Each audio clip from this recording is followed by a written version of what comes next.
Hey, ladies and gentlemen, come on, we're going out for a walk.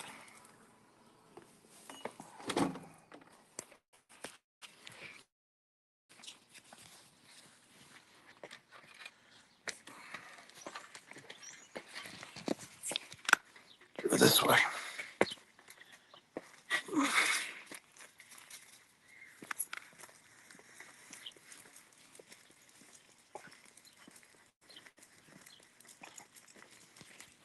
Oh man, we got a huge package. Oh, that's my birthday present from my mother-in-law.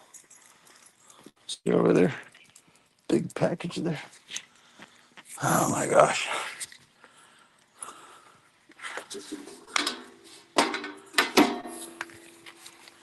How about that?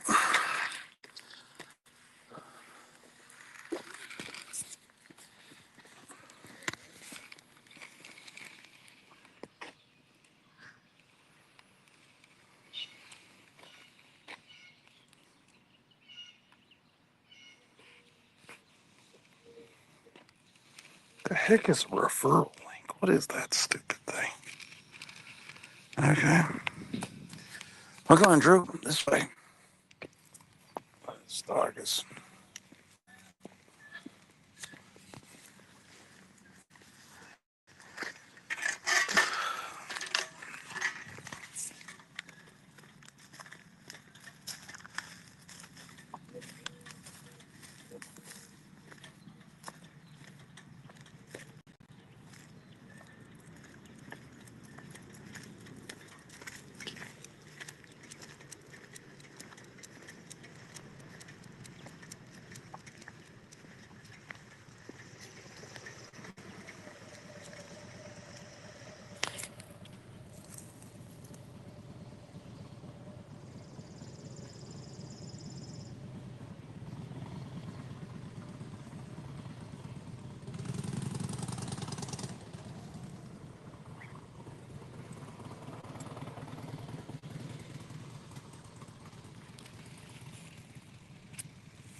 Come on this way, Drew.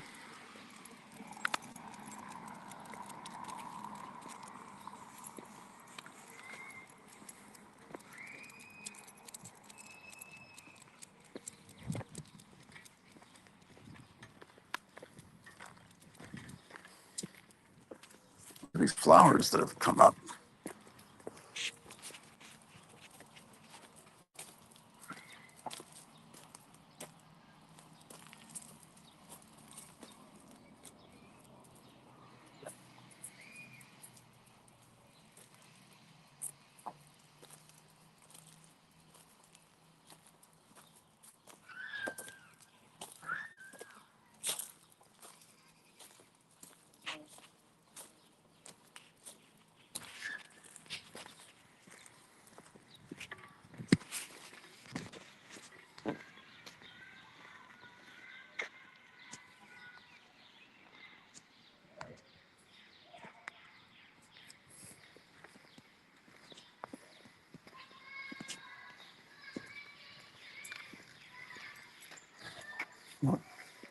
Drew, no, this way. You don't want to do that.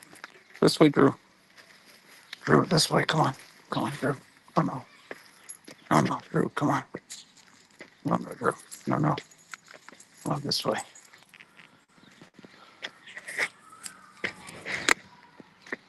I'm last.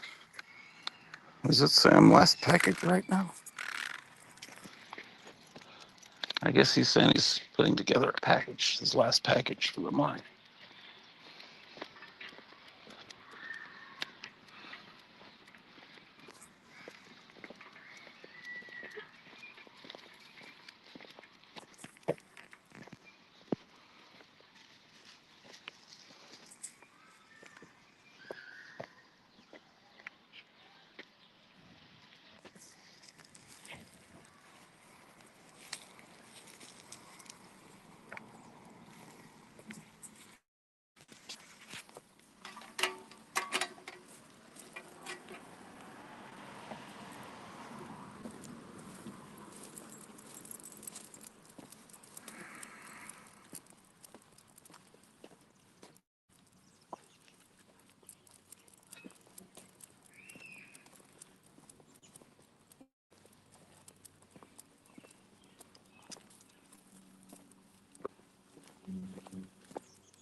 Hold on, Drew.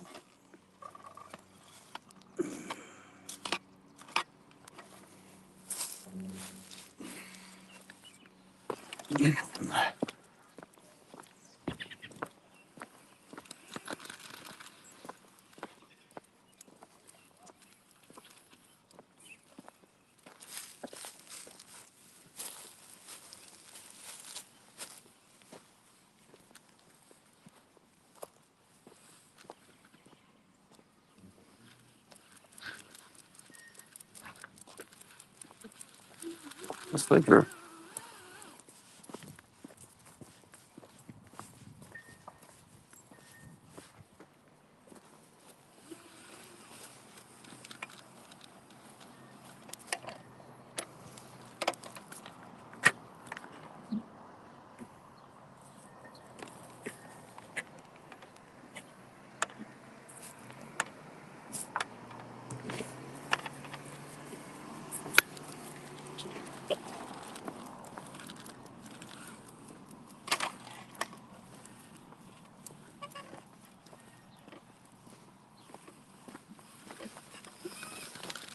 It's this way, Drew.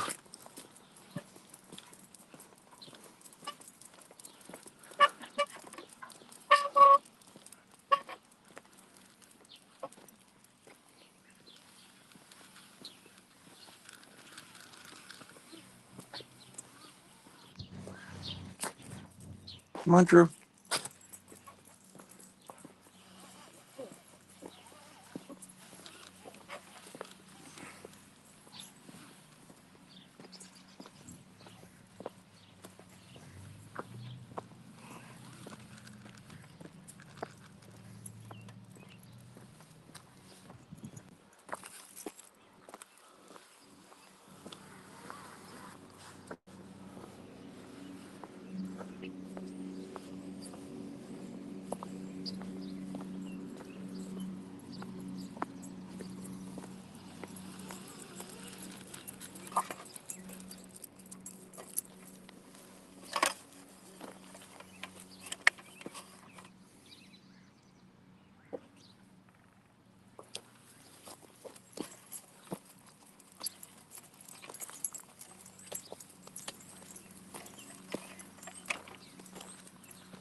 Right.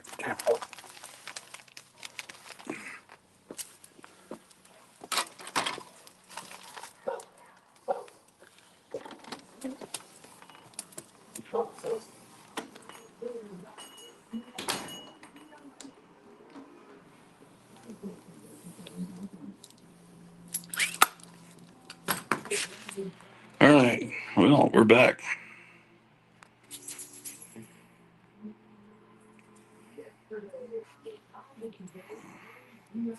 Looks like you gotta check something.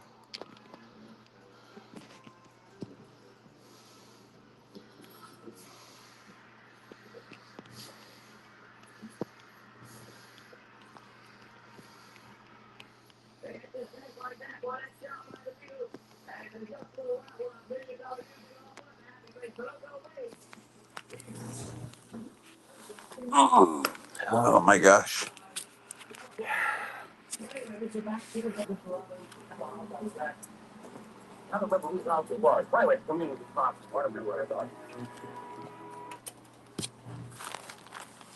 Okay, what mail did we get here? What is this?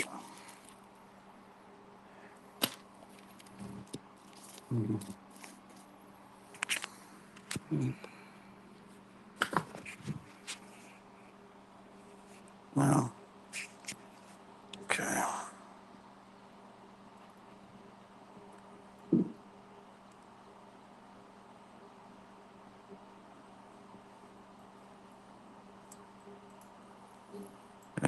Drew Robics. Meyer says he's doing her business. John Goris says, "Hey, who's walking who here?" Yeah, really. Um, let's see here. Drew, come here. This is not a bill. Yes, it is a bill. Oh, we already paid that bill. What's this? Drew, what's in this envelope? Do you know?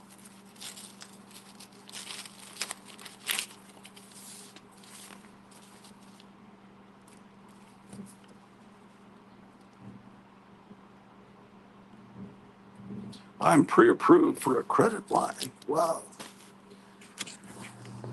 that's stupid of them. Let's see here. Come here, Drew. Keep it on leash.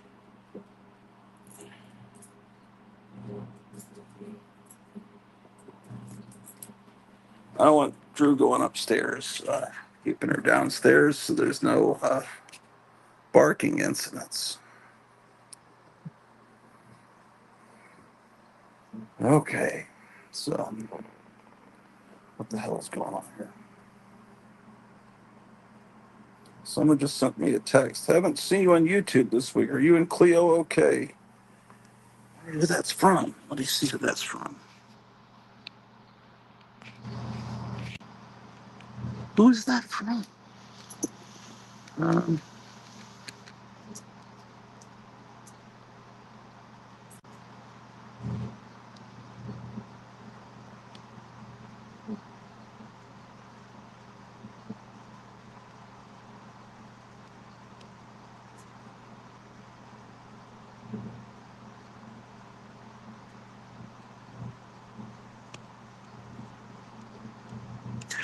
it's Eric Green. Uh, let's see. On live now.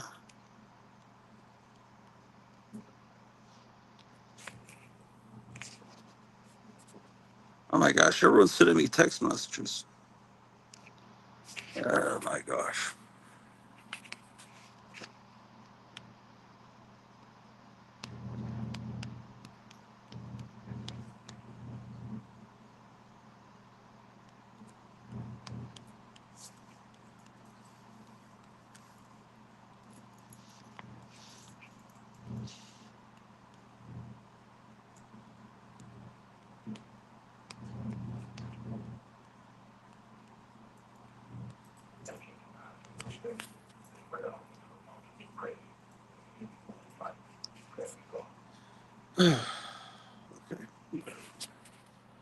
Let's see.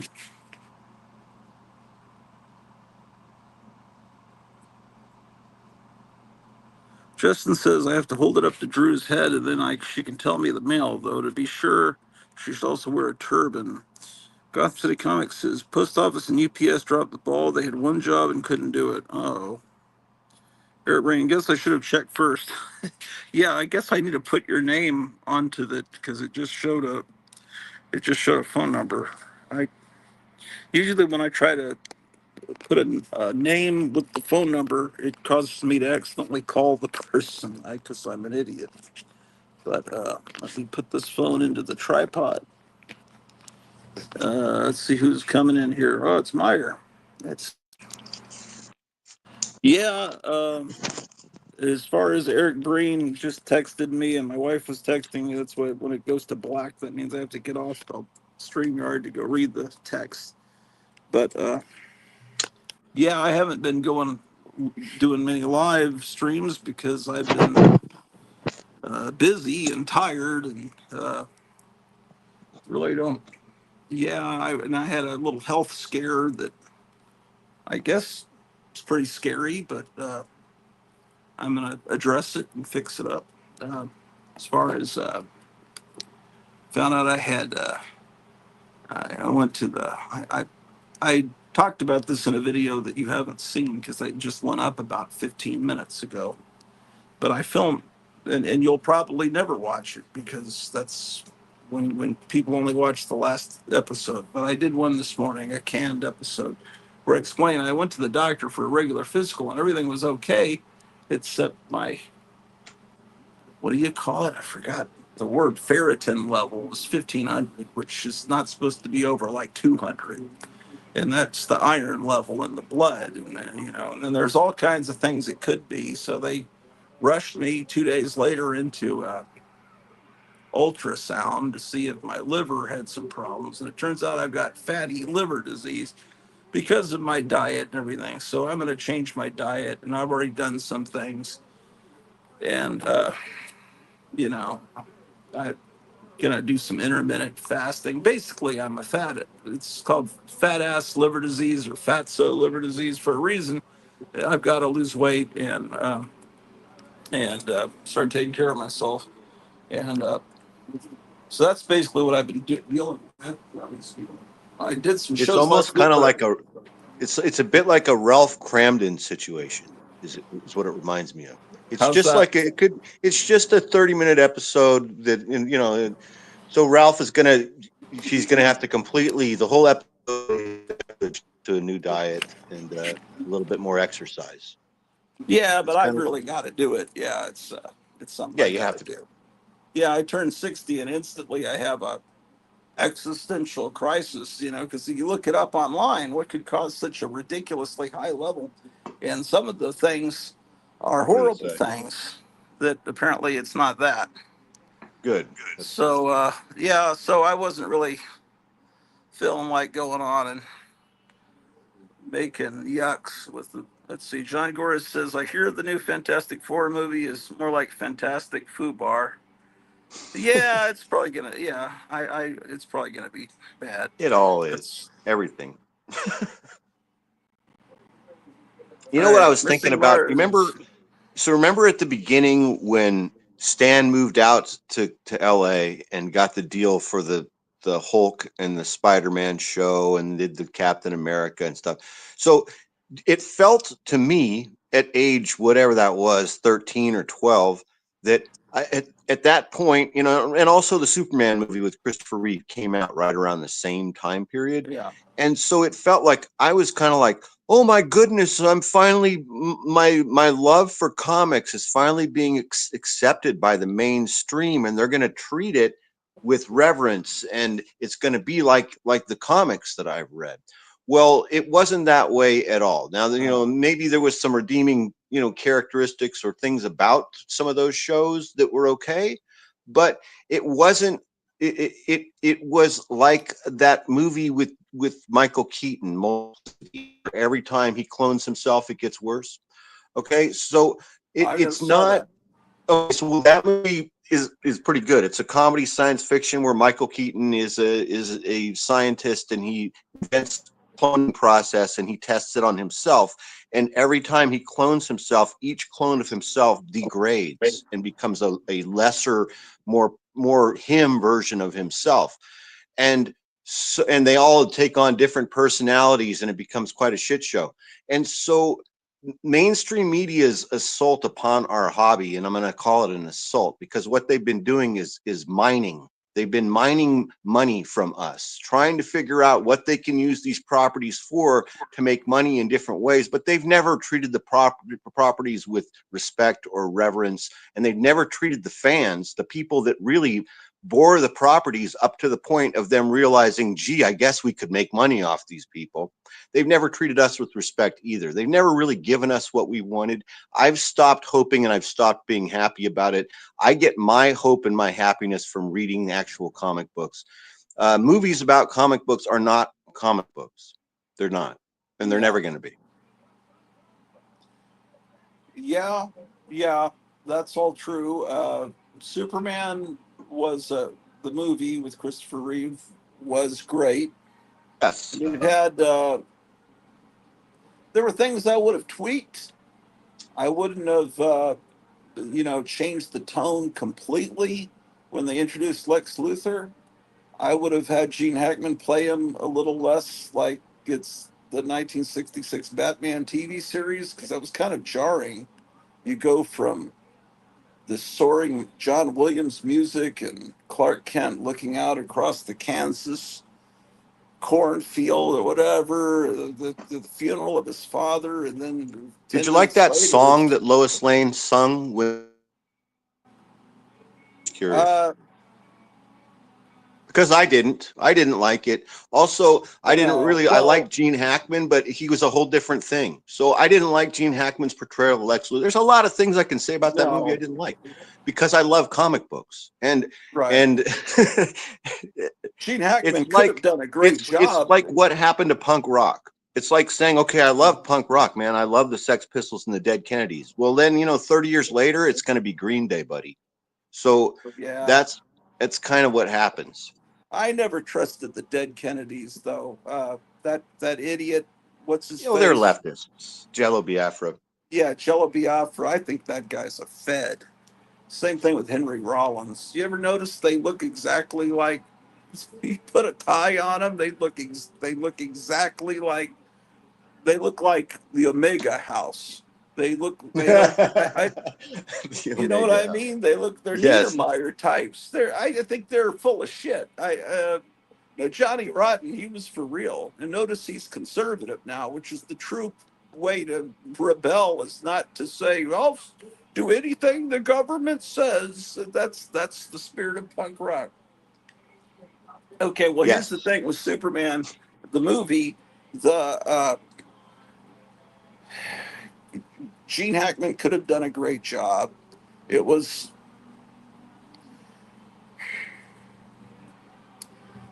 he could have. It almost wasn't really so much him, because sometimes real geniuses do see come across like that in real life, like Elon Musk and people like that. You meet them in real life. I've known people that That's a are, good point. That portion, that part of the okay, character so is good. he I could like be that. like that, and I Yeah. didn't like the curly hair, but at least at the end he removes it. Oh, it was a wig, but and then you see, oh, he really was bald, so it's comic accurate. Right. The Valerie Perrine character, or Perrine, I'm not really. These I are always heard it names I never Perrine. say out loud.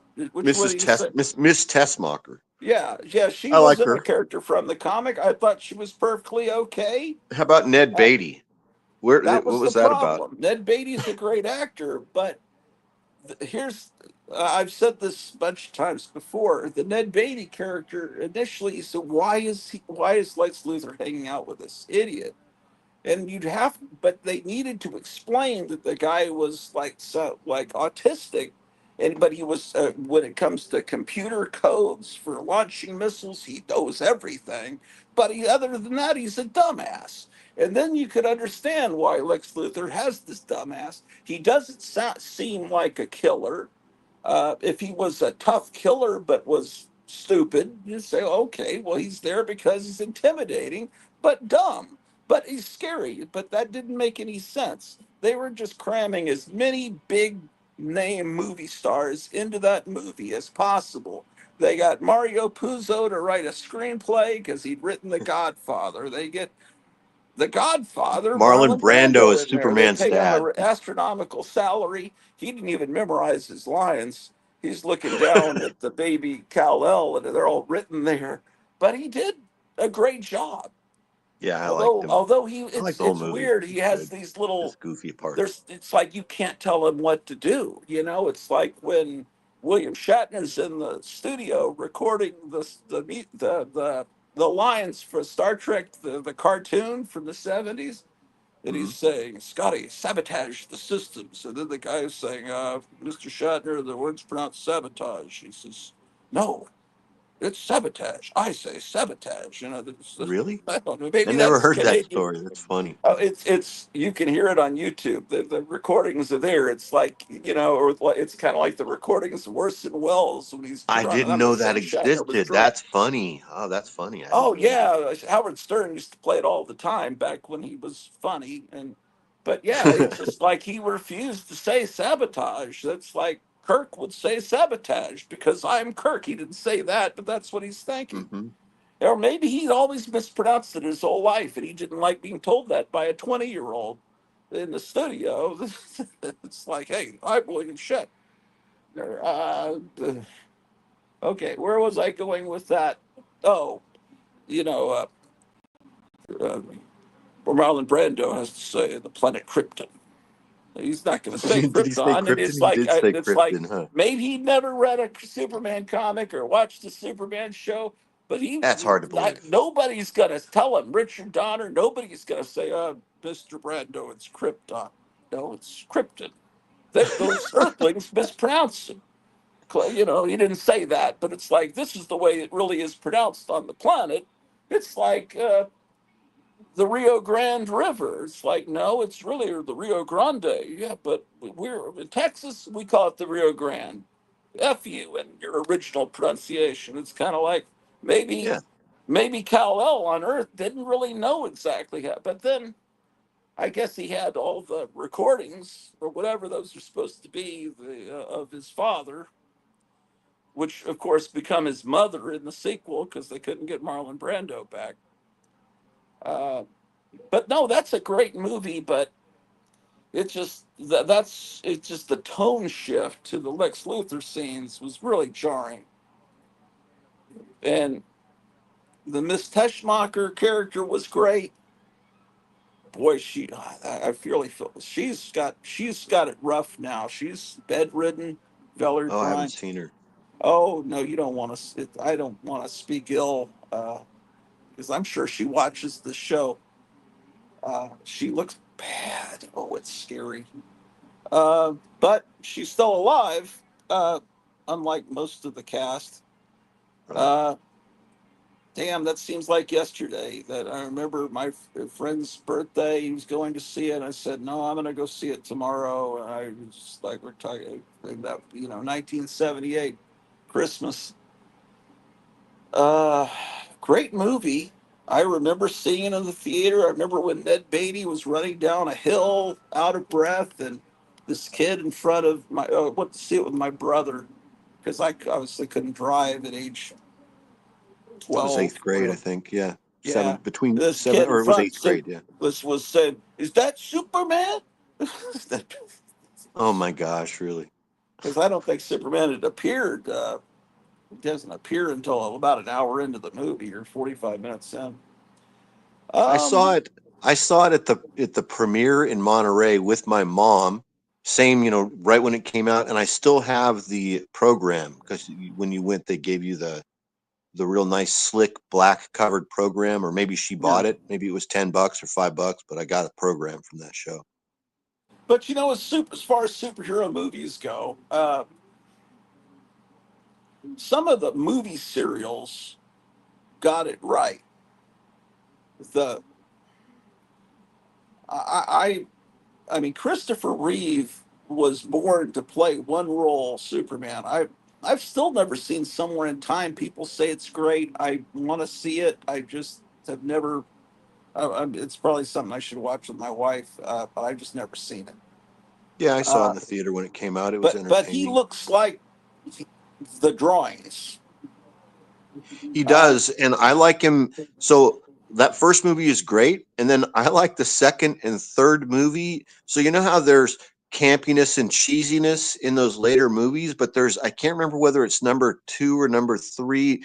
The scene in the diner where he gets he loses his powers and he gets bullied, and then he comes back later. Right? that's Remember two, that? I think. Yeah, yeah, two. I love that. And so that was real comic book like. And I like Yeah. that they weren't afraid of the costume, which is what came later. What came later is that we're ashamed that these stories come from funny books. So we're going to put all the X-Men in black leather motorcycle suits, right? Right. They they're like, oh, we can't have people in spandex outfits. This is hokey. It's corny. This is like these are little Yeah. kid stories. So they completely didn't understand the whole premise. That always pissed me off. Well, Still to that this day. is common perception that I think Alex Ross puts to bed with his Yes, paintings that show, good you know, point. it can look really cool.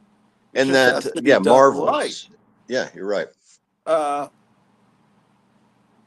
but if you go back to the beginning of it, even before Superman was created, the Flash Gordon movie serial from Universal, Buster Crabbe looks exactly like Alex Raymond drew him, and Yeah, he that does. movie serial works today. With if you were to if you were able to get a kid to sit down and watch something black and white, they would get into that pretty quickly. It's paced right. It's it's that was a great adaptation. And there were other movie serials that did a really the Spy Smasher serial did a great job of adapting that character. The Captain Marvel serial was a great serial. It was a lot more brutal and serious than the comic book. I mean, that Captain Marvel was just like machine gunning people, it seems like, instead of the whimsical kind of spirit of the comic book. But it was a great. Uh, and then there were the Kirk Allen Superman. Those were good movie serials. The TV series that's in the 50s, the Superman with George Reeves. Hmm. I first saw that in second grade. I thought that was great, but it's I thought it was cringy the way uh, maybe it was the first season wasn't that way. The first season had a different Lois Lane, who played herself more like an adult, that actress. But Noelle Neal, uh, and it's not her fault. She's doing what the director tells her to do. She played it like she was 10-year-old, in an adult body. It's like Gee Willikers, just like the same thing Right. with the Jimmy Olsen character and everybody just. But the show was aimed at a really young audience. But This show was aimed at an after-school children's audience, is I think is what it was aimed at. uh, It was aimed at the yeah, same kids that had listened to the radio program. It was the idea. It was a yeah, transfer those of a were radio program, I think. yeah, I liked yeah, it. those are probably I the didn't really dads, watch it the older until I was an brothers. adult when it was on Nick at Night. So I only Yeah. it wasn't in the San Francisco rotation. I only saw it a couple times, maybe when I went to my aunts in L.A. or San Diego. Like we didn't get Yes. the Superman show here in San Francisco, in Northern California for some reason. So I didn't Some see it until cities like never aired it. 1989 or something. Uh, I when I lived in Hampton, Virginia, it was aired in second grade, and then it was never aired when we moved to San Antonio, third, fourth grade. They didn't play it. They didn't play it when I lived in Tacoma, Washington. I didn't see it again until I moved to Arlington, Texas, in summer of '76. Yeah, But they it were was real. like, They must have been really selective for some reason about the cities. So I know it was in L.A. or and San Diego, but not in San Francisco for it's some just reason. local stations just pick.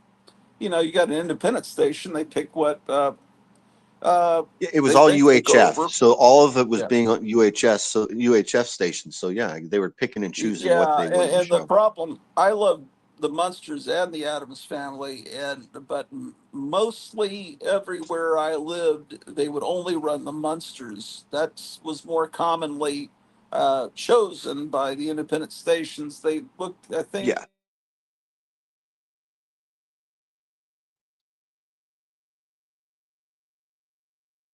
I don't know if you're frozen or I'm frozen. it's probably me. Am I We're back unfrozen? now. You're back now.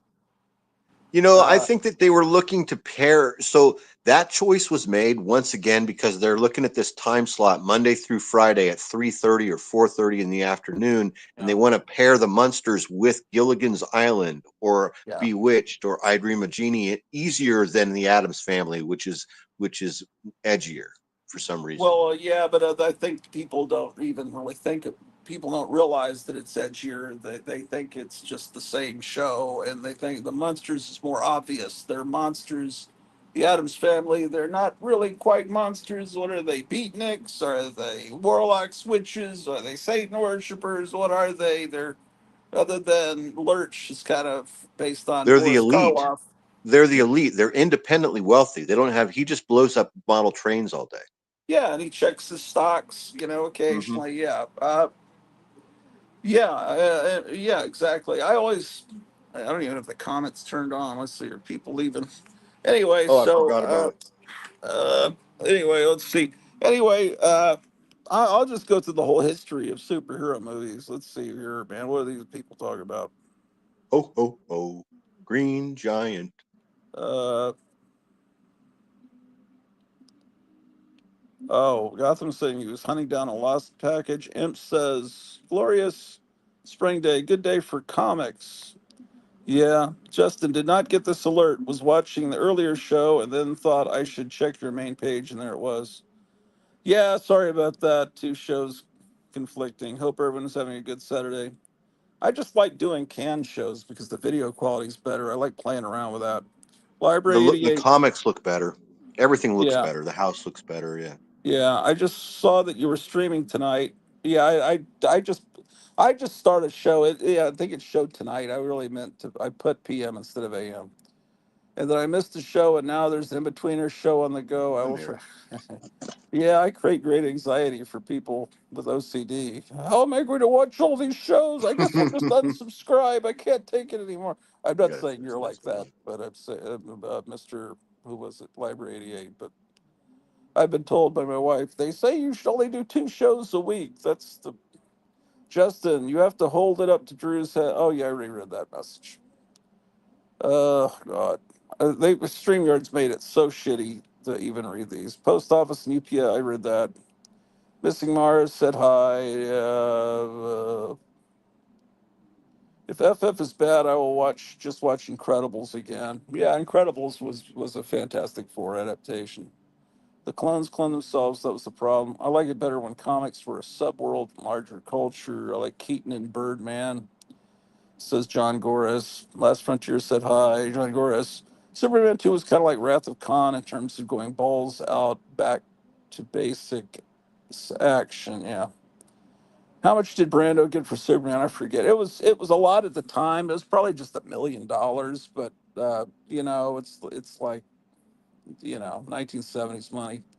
Last Frontier Superman movie had a special feel to it, like you were watching a big event. The only movie I felt like that was the Ten Commandments. Yeah, it did have a biblical epic feel for the first 45 minutes, and then it switched to a camp, and it was strange. The new Superman actor is too doughy a face. I know he's more jacked than Reeve ever was, but still, says John Gores. And Adam's family were like exiled aristocrats. 3 million, says Eric Green, as far as what uh, he was paid, which is nothing today. People get paid 50 million and stuff.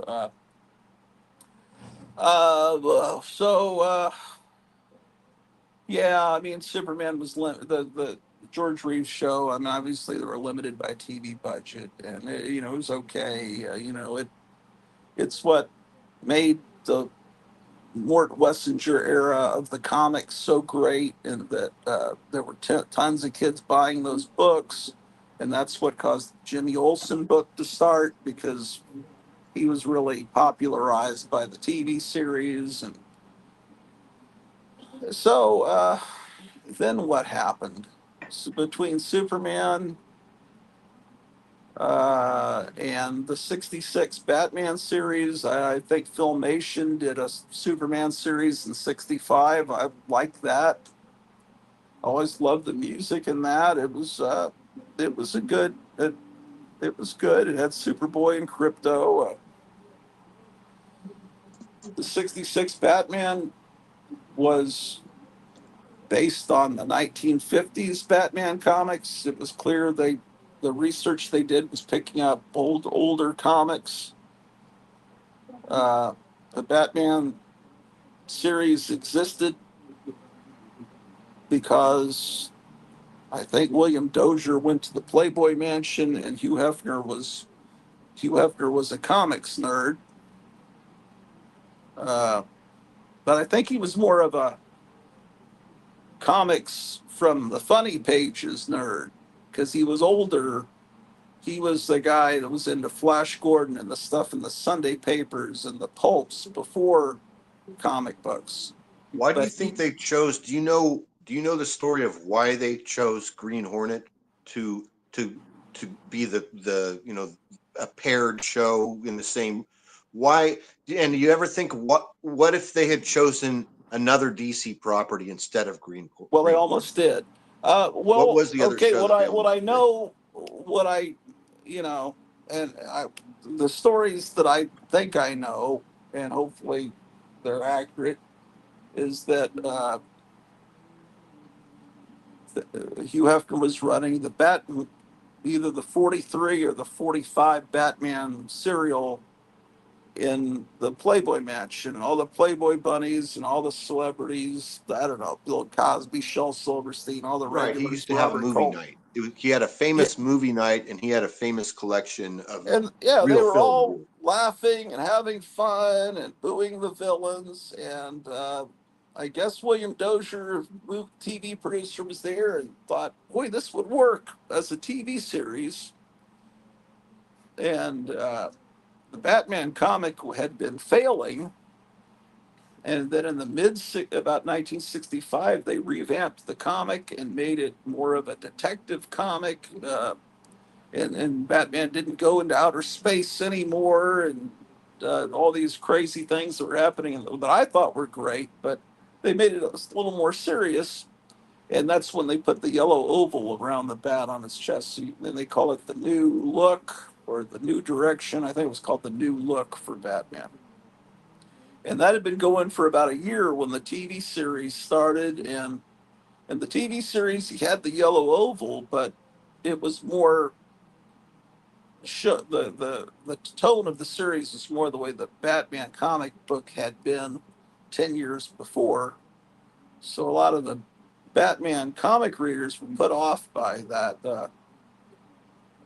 Not They all were of them. hoping the show was going to be more serious, and when the show premiered, there was a feeling of disappointment by the comic readers that it had become a kids show, or it was campy and silly. Yeah, although yeah, I guess they just didn't like it being poked fun of. But I mean, They it didn't like the wasn't. big pow sock. Yeah, They didn't like yeah. that.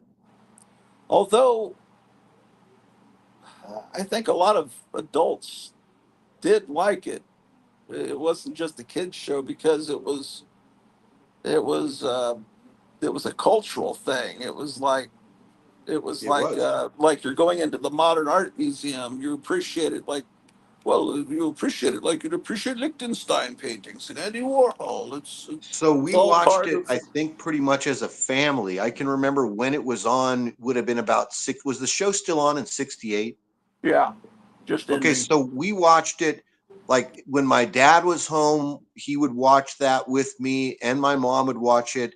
And but my siblings were weird. They were in and out. They were not like glued to the set, but my parents watched that show and were into in that later season. There was always the cameos by famous people that were in like And there are a Yeah. lot of people in that show that were famous that played the villains, and so that was an attraction Yeah, it for my became the my cool dad. thing to be a Batman villain. People were waiting to for them to Yeah, create a character for them. I mean, sometimes it was a type of celebrity. There was no obvious Batman villain for them to play, so they have to create one original villain for them to play.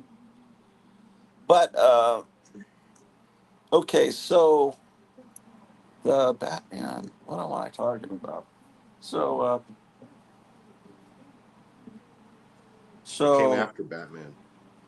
yeah, so I mean, it Cartoons. was a great series. I mean, some of the it they could have done some easy tweaks on that show too to make it a little more serious at times. They also seem to use the same exact same shooting script every week. It was if they could have just like had a different opening or just structured the story a little differently. I think that's the main thing. Especially, I mean, growing up, I watched it 5 days a week. You're not supposed to do that. Um, it's not supposed to be watched that often. It's like a movie serial. They're meant to be seen in 15, 20-minute increments once a week, not where you sit down and watch the whole thing together. Uh, it's that's and the Batman series. I think it was on Wednesdays and Thursdays, or it might have been Tuesday and Wednesday. I don't. I have no memory of watching it when it was on ABC. Uh, I my only memory in the '60s of that was getting a Batman and Robin puppet from my grandmother. Puppets, uh, and then we moved to Germany. It was shown in Germany on the Armed Forces station, but I remember getting the Batmobile and the Batboat. So you know, I knew that.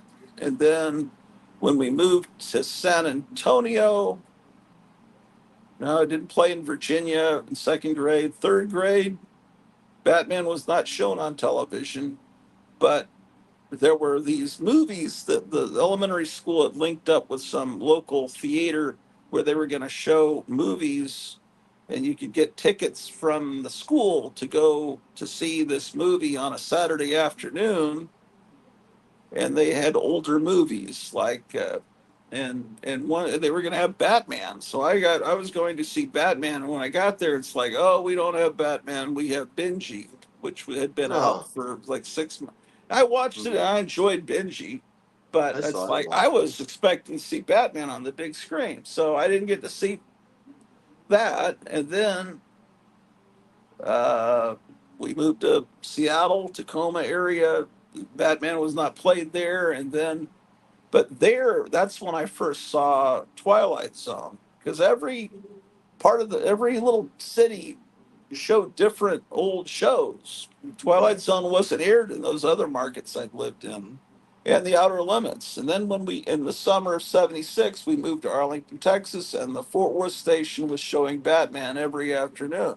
So that's when I remember getting out my audio recorder and recording it on cassette, and so great. But I quickly realized every episode, okay, so something happens before the opening credits, and then the commissioner calls Batman, and then they slide down the poles, then the opening credits, and then you come back there. It's the same shot of them at the bottom of the poles jumping into the Batmobile. And then it's like, then they run up the steps to talk to the commissioner, and then they cut back to the villains, and the camera's slanted because to show that they're crooked. And then there's a fight scene, and then they're in some predicament, and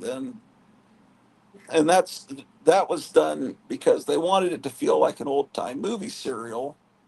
Because that's they were. It's Oh, not I that. know. What was the other DC property that might have been instead of Oh, Green Hornet? okay, yeah. Well, they did the green. To answer your question earlier, they did the Green Hornet next because I think they were really thinking they were doing old movie serials more than they were doing old comic books, and so the Green Hornet was to an older guy like William Dozier, that was a really popular show on the radio. It was a spinoff of the Lone Ranger. I mean, Hmm. uh, oh man, I could. The Lone Ranger's nephew grew up and had a child that was the Green Hornet, I think, Right, because he Brett got, Reed. yeah, something like Right. that. Yeah. So anyway, and it wasn't successful. They thought it was. They had all the merchandise ready, and it just didn't click like Batman did because the kids didn't know the Green Hornet. You'd have to have been pushing 30, or at least you'd probably have to be pushing 30 to really remember the Green Hornet. Green Hornet was more a radio character than a movie serial character or a comic book character. He was in all three mediums, but it was radio was his main thing. Batman was mainly a comic character. Very few people remembered the movie serial, and he was briefly on radio as a guest star on the Superman radio show, uh, but no one remembered that either. Uh, so, oh, they were going to do Wonder Woman. They filmed a maybe 10-minute pilot that was horrifically bad. I'm sure it's on YouTube. It's basically some really ugly looking girl that in her fantasies she looks like Wonder Woman. So she turns into Wonder Woman and she's thinks she looks like that, but she really is this hideous girl. And then Huh. she'll go out her window and her feet would be pointed up and she'd be doing it was really stupid. It was insanely bad, and it was like insulting to the character. And then when she was this nebbish nerd character, she was like it had these stupid sitcom scenes with her mom. She was played when she was Wonder Woman. I'm pretty sure she was played by Linda Harrison, who was Nova in Planet of the Apes. I mean, it could have Oh, been great. really? I mean, if they had done, but they made it so campy and so unlike the comic book, it was horrendous. And so that never got past that. They also did a full half hour, full episode pilot for a Dick Tracy series, and it looked like it could be good. I'm sure you can see that. It had Victor Buono as the villain. The guy looked like Dick Tracy. Everybody. What is the girl? Is her name Bonnie Braids? She was played by Eve Plum just a few years before the Brady Bunch, Really? and it I didn't was know. I don't know. This is probably all on YouTube. I didn't know about any it's of this on stuff. YouTube. The opening credits. It's like one of those things where you see the comic book character, and then it cuts to the actor, and they look exactly alike. It's like great. It could have been really good. But and they even tried to make the opening theme kind of like the Batman theme by having the Ventures record it and just keep repeating Dick Tracy. Yeah, that could have been great. That didn't happen. So there's just one single episode of that. And then Jeez. what else?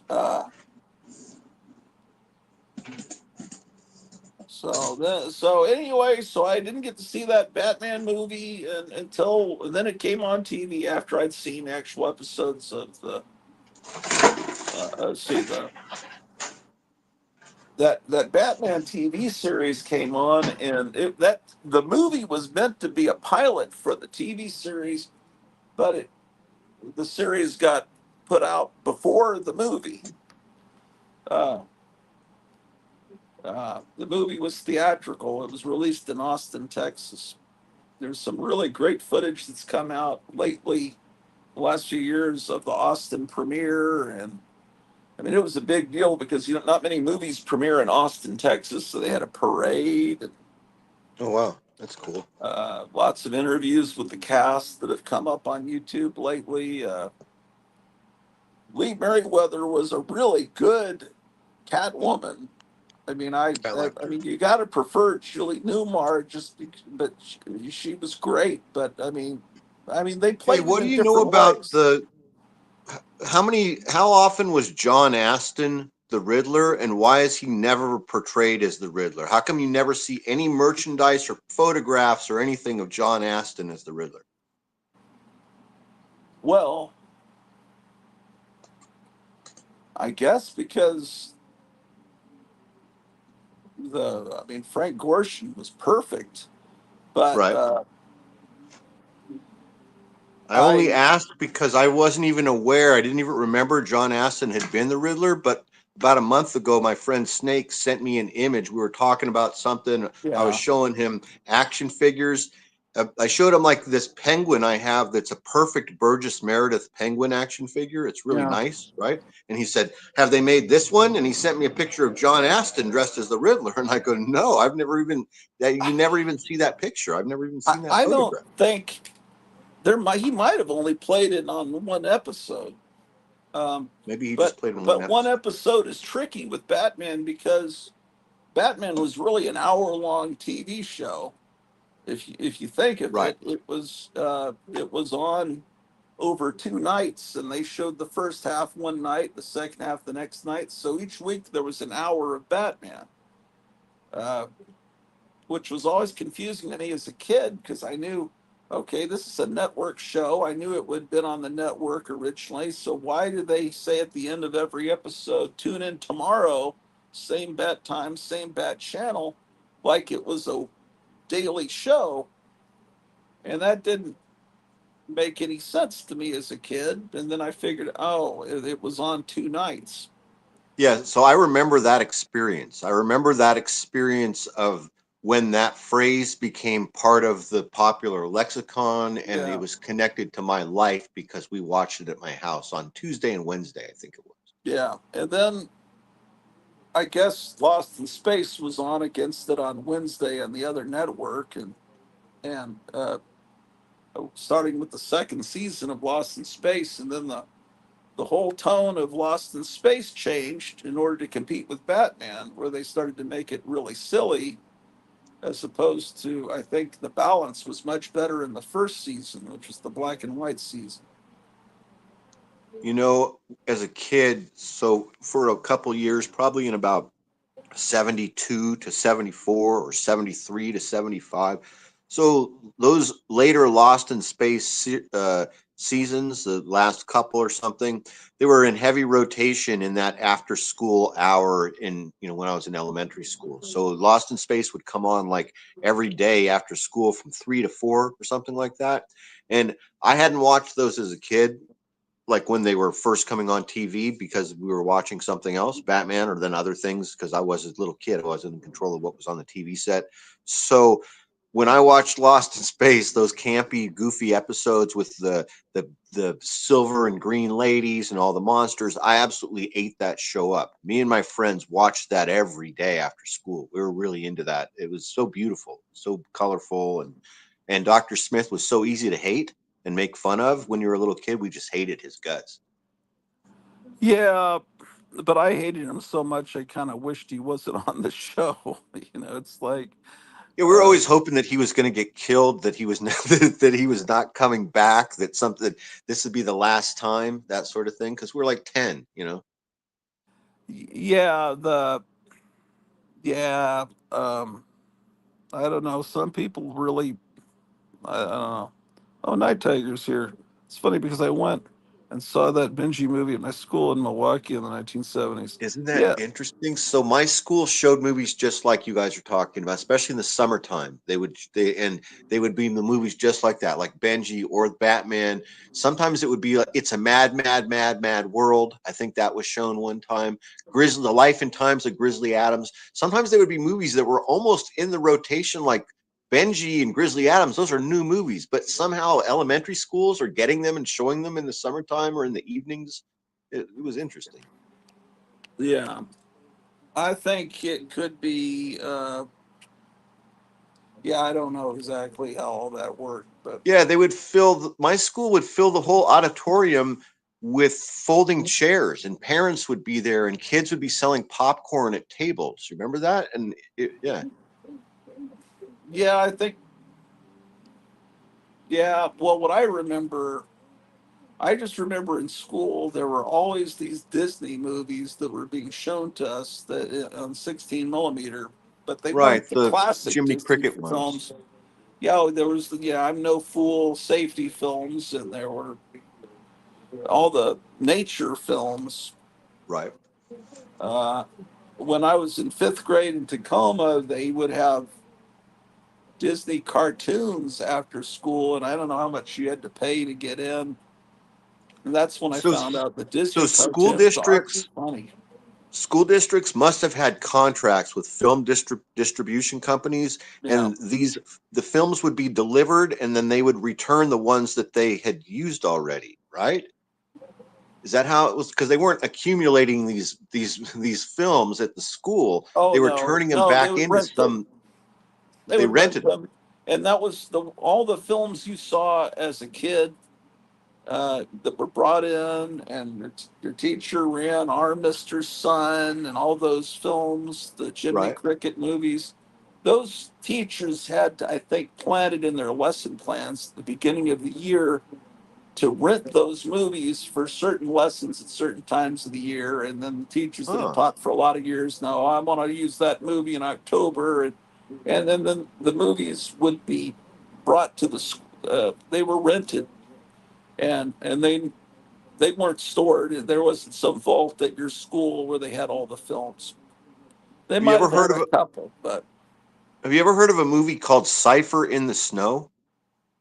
no, So I don't this think so. was a movie, I think it's a religious movie that has to do with the Latter-day Saints, but it was shown at my elementary school every year. I want to say it was fifth grade. So it was one of those movies that was shown so that your kids that you knew that were a year or two older than you, people talked about it on the playground. It was part of fifth grade was watching this movie called Cipher in the Snow, and it was a sad movie about a neglected child, basically, is what it was about. And it was about 12 minutes long, and it was a lesson about reporting abuse, I think maybe is what it was about, or uh, talking to the teacher about your friend who has problems at home, I think is what it was about. It's probably on Okay. YouTube. It's Cipher in the Snow. Yeah. In junior high, John Oh, Goris says we watched Tron and the Last Voyage of Sinbad. oh, cool. Those were It good must movies. must maybe the Golden Voyage of Sinbad probably is what you watched. Or Seventh Voyage, Or it could well Seventh Voyage, and then there was uh, the Eye Sinbad and the Eye of the The Eye of the Tiger. Tiger. Yep. Or whatever it Uh, was called, the Golden. What was it? man, Tron came out for me when I was in damn. What was that? God, it was ninth grade. 82. I was probably in high school. Well, whatever Yeah, grade you were maybe it in, was we're older. the same High age. school. Um, yeah, that must have been Yeah, it pretty would have been high not school long. because the video game was Connect. Remember when the video game Oh yeah, was in the arcade right when the movie was out, right? Remember? yeah. I could never play that game. It looked too complicated. I played them all, and it wasn't a great game. I I liked don't remember Tempest Benji instead. getting hit, but maybe he did. I probably. I just don't. I don't have that. I remember really liking the movie though. Night Tiger says, "Cipher in the Snow is a classic in our LDS religion." Huh. Thank you, Mike. I'm glad that you knew about it. So, for some reason, where I lived this was in Pollock Pines, California, near Lake Tahoe, and there was maybe there was a Mormon community, or there was a connection somehow in that little town. It was a little Pony Express town. It's not even like a real town. It's like a mountain suburb of Lake Tahoe, and it was a part of the curriculum there, and it was no one, even as a kid, it wasn't really connected to church. It was part of school for some reason. It could have just been a Mormon principal or counselor or one of the teachers at the It school that started it, made it a maybe. tradition at the school. It could have been. That's how it was. Yeah. So Mike knows Yeah. exactly what I'm talking about that movie. And so it was like an eye opener. It was like an experience when you watched it when you were like fifth grade. It was like it made it serious. All of a sudden you're serious. It was like you're thinking, maybe the kid next to me does have problems. I I remember should the be more legendary understanding. films in junior high where the kids that had shop class would talk about the guy getting his hand cut off, and they would show films warning you how to use the stuff, Yeah, and they'd driver's say, ed. "Oh, A movie they showed in driver's ed in 10th grade that was yeah, no, the notorious, right? driver's ed Blood on the films, concrete or something, blood on the pavement or blood something like on that. the asphalt or Blood on the something. There asphalt. was mechanized death. Those were horrible because the gym coaches were a bunch of freaking assholes. The football coaches, and they were always the ones that ran the driver's ed classes. You go out You're to a absolutely port, right. you go out So to I a, got an check it out. Here's how I got it. I had one of those a-hole teachers that taught driver's ed, and I got like a, a good grade, or I got like praise in driver's ed because I did this extra credit project where I took a plastic champagne glass, that like one of those disposable champagne glasses that comes apart, the top comes off the stem. yeah. And anyway, out of the cabinet at the house, I took one of those. Then I took a model car of a Camaro that I had made, and I melted the front of it so it looked like it ran into the champagne glass. And I put Oh, blood all over there and made it a drunk driving thing. Yeah, a little drunk driving diorama with a car smashing into a champagne oh yeah. glass and blood, and it was all wrecked. And that shop teacher, or he was a coach that was an a-hole. He's like, this is outstanding fish. This is great, man. I love this. This is fish. Everybody look at what fish did. He's, oh, this is great. This, oh, what is this about? And I'm, oh, it's about drunk driving. Yeah, yeah. Well, yeah. I wish I Well, still had that. I don't know. I wasn't the type that played sports, and then those guys had their favorites. They liked the guys that played sports, and everyone else was just like a Yeah, they called you by your non-entity. last name. So if you were like a normie, he called you like by your first name. But if he knew you from baseball or football or PE, he called you by your last name. Okay, so they, the day comes when you're going to watch these movies that were all shot, I think, in Ohio in the late 50s, early 60s, and you always heard they don't show these movies anymore, but they would. One was called Signal 30, I think, or something, some code that the police get when there's a horrible accident. Right. And so they would film it, and it was shot in 16 millimeter, and it was grainy, and the flashing lights and gore, and they would go in, or really, it was the people that survived that were screaming in agony. It was just so horrible. And so the gym coach is there, right? So when something's really horrible and you're in shock, um, I've told this story before. I feel like the uncle that tells stories over and over again. But you there was a narrator that just one of these 50s narrators, it's like, and then he says, "This is not a pretty sight," and it's just such a ridiculously stupid thing for the narrator to say. Is you see this horrible aftermath of a car accident, and you kind of, it makes you want to laugh, even though there's nothing funny about what you're seeing.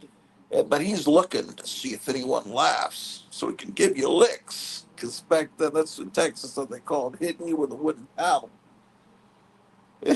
So it's like it's horrifying, and then if you laugh, you're gonna get beaten, and you not. But someone tells you not to laugh. It's like, don't blink. You're gonna blink. It's just like, don't think of elephants. You're gonna think of elephants. So it was a horrible experience. All of high school, I hated it. I hated junior high school. I I've hated most of my life ever since then. I, I, I think it's interesting thinking about these moments when film or television were used in a certain way, like what you're just talking about how it was used in driver's ed. There was a movie that they showed the first day when you got to combat medical specialist school in the army in San Antonio at Fort Sam Houston. That was notorious, that people talked about, you know, leading up to getting to Fort Sam Houston and the U.S. Academy there at in San Antonio. And so when you got there, when you in process, like I think even before we got to the barracks, you go to the base theater there, and everybody that's in your class sits there, and they show this film. It's about 20 minutes long, and it's this Charlie Mopic footage from Vietnam that's unreleased. It's not like a real. I don't even remember what if it even has a name, but or what the name of it is. But it's just right POV. Uh, Everything. I mean, like chest wounds, eviscerated organs, evulsed eyeballs, open head wounds, all this stuff that's real stuff, and you're seeing it happening on the field in Vietnam, and it's uncensored, and you're getting to see all this stuff before you're even trained. And so they're like looking to see how people are affected by this film. But we were prepared for it, but not prepared for that sort of thing.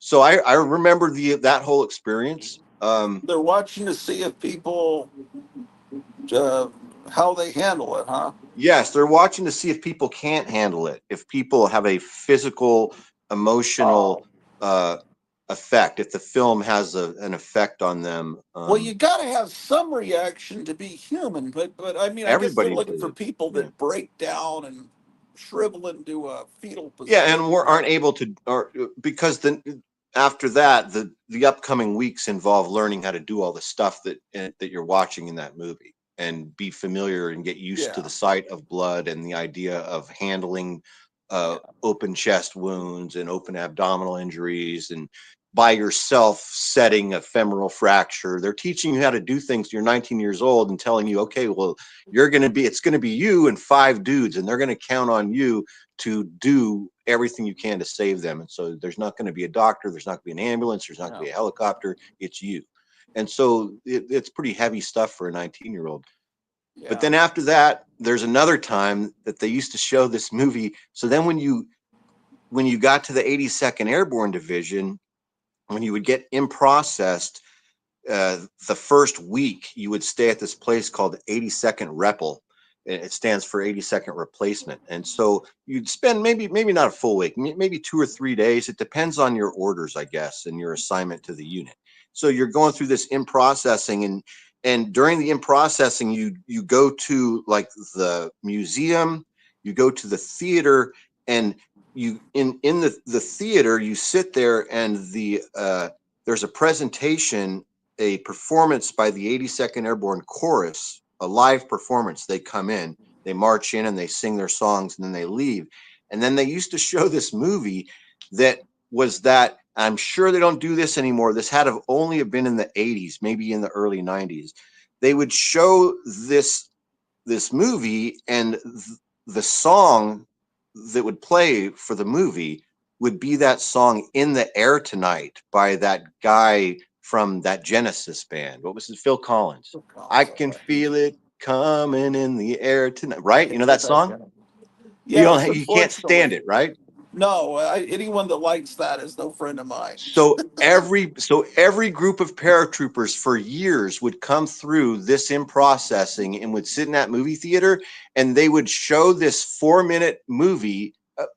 It's basically a music video for the 82nd Airborne Division. That song would play in its entirety, and at the beginning of the song, it would show you sleeping in your barracks bunk in the dark, and then you would get the call, because we're deployable to anywhere in the world in 18 hours. And so the Army decided to use that song, "I Can Feel It Coming in the Air Tonight." And then as the song reaches it, I've been training all my life, right? I've been waiting for this moment for all my life, and it shows us shooting people, jumping out of airplanes, blowing That shit would make up, me like the us being song paratroopers. Yeah. So they use if it his was just song on to MTV. motivate us to be paratroopers. Yeah. That's totally the truth. I was I was thinking there would be blood on the risers or something, but Well, that came before that. They sung that yeah, they would right. play, but that played every day. They But played Blood on the Risers every single morning.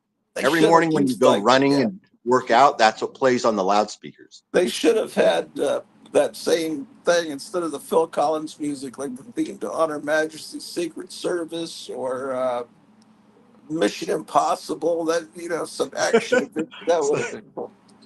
But yeah, but the thing I've been waiting for this moment all my life was shooting. That's funny actually, but it's not meant to be funny. But that would make me laugh. I don't know. It Uh, was a complete. It's exactly how it went down.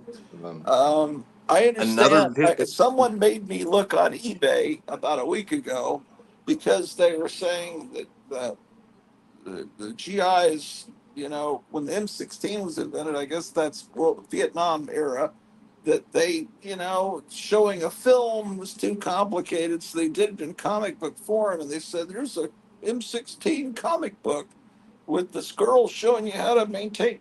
And I thought that's great. It turns out it was one of those Will Eisner studio because Will Oh wow, I Eisner haven't did seen that. and I looked on eBay. It's like this scantily clad girl drawn clearly by Will Eisner. I Holy got to get shit! that comic book, man. It's Yeah. and it's real cheap because they must have made millions of them. Uh, Oh, I haven't seen that. Get that. I would love to see that. I'm gonna have to look for yeah, that well, myself. yeah, you should get it too. I need to That's get it, that's but such a fun rifle. That's like that generation of weapon, the M16A1, is just a really. It's just a fun rifle. yeah, I'm such a. I love that. I realized I've never fired a gun in my life. I was looking at this Star Trek jet tracer gun the other day, and I realized I'm such a Hmm. pussy. I've never fired a gun. My wife's fired a, everyone I know has fired a gun, but I've never. My, you know, my friend back in college, his older brother was, I don't know, Class C machine gun dealer, and they'd go off and have machine gun shoots. I never went along. I bet it's a lot of fun, but I just, my father was military, and uh, when he had a gun in the house, and my mother, before I was born, or maybe it was his decision to get rid of the gun because he had two sons, my two older brothers, and but anyway, I think he dropped it off a bridge in France, so it's under the water somewhere. But so I wasn't really brought up with a lot of guns. Hmm. I just the way it was. But being brought up a pussy that collects comic books. But it's just um yeah, Phil Collins. I don't know. I don't know why people like that guy. I remember he did "You Can't Hurry Love." I remember hearing that in high school, thinking this is kind of catchy. I realized the original version in the '60s was far better. It's like he didn't do any improvement of this song, and He did this song. There was a movie and a song. It was called "Against All Odds." Do you remember that? oh yeah, of course I. It was on the radio constantly. I never saw the So that's movie. I the hated exact the song. same time period as that video that I told you that they showed at Fort Bragg when I was going through combat medic school at Fort Sam Houston. This would have been 1984, Right. 85, 84 and 85. Um, we saw that movie Against All Odds at the base theater, the same Uh, theater where we saw the people getting blown up. And I had a girlfriend there. Her name was yeah. Julie. We saw that movie Against All Odds, and that song became our song. And we used to go to the E Club, that was the enlisted man's club right there in Fort Sam Houston. It was like just the jankiest disco of all time. And you could stand in line, you could buy 2 drinks per person at a time, and you'd stand in line, and the drinks were like 50 cents a piece. You get like 2 cans of Budweiser or 2 Mai Tais. You go back to the table, and you could request songs from the DJ. And so my girlfriend would always request that Against All Odds song, and I can remember like our last night there together. Is the whole thing. I was like 19. Yeah. I would get a new girlfriend like every 4 months, and it would be like we're gonna get married and we're in love, and then I'd fucking leave. We'd move on, and that type of thing. Yeah.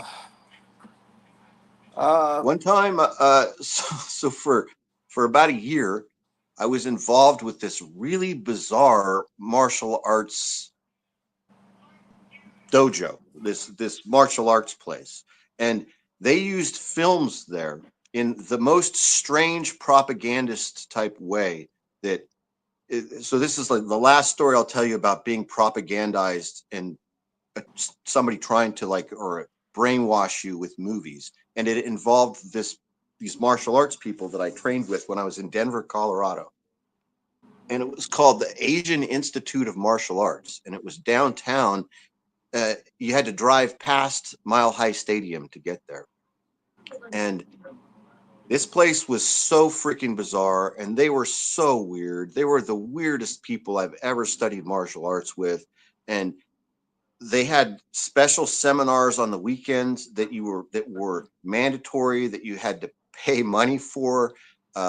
It was this Mongolian kung fu called Wudong Bao Shin. They believed in brass body technique. One of the guys, I've seen a dude, so they break glass and put it on the mat, and this dude lays down flat on his back on the glass, and we attack him, and he spins around on his back doing this black scorpion or crab technique. And then he got up and he did this thing, and none of the glass pierced his skin. I don't know whether it was real glass, or I don't know for sure. I think they showed that it was real glass.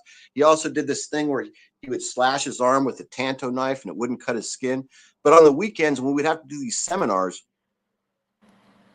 we would be in this room, myself, my friend Vic, and a couple other students. Like there was like 4 students maybe in the entire class that we were in.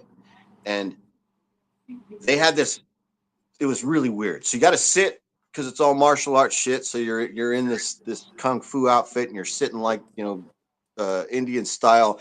And they had this stoplight in the corner. It was an actual stoplight on a stand, red, yellow, green.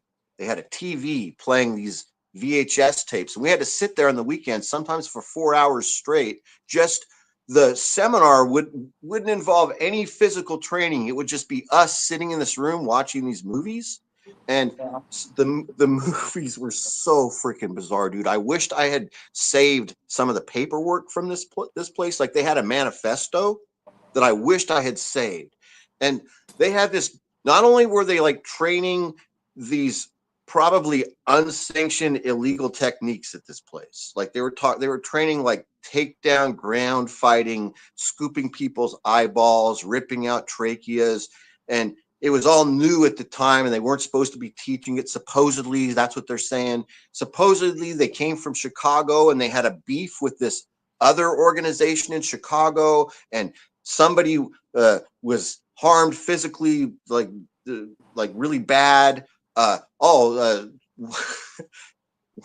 One of the instructors, so the master's daughter, so there was a master at this place that you never saw. Then there were these sifus that were like the head instructors. And then there were a couple people that were high ranking students. And one of them was the master's daughter. I saw her get her back broken once. She broke her. So she was this snake style. This is all animal technique, animal power, Chinese kung fu shit, Mongolian shit. And she had her back broken sparring with this sifu, and he just doubled her over, dude, like full. And so they would spar at this place with no pads and nothing, no mouthpiece, and tons of elbow and knee strikes. So it was really new to me. It was all new to me because I had just trained in karate and in regular punching and kicking, and I had to like learn different techniques, which were elbow strikes and knee strikes, which were all new. And so anyway, it was really weird. These people were trying to like turn us into a fighting, not even a fighting team. It wasn't like they were going to train us to compete in a competition, like is what usually happens at kung fu or karate studios. Instead, they were making us into parts of a little army. That was in the manifesto, is that they believed that the end times were coming, and they needed to have a circle of trained, and they really loved that Vic and I were active duty army medics. We were like in Denver, going to medical school in Denver. They loved, and they would always bring the anatomy into it. Whenever we're teaching and stuff, they would ask us, about certain portions of the anatomy, talking about the solar plexus and collapsing the sternum and how much force it takes. It was really weird. but I was there for a year, and then I left, and I was so happy to leave and be done with it. It was fucking I bizarre. wonder what's happened to them. It's maybe they've grown into some horrible cult. I was just going to say they were like a cult. So it was very much like a cult. So to get into this place, you know how when normally you go to a karate studio, it's like a gym. You could just, anybody can enter. Anybody can walk in, fill out the form and become a part of the class. There was an interview and an acceptance process to be a part of this place. And my friend brought me into it. He had already started it. He showed me the manifesto. He said, "Come in. You're going to meet this lady. She's the master's wife, and she's going to interview you. And it might take, I don't know, like it was like 45 minutes." And I thought, "Are you serious, dude?" And the place itself was really weird. It was in a basement. It was all painted red and black, ceiling, floors. All the walls are covered with weapons. So like it, and they said this is because at any time if we're invaded or attacked, you guys can grab the weapons off the walls. These giant spears and halberds and swords. It was goofy. True story. Wow. But yeah, they interviewed you, and she was super serious, like really serious, asking me why I wanted to train there. Um, yeah, it's weird. Wow. I remember the comic book ads for some master of the Master Dante. Black Dragon Fighting Society. It's like there was a parody of that ad. I think they ran it in Crazy Magazine when it was still funny in the first few issues, and it was. Were there any Uh, good comments while I was talking and you weren't reading them? I was showing some comments. I have to turn my phone completely sideways to look at comments. John Goris says, sounds like a very deep state op, and martial arts world is kooky. There was some Yeah. Tai Chi school back when I was in high school. Some of my friends got involved in it, and I just noticed of the people I knew that were involved in that, there was a high level of what's the word people use on YouTube? Self deletion. Um, where it's like there were bad fates that happened to people that it's something. What do they teach you there, man? But and that's my junior high school. The history teacher got some World War II films to show to us, color. You don't. There were they, when I guess they knew when it was going to be a big time battle. They knew it was going to be in the history books. They would bring out the color cameras, right? So they're on some island, I don't know. And these guys, they're shooting flamethrowers into these caves, and the Japanese soldiers are running out on fire. Talk about watching. This wasn't being shown to a bunch of recruits. This is being shown to these 12-year-old girls, 13-year-old girls that are dreaming about Sean Cassidy. It was pretty horrifying, man. I think sometimes the teachers would get in trouble with the films they'd show because parents would be, because they didn't know. They'd read. And this one time in high school, there was some psychology teacher and some girls said, "Can I bring a film from home and show it? It's about abortion." And she said, "Sure." The teacher got in so much trouble because it showed graphic stuff and babies and trash cans. It's like it was one of those completely graphic anti-abortion films. She said, "Yeah, bring it. I'll just get the projector out of the closet." Oh boy, that was rough, man. I remember it's just the things that happened back then. Kids were just in the back of pickup trucks bouncing around. And people didn't think about stuff. Uh, Stuff happened in my high school that if it happened today would be on CNN. It would be on every website. It's like Really? horrifying. The things that were just no story at all back then. Or I don't know. But This guy I knew, this guy I knew took off one night on a friend of mine's motorcycle and never came back.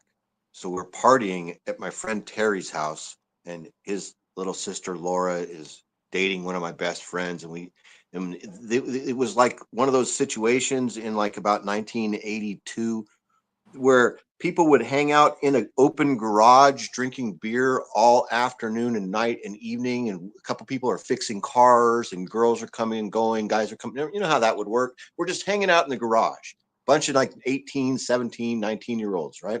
And this friend of Terry's comes over and he's hanging out with us, and Terry's fixing this motorcycle, or he's already got a motorcycle fixed. There's another motorcycle, and he's like, "Can I take this for a ride?" And Terry's, "Oh yeah, go ahead, take off, man."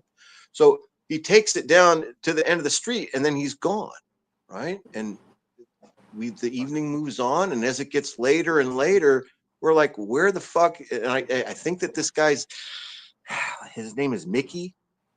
So this kid Mickey never comes back, and we're like, "Where the fuck is Mickey at?" Right? So then we're drunk and we're ready to go out and start driving because we're teenagers, you know. And now we're kind of bored, and it's like 10 o'clock, so we're gonna drive around all night like we used to, right? So now we have a mission to find this guy who took Terry's motorcycle and never came back. We're thinking that he didn't steal it; he wouldn't have stole it. Where the hell is he? So we drive all around, all where the trails would have been from Terry's house, and all through Pebble Beach, all to the Carmel Beach, all the way up to Pacific Grove to the point, and we can't find him in any of the parking lots, anywhere. So then the next morning, he's found dead by a jogger on the beach. He took the bike and drove down Spanish Bay in Pebble Beach, and he didn't know where he was, and it was dark. And instead of turning left, he just kept going straight, and he went right off a cliff, off these rocks, and like about 60 feet, just crashed into the rocks and the waves down below and just dead. And so it's just a horrible story. And it's some dude that didn't know what he was doing, maybe a little drunk, and thought he was just going to drive around on the bike for a half hour, and just took a wrong turn. And we spent all night looking for him, and he was there the whole night. It sucked. Damn. Uh, yeah.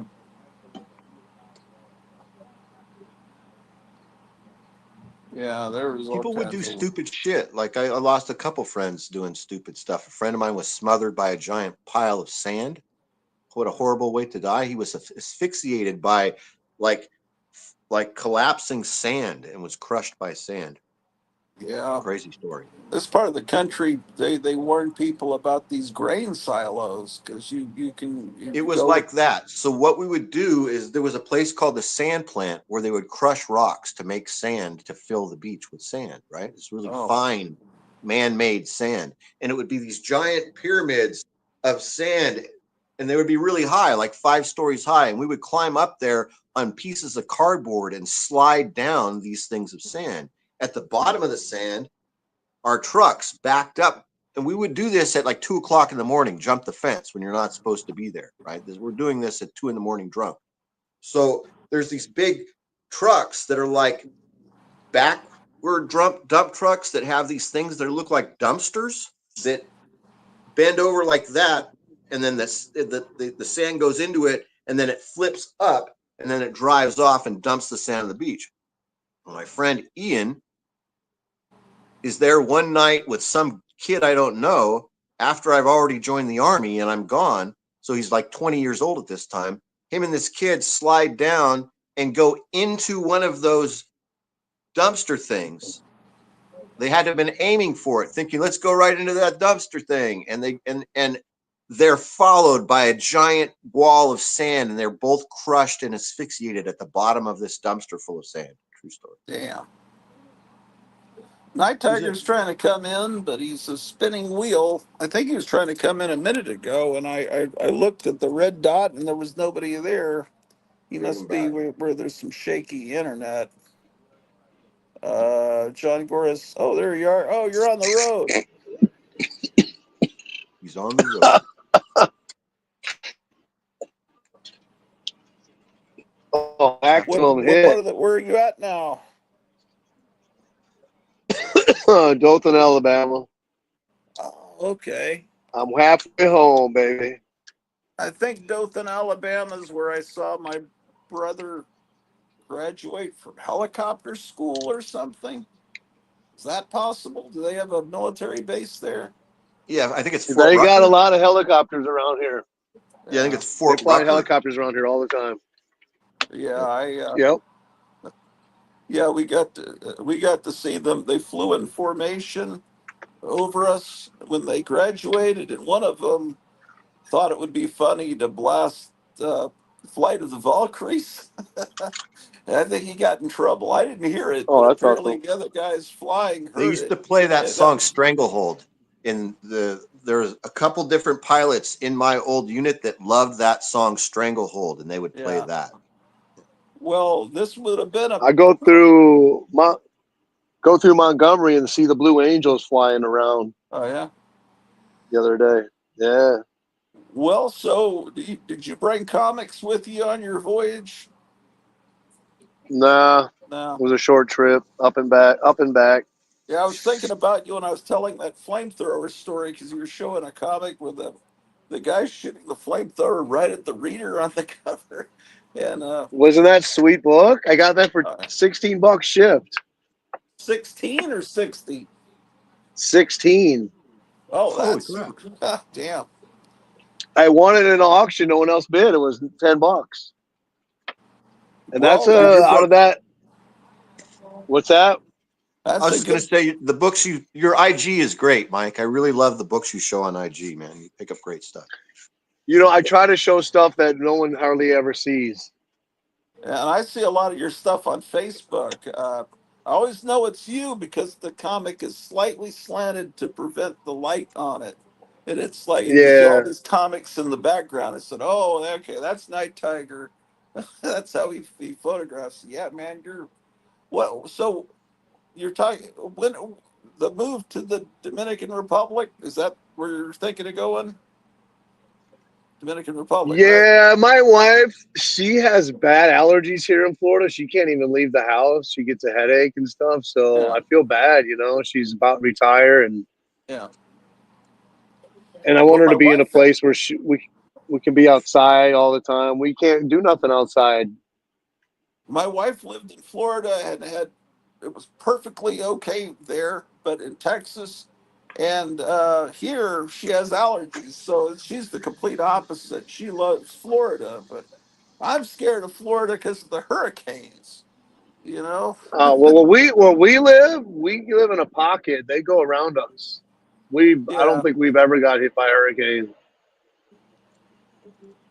but Yeah, come to man, Ocala, man. I call it purgatory because people move there and they never leave. but your collection is just becoming unparalleled. I just I worry about how much money you're spending though sometimes because you say this book was only $30, this one was only 60, and then I'm thinking, but look at how many you're getting, man. That adds I up, hope man. I got one coming today. That's Target Comics, I think. It's Yeah, got the nurse on it. It says the support the Red Cross, yeah. and I think I paid $30 with shipping for it for my comic shop. It's from Do you have that? 1945 or four. Oh wow. Do you have that comic that Will Eisner created to show how to maintain the M16 and operate it? No, I know which one See, you're now talking I've about. created a whole bunch of people looking for it. I won't, but I saw there were a million of them on Joe eBay. from Black's Box Silver and Bronze. He's got a bunch of those, and also Yeah, Tyler, but he's not on Instagram anymore. I talk to him still though. He collects a bit. He did a show with me. He collects all Will Eisner stuff. yeah. The Well, I the really comic enjoyed. couple.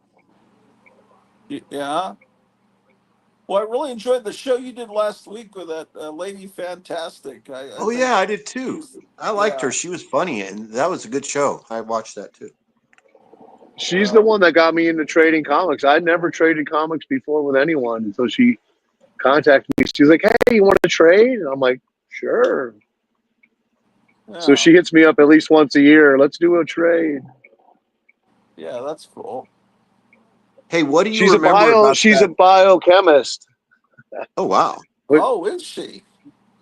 Well, I noticed that she always, it's like there's little pockets of the comic book community or whatever. And I noticed that on her channel, she's always with this guy that has like the Hall of Justice behind him. Oh I don't know. yeah, he's a big lib. He's a big what? What's her is He, he's a big lib. Not Rob Oh, from Not Near Mint. is it Lady Fantastic? Yeah, I was watching his latest thing, and he was bashing Trump and I'm conservatives. I'm like, why do people have to do that? well, I guess I've done it about Biden, so I guess I turn him mean, out. but I'm there. There's Good one boy. thing about your opinion, and there's another thing going even further and demonizing people. You know what I'm Oh, as saying? far as all the supporters, Yeah, like hatred almost. Excuse me. yes, I mean, I absolutely. don't like libs, I don't like Biden, but I don't hate anybody that supports them or is that mindset. I don't hate them. Someone just made a Yeah. comment on Instagram, YouTube, to one of my comments. Something about, well, wait till they come for the old people, Social Security and stuff like that. And I said, are you guys always about ifs? I mean, you always about fear mongering? It's always about, well, what if they do this? What if they do that? Well, they haven't done it. If they Yeah. do something like that, I will be against it. But it's this fear mongering that these people do. Well, their main thing is that Trump wants your money. He just wants to make himself richer. It's like, why would he need to do that? But it's like people lose all sense of their integrity. Yeah. Well, the thing And is, there is a lot of hatred. I mean, yeah, I mainly kind of pity the other side. I don't know that I hate them, but when you demonize people and say they're Nazis, uh, that's basically like saying they're worthy of just being offed, and they say, punch a Nazi. In other words, if you see someone wearing a red cap, you have every right to punch them because and Captain America did it, that's, Right. and So I, they dehumanized us at a point when we were in full acceptance mode. I have no problem with what you do if you're an adult to just leave kids out of it. There's other things, and even the abortion thing, which I have a problem with. There's ways that it works. It needs to be left up to the states. These are like their major arguments, but now it's become, I heard someone explain it recently that they shifted culturally, during Obama's period from trying to control, and I'm talking about like communists, socialists, Marxist type people, the leftists. So now it's all about this. It used to be about money and class and work and the unions and stuff, the middle class, but now it's about identity and race. So they had to separate us that way, and in the process of them separating themselves, they dehumanized us and made it acceptable for us to be treated inhumanely. And it's and even in the it's, commercials on every here's television. You know, but just watch here's the my thing. commercials. If you have your preference, your opinions, what you believe is true or not true, that's fine. You're an American. You're free to believe whatever you want. You're a Christian. You have free agency.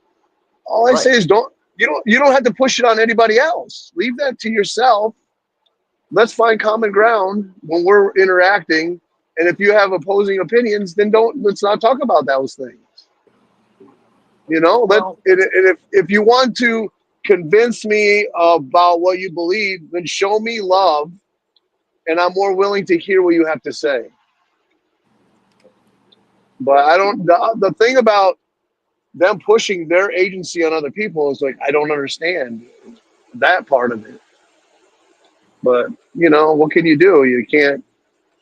You can only you can only live for yourself. You can't make other people do it. Other than just you know what I'm saying. Yep. well, But it's, I just see what they do is they try to, like, all I know is what I'm into, which is music and comic books, and then the culture I'm into, and I see things done to provoke me. That's all they're doing. Okay, the Silver Surfer's a girl. What are you going to do about it? You hate women? Is Is she? that what it is? Nazi? i- That's what they're Is doing. she? It's Is like, she a oh, girl? Yeah. Yeah. in the new Well, Fantastic Four I don't. How movie, do you yeah, define it? with What is a like Does girl? she? Ray. What is a Wait. girl? I got a question. Does she have a camel toe? I What haven't is a seen her. girl? I I don't. haven't I can't seen. define what a girl is anymore. Jesus. I the But hold trailer. on, I go don't back know. because I didn't Meyer analyze. was going to ask me something before we started getting into this. You remember what it was? Yes, I wanted to ask you about Cipher in the Snow and how good my explanation was for it and what you remember about it yourself. All I remember is the beginning. That kid gets off the bus. Yeah. But I remember he's at home and his parents fight and they just yell at him and there's never any interaction with like holding him, loving him, or any constructive praise or anything. Supposedly he just dies. He just like a cipher. He just kind of goes out without being loved. He just loses He any, dies of neglect, right? Like he just dies in yeah, the snow. Yeah. just no will to live. Like it's like a cipher, you know, when it's floating in the air and it gets cool and it cools off and it's just no longer hot anymore. Supposedly, us Christians were like ciphers and we need to go congregate on the Sabbath to keep our fire and to burning hotter. We got to band together once in a while, like the coals in a fire. Right. With all the coals together, they burn out quicker. But does it have to be in person, or could it be like in a situation like this? What do you Does it mean? have to be a fit? Does like if we had 12 people here, like in a Zoom StreamYard kind of thing, is that considered? And we're talking about God. Is that considered congregating, or does it have to be physically Yeah. together in the same room? Well, no, it's inviting the spirit of the Lord among Yeah, us, because and there's always a problem with a lot of churches where it's like, oh, they call you, why weren't you at the service this morning? Then they try to. Sometimes it can get kind of stifling. Not, we're trying to find a good well, church. We haven't really, but there's got to be a good one somewhere where everyone's I cool. am the church. And I this is have fellowship family. and yeah. Uh, well, they assign us families. I have families that I take care of, and I check on them and invite them to church. I don't push them because it's all about their agency. Like I had a sister call me this week. She said I have surgery. She said she wants to come to church. She's older. She's had a lot of surgeries. She says she feels ashamed of how she looks, and I try to talk to her about how that's not important. And she said, "Well, I really want to come, and I'm going to come." So, but she called me. She said, "I'm not going to come this week because I got surgery. I'm in a lot of pain." And that's not important to me. What's important is that she's reaching out and that we're having a relationship. Uh huh. And That's if she cool. comes to church, yeah, that's awesome. It'll be beneficial. But if she doesn't, as long as I can keep some kind of connection with her and we can talk about the Lord every now and then, and she knows that someone's out there that cares for her, that loves her. So, yeah, it's important that we go, but more important that we just, like the cipher, is that we love these people. We make them feel loved for real. There is I, tremendous power, though, in being together. Now that I think about it, because yeah, my the wife had this fires will burn feeling that, hotter. well, my wife uh, was smoked, and we went to well, this she actually used to be a Mormon, and she was also in the Seventh Day Adventist for a while. And but she had this feeling she should go to this one Seventh Day Adventist church, and it's like, well, we went there, and the whole congregation was African immigrants. I mean, they spoke English, but they were all pretty much African immigrants, and they asked if anyone had anything. She went up there and they prayed over her, and then it was like instant. She didn't smoke anymore. it's set maybe once or twice a year. It's like so there is power, and being together and I guess group prayer. Um, I believe it. I've heard so many stories similar to that. and I'm she part of really that felt. actually. I used to smoke, and they Did you? I invited didn't know me that.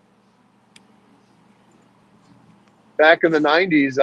The bishop called up and asked me if I would accept the calling in the church, and I said, "Well, you know that I smoke," and he goes, "I know, but I'm asking if you accept this calling, if you would just pause your smoking until after you're released from the calling." And I cried right there. I felt so much love that someone would reach out to me and ask me to do something so special that I quit smoking.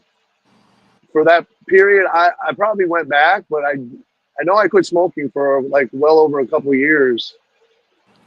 And I struggled with it for a while after that, but then I quit for good. Well, that's great. So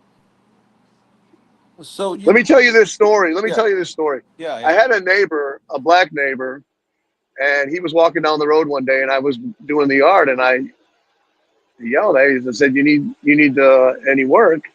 So he came over, and I would pay him to do help me with the lawn every now and then. So we started talking religion, and he invited me to. I invited him to church, and he said, "Well, if I come to your church, will you come to mine?" And I'm like, "Okay." Well, he never came to mine, but I went to his. So he had an event. This is a Pentecostal. They were Oh, doing an event for their pastor. They were earning money for their female pastor to go to Hawaii for her birthday. I won't even get into that. That was, but anyway. So they had a national comedian there. This all black church, Uh-huh. and I went with my wife. She's Dominican. So they had this comedian, and he's talking. He's doing jokes about white people.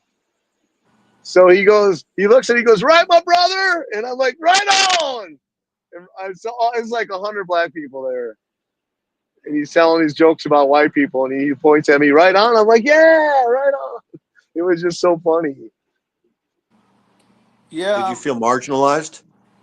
No, I'm the kind of person I like to be in a situation where I like to stand out. I don't rarely feel uncomfortable, Right. but I just thought it was so cool. I thought it was cool that I was like, all right, this is cool. I'm in the middle of 100 black people, and I'm getting called out as the white guy. No, I went to a school in Milwaukee. My mom, they were going to do what's that called? The busing, inter city busing. Yeah. And my mom was weird. So she goes, "Well, I'm just going to start you guys this year," because they were starting it the following year. So she sent us to the north side, 1,000 black people in the school, and there was like 20 white people. Me and my sister and 18 other kids. So that was third grade. So I've had a lot of experience, but I just love everybody. I love get these experiences like that. Yeah, I'm the same. I feel the same way. Um, I've had similar experiences to what you just described throughout my life. Um, One time I met I, this lady at this job that I was working at when I was 17, painting houses, right? And they were apartment buildings, not houses actually. And it was the apartment buildings were owned by a buddy of mine from high school's father, who was a kind of a slumlord. Okay, so he owned these apartment buildings in the bad part of town, in the lower income part of town where more black people lived, and his tenants in these buildings were probably predominantly black or something, or Hispanic. And I was getting paid a large amount of like an hourly wage of like $15 in 1982 or something, which was a lot of oh money for a wow, 17-year-old yeah, that's to a paint lot of the money. outside of these apartments, right? And for the most part, completely unsupervised because there was a bunch of buildings. And so I would just get dropped off with a trash can full of paint. So it would be a trash can, a big plastic trash can full of paint, and a big roller with additions on it and ladders. And so I was painting these buildings. And so I would, at the beginning, bring my lunch, and I would take my lunch break and just like sit there, at the on the outside of the building there and eat my lunch. And then I met this woman that lived in one of these apartments there, and she was really cool and really funny. And it was this older black lady, and she had a pet chicken named Balthazar that was in the house. And she told me the whole thing. Like, you know who Balthazar is? And I just happened to know. And I said, yeah, he was the one of the three kings, and he was the African one. And she says, yes, right. And she had her house was incredible. So she started cooking lunch for me. I started hanging out with her, and also she smoked pot. So here I am with like this 35-year-old lady. I'm 17. We're smoking a joint. She's making me a meatloaf sandwich, and I'm looking at the tapestry of the dogs playing pool hanging on the wall, right? The whole thing, the African Man, I bet you decor. that meatloaf tasted. What's that? Good. What's that? You're breaking up. Yeah, it's turning into a Cylon. It'll get better.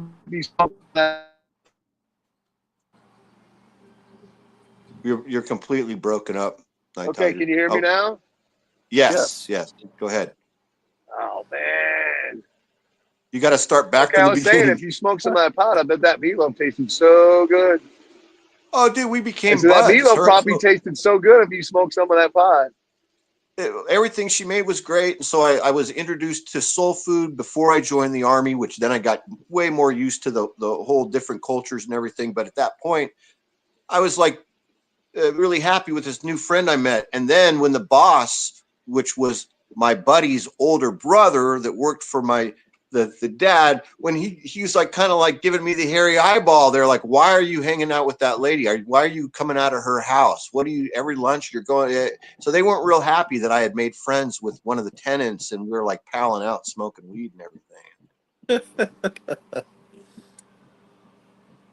Wow. That's like me. I was used to work at a roofing company, and I would hang out with the guy who ran the asphalt machine. He was like in his 60s, black guy. He would cook his food right on the asphalt machine in aluminum foil, and he had a limp, and he talked like this.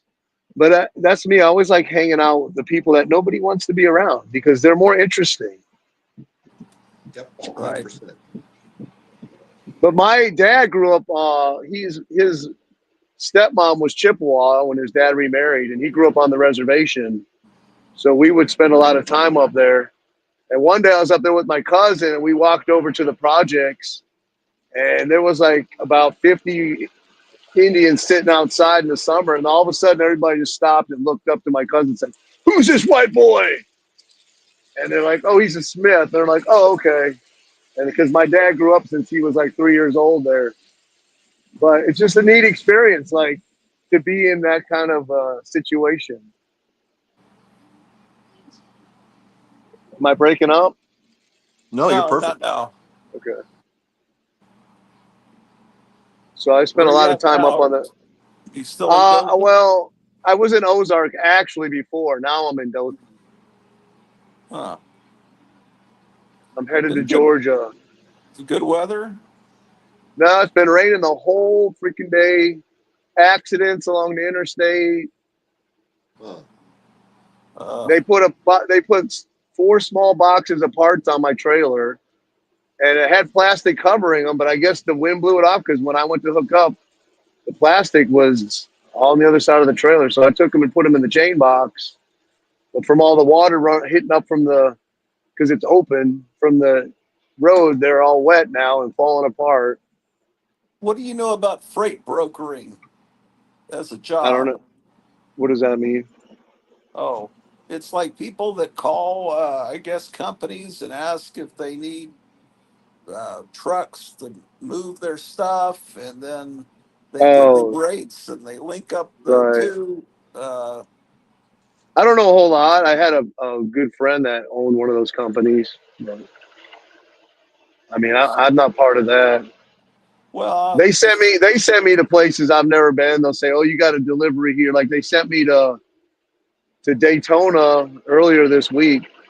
They just called. They say, "Oh, just let you know, you got a delivery to Daytona." I'm like, "Okay."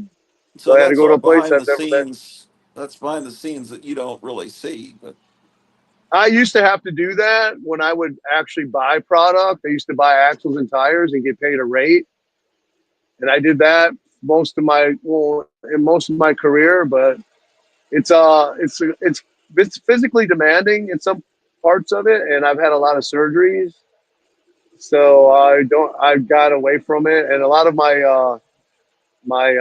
clients we have a rivalry with other companies that were like trying to get in and take over accounts away from each other, price wars and all kinds of stuff. So over the years, a lot of my accounts have been taken over by other people, and I've just kind of embraced that and kind of got out of it. So they call me in emergency situations where they can't get another person to pick up accounts. They'll call me to do it. Like I had to pick up one on an Air Force base last month, which was a nightmare. But that's where the big money is. But it's a lot more work instead of just jumping in and hooking up and driving. But now in Florida, they had a driver. He quit last year, the middle of last year, and they haven't been able to get anyone to fill the position because it's part time. It's really full time, but they have it in the one ads as part time because the main part of the deliveries is part time.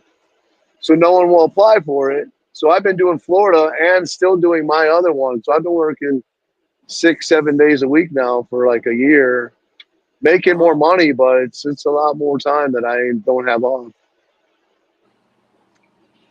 That's why I'm working on a Saturday because I have to do my hauls at the end of the week now. Instead of I used to be off Friday, Saturday, and Sunday every week. I loved it, but I made like $500-600 less money.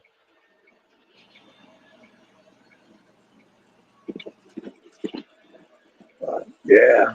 Anyways, I was you. So I don't know if I relate to you, but my parents they died tragically when I was a kid. Well, you were talking about these movies, and I don't have a lot of memory recall because of that, and so it triggered this cool memory. mhm. I think it was a different movie where a cat had got hit by a car and it got wound up in the tire at one of these Oh, movies where all the kids were at school, and so especially all the girls, they were all like emotional, like kind of freaking out, and the teachers were panicking because they were worried about, oh, these kids are going to go home and what's the parents going to say. I had forgotten all about that. It was just one of those things where you remember because it was so you don't see teachers in a panic as a kid like that. yeah, They were all yeah. worried. It's Oh, all these kids are going to go home now and tell their parents.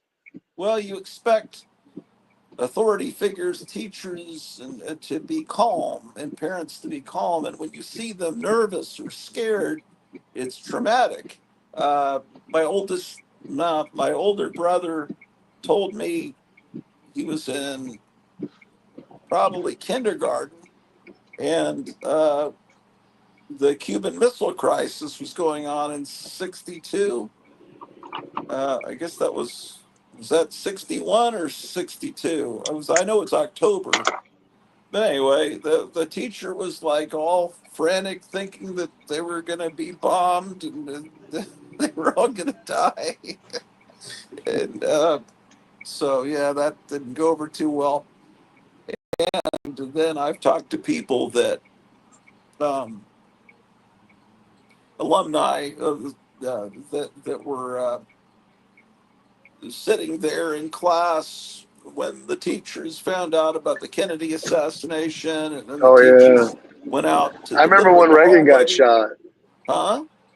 I Oh, remember being Reagan. in school Yeah. when they announced Reagan over the loudspeaker. Yeah, I remember that. I remember exactly. I was in an art class, but that was that wasn't as traumatic because he survived.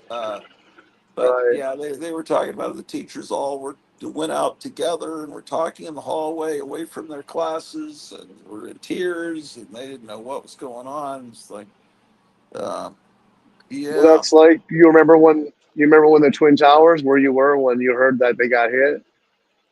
yes, I do. I was in a meeting and I was in a teacher meeting and I had no idea it happened. And then that happened probably about 8:30 in the morning, and then the beginning of the second class of the day, I had a lot of teachers found out about it during the first class and had turned on the TV and the classes were watching it. But I had no idea. So this girl comes to me and says, "Did you hear about what happened in New York? The Twin Towers fell down." I was like, "What?" And she was kind of smiling because she didn't know how to process it. She had just been watching it in algebra class, and like, so I turned on my TV and I was thinking, I hope my uncle's not in that because he was there in the World Trade Center the first time they tried to do it. Because that wasn't the first time. There was Right. it's When bombs they in the bombed it, basement. yeah. Yeah, he was there that day, and I'm thinking, oh, I may have just lost my uncle.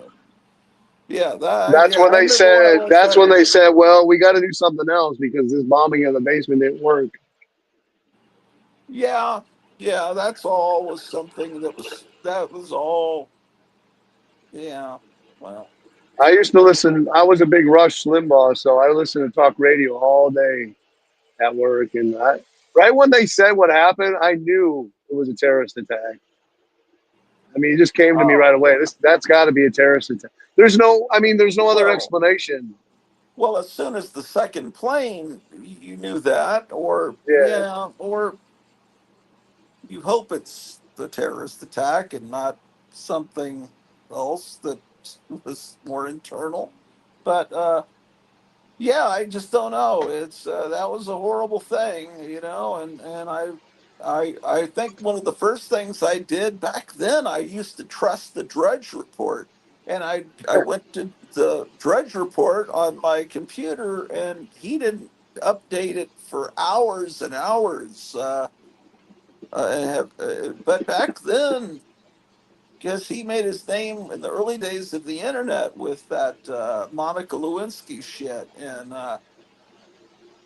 um, and if you look at, I was just the other day, because it's so opposite now. So I looked it up on the internet to see, because I've heard he sold out and for millions or $1 billion or something to someone else. Because now you go to Drudge Report to find out the complete opposite, to find out the propaganda lies. Yeah, it's like You the basically Huffington go Post. there for the opposite, for the opposition. Whereas it Right. used to be like the you know this was the guy to trust, and it's like, how can you just sell out and let someone else use your family name if that is his real name? But according Yeah. to Wikipedia, it's still him, and he's doing it out of his Florida mansion, and it's like, I don't know about that. But it's either he had a complete change of character, or he has no character and is willing to sell his family name to the enemy and just say douches. Uh, sad. I but remember we were on a school trip to the college to see some movie, I think, about Van Gogh or something. And when I walked out, they had the shuttle had launched, oh and man, we were all looking up in the air, and I seen like a Y, smokes in a Y, and I'm like, that doesn't look good. That doesn't look right. And that was when that yeah, teacher was in there.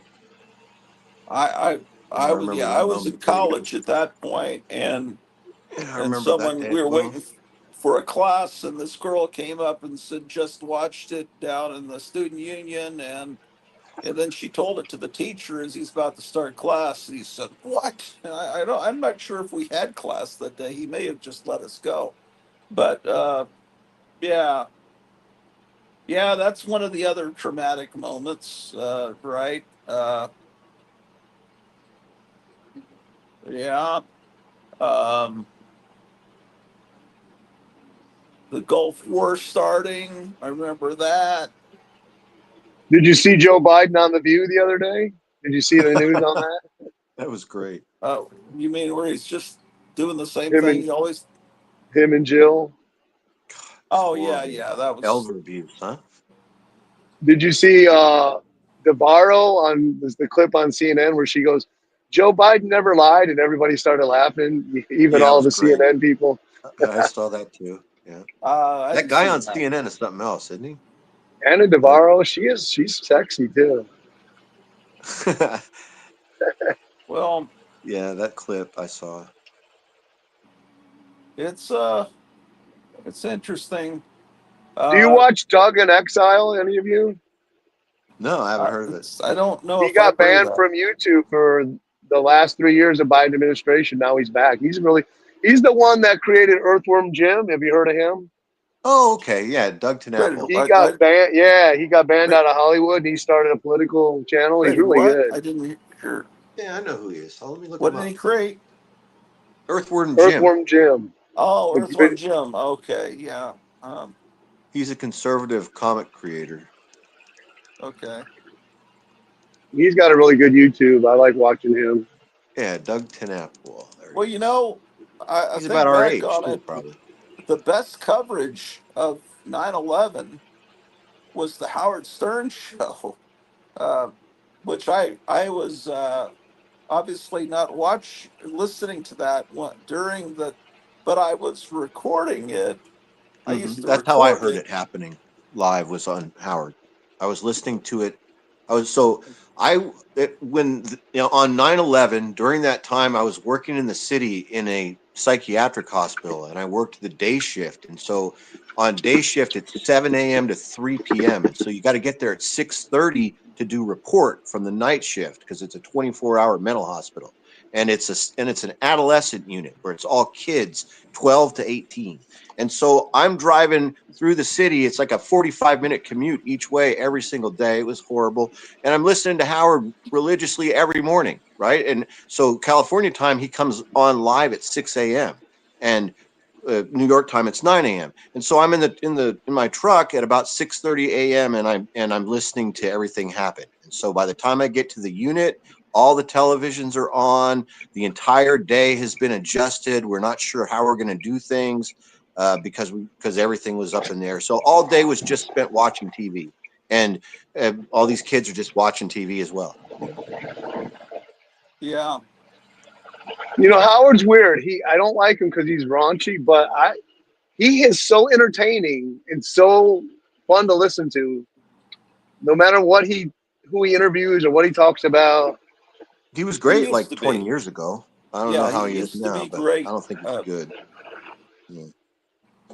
there was in the '90s he was great, and then I'd hear old recordings of him where he would do this weird voice, like he, and then he got real. Yeah, it sounds like he's horrible now. So it was just a time period of a good 10 years or so that I really enjoyed the heck out of that. And he seemed very much to think about the same things we do. He was really into comics and comic movies and had the same very He similar would sense of just humor.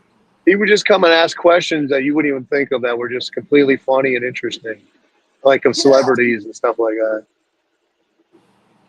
yeah, Or like you talk to somebody and go, "Oh, did you do her?" And you'd be like, and no one else would ask that.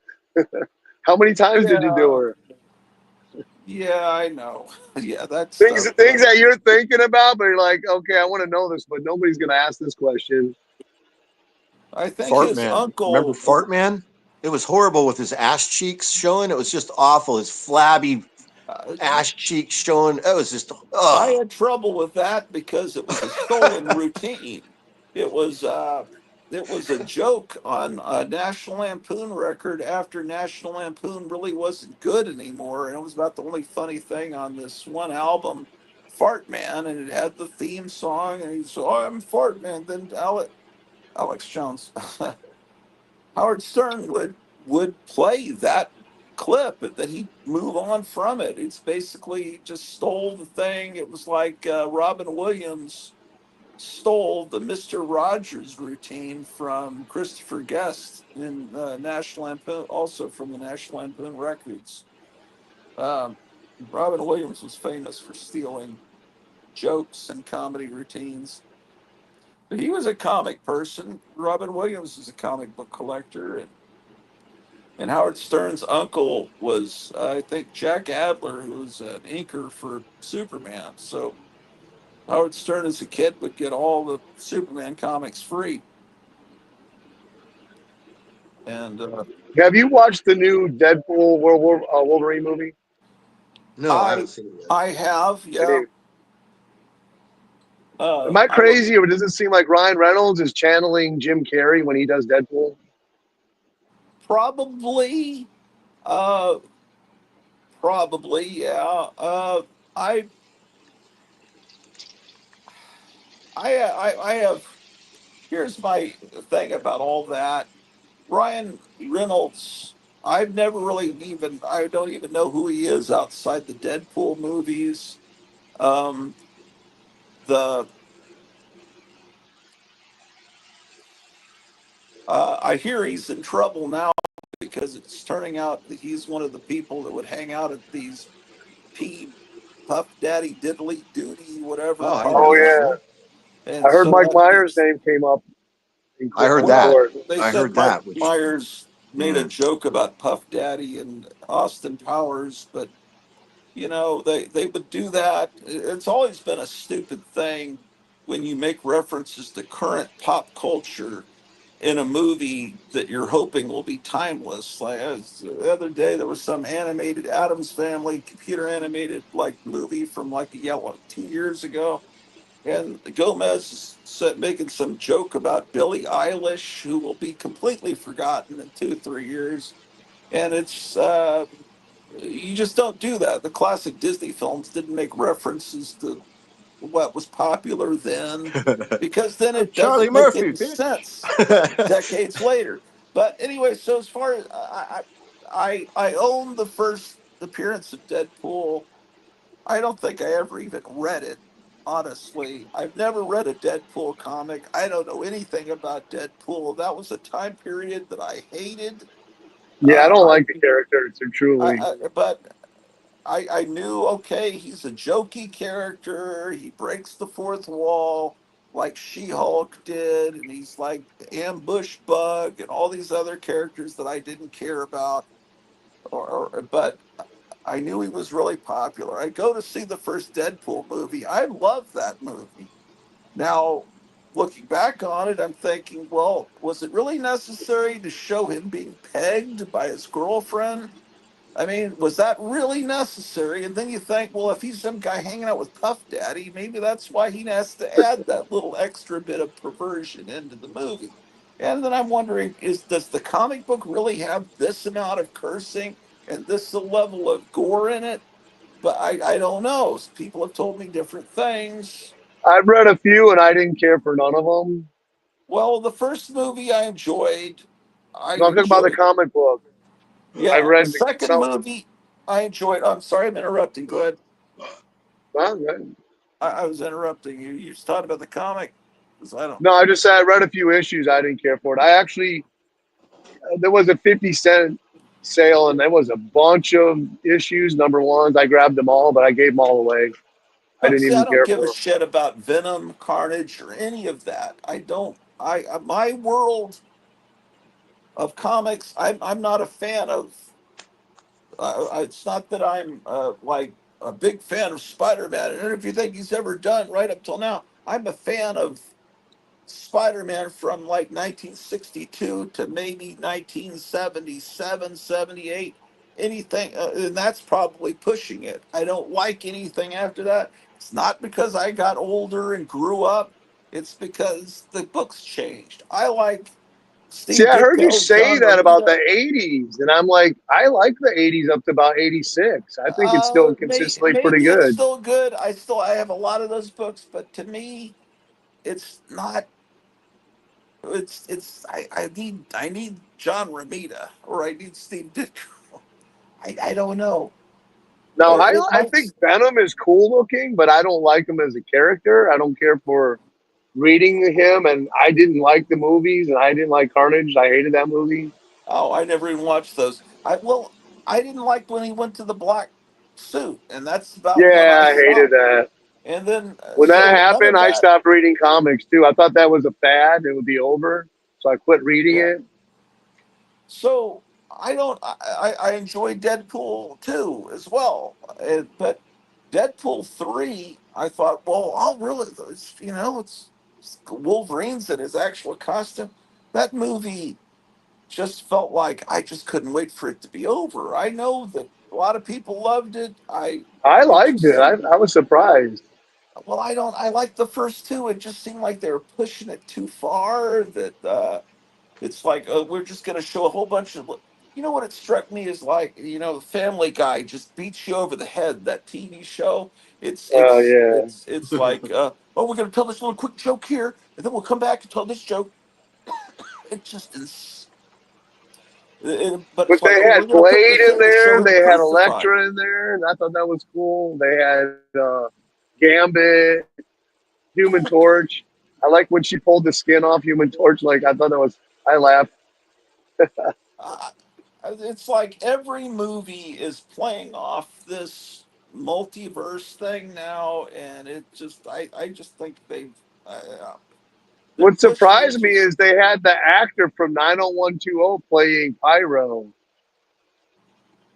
to play who? Pyro in the third movie, Oh, Wolverine and Pyro. Deadpool. Yeah, I didn't even I know who always remember Pyro him from is. 90120 as Which the actor? sister. I forget his name. He was the brother of Shannon Doherty. Oh, Uh, yeah, but I don't even remember who Pyro is in the comics. Maybe I isn't should he look like He's him our up. one age? of Isn't he like 60? He's got to He's be like what? 50. He's got to be yeah, like our age. he's older. In his 50s, probably. Yeah. Well, Pyro is one of the evil mutants, I think, isn't he? Yeah. Brotherhood of not Evil Mutants. Hmm. not one of the original ones. No, not the original from the John Byrne run, Claremont. Yeah, he is. Oh, was he? Well, I read all of those. I just don't remember the character. It's not, of course, it's been 50 years. But yeah, I don't know. It just there's something about it. It just I don't know. I wanted to like it. I saw there was a little Deadpool dog. I mean, I wanted to like it. Yeah, I saw that the was a really that I was kind of wanted, stupid. yeah, but I like the stupid stuff. I was wanting to like that movie. I didn't go in wanting to hate it, but it just seemed like we're going to show you this because it was on the cover with Hugh Jackman with the Wolverine crucified, and here's this thing that was in this cover, and this is like Oh, when they they're just showed trying Lady to please the Deadpool, I fell fans. in love. Lady Deadpool, she was hot. I Yeah, wish I she would Did have he get been. I it. eat wish they make a movie with her. Well, what they're did doing he in eat this new movie. chimichangas? And is there like a skull with a beanie cap that floats? Yeah, what the heck was that? I don't know. Did I you know. see? I Did you just see the saw it. shoe stuff? The shoe store was named Liefeld Shoes or something, or Foot Hmm. Care, Liefeld Foot Care. Well, I heard you talking about it somewhere, but I Yeah, on didn't Yeah, I know Instagram. saw or a picture notice of it. it. Um, I guess it's more a love letter to a time period of the comics that I didn't like. I understand what they're doing in the next big movie. I don't know what it's called. Maybe it's Secret something.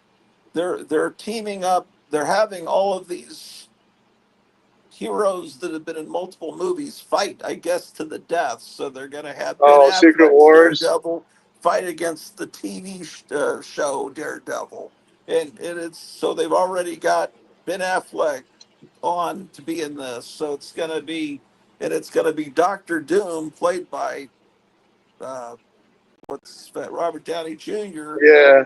who's not going to wear the, because it's going to be just like Judge Dredd, the was the Stallone movie. That like, oh, this looks like it's going to be cool until you realize, oh, Judge Dredd doesn't wear his mask for the whole movie because it's Sylvester Stallone.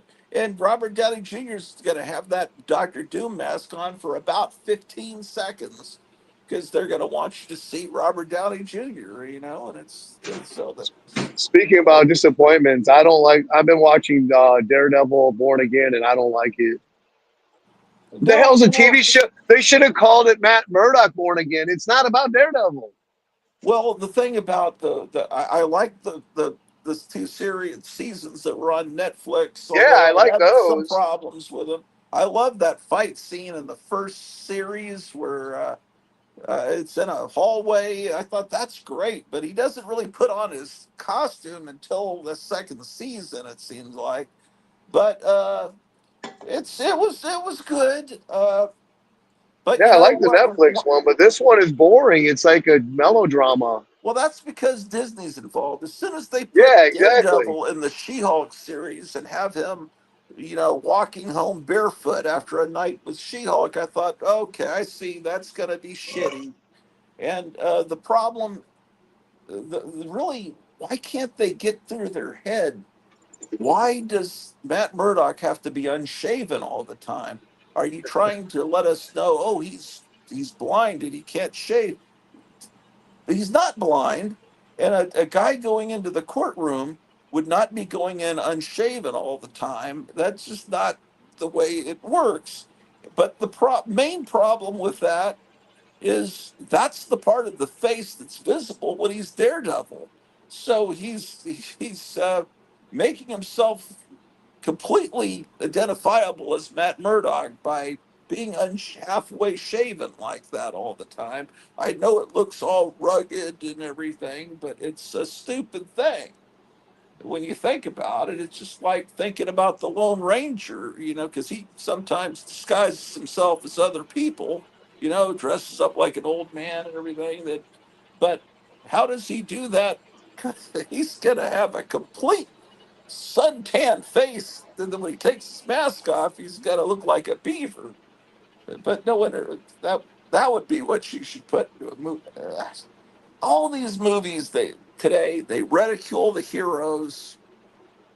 Uh, Yeah, it seems like a theme. We when they make a show where they don't want to give you the fan what they want. They want to make it artsy. You know, I would well, rather have a Daredevil show like the Netflix one was action packed. yeah. I don't know what This they're one doing is in the like, Disney one. I it's probably just yeah. yeah, I heard Thunderbolts is bombing, and now they're calling it the New Avengers instead of Thunderbolts. That Yeah, I was mean, I heard hilarious. someone. Wasn't that funny? Yeah, Yeah, I didn't believe it. I thought it was a joke until I looked and researched it. I mean, how can you yeah. change the name of a movie like a weekend after it comes out? I never even heard of that before. Well, it's happened. It happened with that shitty Harley Quinn movie that was originally called Harley Quinn and the Unbearable Lightness of Being and whatever. And then they decided, hey, what the fuck? Let's change the no. It's called Birds of Prey and the Oh Unbearable yeah, Lightness. And then they said, no, let's just call it Harley Quinn. No one knows what the hell that shit is. And then that was a great movie with Tom Cruise that bombed, and they changed the title for the video release. what It was was that movie? a outer space movie where he's a soldier, Oh and yeah, yeah. every time he gets killed, he comes back because it's like a video game. I thought that was a good movie. I That liked was a it. great movie, but they couldn't get it, so they changed the name on the video release to Live, Die, Repeat. So that originally it was called, I Oh forget what it yeah. was called, but you didn't know what it was. So Live, Die, Repeat. They're telling you basically what happens. It's kind of like Groundhog Day. They're spelling it out for you. Imagine if Groundhog Day changed the name to Repeat Every Day. It's like sometimes they'll change names uh, for other reasons, like the book Charlie and the Chocolate Factory was changed to Willy Wonka and the Chocolate Factory, I think because they had a tie-in with the Willy Wonka like chocolate bars that were being marketed to tie in with the movie, and they wanted Willy Wonka in the title. Sometimes just book titles, they think, well, this will work better on a marquee than that book title. Sometimes they change the names of books. I don't know, but I want to see Thunderbolts. I think it looks funny and good. Well, it might. I just don't. I don't. So what is that supposed to be? U.S. agent in there with the Captain America kind of halfway suit. It's all. I don't know. It's all based on TV shows that were almost unwatchable, and it's like you have to sit through to understand it. The Winter Soldier TV show, Falcon and the Winter Soldier, which was not very good. I think No, that's where I've they seen used that. U.S. agent. And then you have to watch the Black Widow movie to know that the younger Black Widow character, I guess, was introduced in that. All these movies that no I one liked really her, watched. and I liked Yeah, that she Black Widow seems like an movie. appealing actress. And then you've got Sebastian Stan or Shaw or whatever his name is in it. And then I wish they would not make the Red Guardian such a joke, though. I mean, the actor Yeah, probably could I be agree with okay, that. like I agree with you on that. shave his beard. I mean, because uh, I think he should just be more like Captain America, but from Russia. You can make jokes with him. You know, like you do with Chekhov in Star Trek with his accent, and you could maybe have him get drunk too much, but have him a physically fit superhero that represents Russia. I think it's all part of the. We've got to have him look like a bum because we hate Russia. And Russia used to be what the I conservatives just, hated Russia. Now Russia is what the liberals hate. And I think that's because in Russia, now it's a Christian country. And 40, 50 years ago, they closed up all the churches. Now, what they don't want you to know is that, you know, Putin's saying America needs Jesus.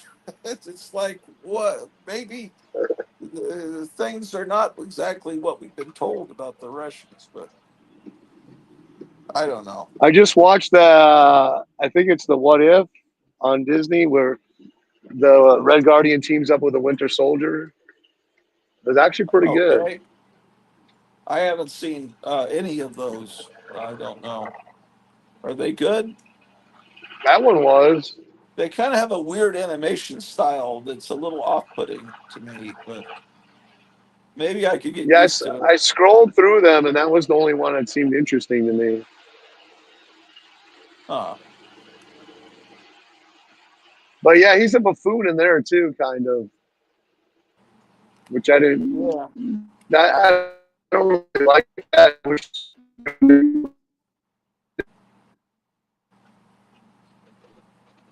Yeah. I, dumb one. what do you think of the Peacemaker TV series? I never seen it. Is that on Disney Okay. Plus? Oh no, it's DC, so it's on. I don't know what. Some kind of HBO. HBO Max, something like that. Uh, They just released I a watched the trailer suit. for the second season yesterday. I don't like Uh, Cena. I don't care for him. Ever since he kowtowed to Russia, I mean to China, he did that oh, that was apology. really bad, wasn't it? Yeah. Yeah. Ever since then, I have never liked him. Well, I never even knew anything. I couldn't believe that someone could do that. It was really bad. It was like he was terrified. I That's forgot like about that. selling your soul to the devil. That's what it felt like when I watched him do that. He was selling his soul. Well, the thing about More money, more problems. I Everybody. can't think of his name right now. He has to say what he has to say in order to continue to be able to afford Yeah. both the Malibu house and the Hawaii house Yeah, and And The the Rock did the ranch same thing. in Montana. Yeah. yeah, The Rock did Rock. the same thing too. Got to get up there. Lost lot of Um, lost a lot of respect for him also.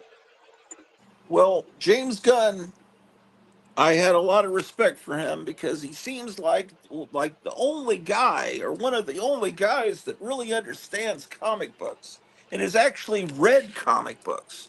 So even when he totally fucks, well, he's messed up some characters like Warlock, but overall, that third Guardians of the Galaxy movie was good. It was fun. It feels like a comic book. Now he takes characters and changes them drastically, and that's something he does. Characters that nobody, normal people, don't know anything about, and even most comic collectors have never read. Don't know much about Drax the Destroyer or or how he's supposed to be in the comic. And I've always thought, well, sometimes he's improved these characters and made them more interesting. In but when he was, he had real bad TDS, and he was posting on Netflix about how much he hated Trump, and so these Trump people went way back in his Twitter and found, oh, this guy used to only tweet jokes about the worst possible thing you possibly could do, and they weren't really even that funny, and that's all he would talk about. So, like Howard Stern would make jokes about Nambla, but you knew that he was. But it's like that's all James Gunn was talking about. He says, "Well, I was just a punk rocker then, and I was just trying to be edgy." And but that's all. The only way you're edgy is only about that one subject. And so anyway, when I came out, he got fired from Disney, and they eventually rehired him once they figured people had forgotten about that. And he was able to do um, Guardians of the Galaxy Part 3. Yeah, I remember all that Well, the happening. thing is, now he's pissed at Trump people. So when he made Peacemaker, he shows Peacemaker. So like most of those people, he thinks Trump people, Trump voters equal Nazis. If you vote for Trump, you're a Nazi. So what I'll do is I won't talk about Trump. I'll just show these superheroes fighting and killing Nazis. And that's fine if it's a World War II show, if you're making something set in World War II. But if it's being set in modern times and everything you do has the heroes fighting Nazis, there just aren't really that many real life Nazis around today. There are some, but that's not the way that I'm that's sure not there's how some you of would define a everything. Trump supporter. But whenever he shows thousands of Nazis being slaughtered in creature commandos, the modern neo Nazis, that he's really meaning these are Trump people. And so he could have, hold on, he had to plug in my phone in. He could have easily had Uh, GI Robot have a flashback to World War II, where I think he did, where he's killing Nazis. But then GI Robot winds up at a with a bunch of Southern scumbags that I guess are supposed to represent Trump supporters or Klan type people. And then GI Robot says, "Oh boy, this is what I've been programmed to do." And then they have the ultimate gore fest where just people's intestines are spilling out in this cartoon. And he did it also in the Peacemaker show because John Cena as Peacemaker, his father turns out to be this evil superhero, supervillain that I think is called the White Dragon or something like that. So John Cena's father turns out to be one of these neo Nazis, and it's just like, okay, so this seems to be a theme, and this is the way that you're insulting the Trump people by putting Nazis as the bad people, and because all liberals know. They always like to use the term dog whistle. Nazi equals Trump supporter. So let's make fun of and of course, that character was actually pretty interesting. The I father. saw him in Suicide Squad, and I couldn't. It's like I couldn't help laughing every time I looked at him. He looked so stupid with Yes, that helmet. And yes, but I did love that movie. We probably should call it Self Deletion Squad. I just realized because I how do didn't you like talk it about that because movie on YouTube when they don't like that word? But I thought what that movie was good. I I watched another. Hold on, I watched another movie right before it. I forget another superhero movie, and then that one after. I can't remember the one before. They were both the same. It was a Hispanic teenage girl who was a C character saves the day for the movie. Well, I don't remember what movie was before it, but it was the um, same thing with Suicide Squad. Self Hispanic Deletion teenage Squad. girl Was that saves the whole That's movie. hold on. Is that a Captain Marvel movie? What No, is it was the another. there's a isn't there a Captain Marvel? No, she's Indian. I don't know. There is. I don't. I No, it was think that was another a Marvel superhero movie. movie, I can't right? remember what I it don't was. know. I don't know. Yeah, yeah, it was a Marvel movie. Well, what was But it was, what both is movies had the same exact theme.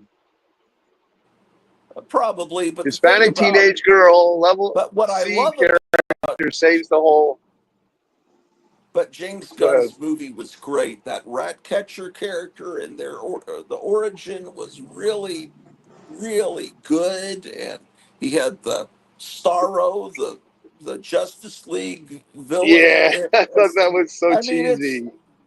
I thought it's great, man. Because Sorrow. any any real comic book movie, you're going to be able to say it's cheesy because it's Well, the whole Starro character has been cheesy since his first inception for me. yeah, but that's the era of comics that I love. So I love the cheesiness. So I love the Can you silver edge. imagine going to the beach and you get attacked by a starfish, like one hundredth Yeah, of your size? I think it's great because it's a comic. I want to see comic books come to life. I don't want it to be made serious. I don't want. I want it to be literally something that would have been in a comic book in 1965. Right. I don't want any change. I want it exactly brought to life. There's a whole army of people on YouTube that have never read a comic book that are so up in arms that this new Superman has underwear on. And it's like, that's not the way he's supposed to be. I saw Man of Steel, and he's, it's like, no, Yeah, that's we the never way, think about that when we look at them. It's just normal. no, that's how it's supposed to look. And to me, Yeah, it looks kind of pervy to not have that. It just looks a little wrong. It's like, it looks better to have that on. I don't know why. Um, I thought that last Fantastic Four movie looked really messed up, having that damn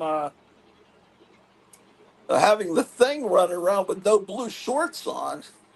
It's like, wait a second, the thing doesn't have any genitalia. I don't. yeah, I know. He should have had a big rock penis. Well, why not just put on shorts and no one will even have to think about that? Because now we have to think about the thing is looks like a The Ken thing in his doll. thing. The thing in his thing. Yeah, but it's like okay, so that was You really think dumb. so? The Thing's girlfriend, right? She was a sculptress, right? Her father was the puppet Yeah. master, right? Right. So, do you think that there's an innuendo there, right? Like that she's going to take a hammer and chisel to what you guys were just talking about to shape it into anything she wants to shape it into? Do you There think you that's go. like a baked in there? I just thought of it now. You know how like when we were kids, we're like how we would joke about how Superman would destroy Lois Lane in a certain way. Remember that? Yeah. Right? Yeah. I never joked about that, but now that you think about it, Well, that we is did. true. We joked about it. We would talk about how, like how every normal activities, if you're Superman, are now completely different, and you Yeah. could like harm people. Yeah. Remind me later off the show, Meyer. I'll show you a comic strip where that's drawn out. Of what Uh, I'm talking about. uh, It, yeah. guys, Is if Alicia you'll sculpting notice, Ben Grimm's genitals with like a hammer and chisel? She's like sculpting with a chisel on his genitals. Somebody needs to do that at this point. I just You've been that would what's that that would artist? be You've been reading that a would be lot lately. graphic. Get Graphic Man to do it. Yep. Or I could just do it for somebody. I I could get just There you commission. You could pay I me don't to think paint that's the that. kind of thing Graphic Man would want to do. Well, Could it's you? graphic, and he's the graphic man. That's funny. But if you'll notice, if you'll read any of my texts anywhere now on any platform, I put an exclamation point after everything I write, Why do and you do that? I get that from DC Comics. If you go read DC Comics in the '60s, everything they write has an exclamation point, never a period. Even questions have exclamation points. Isn't And that one day I Marvel? Isn't noticed, that with all comics? That's all well, I noticed comics. that one day, and I'm like, why do they do that?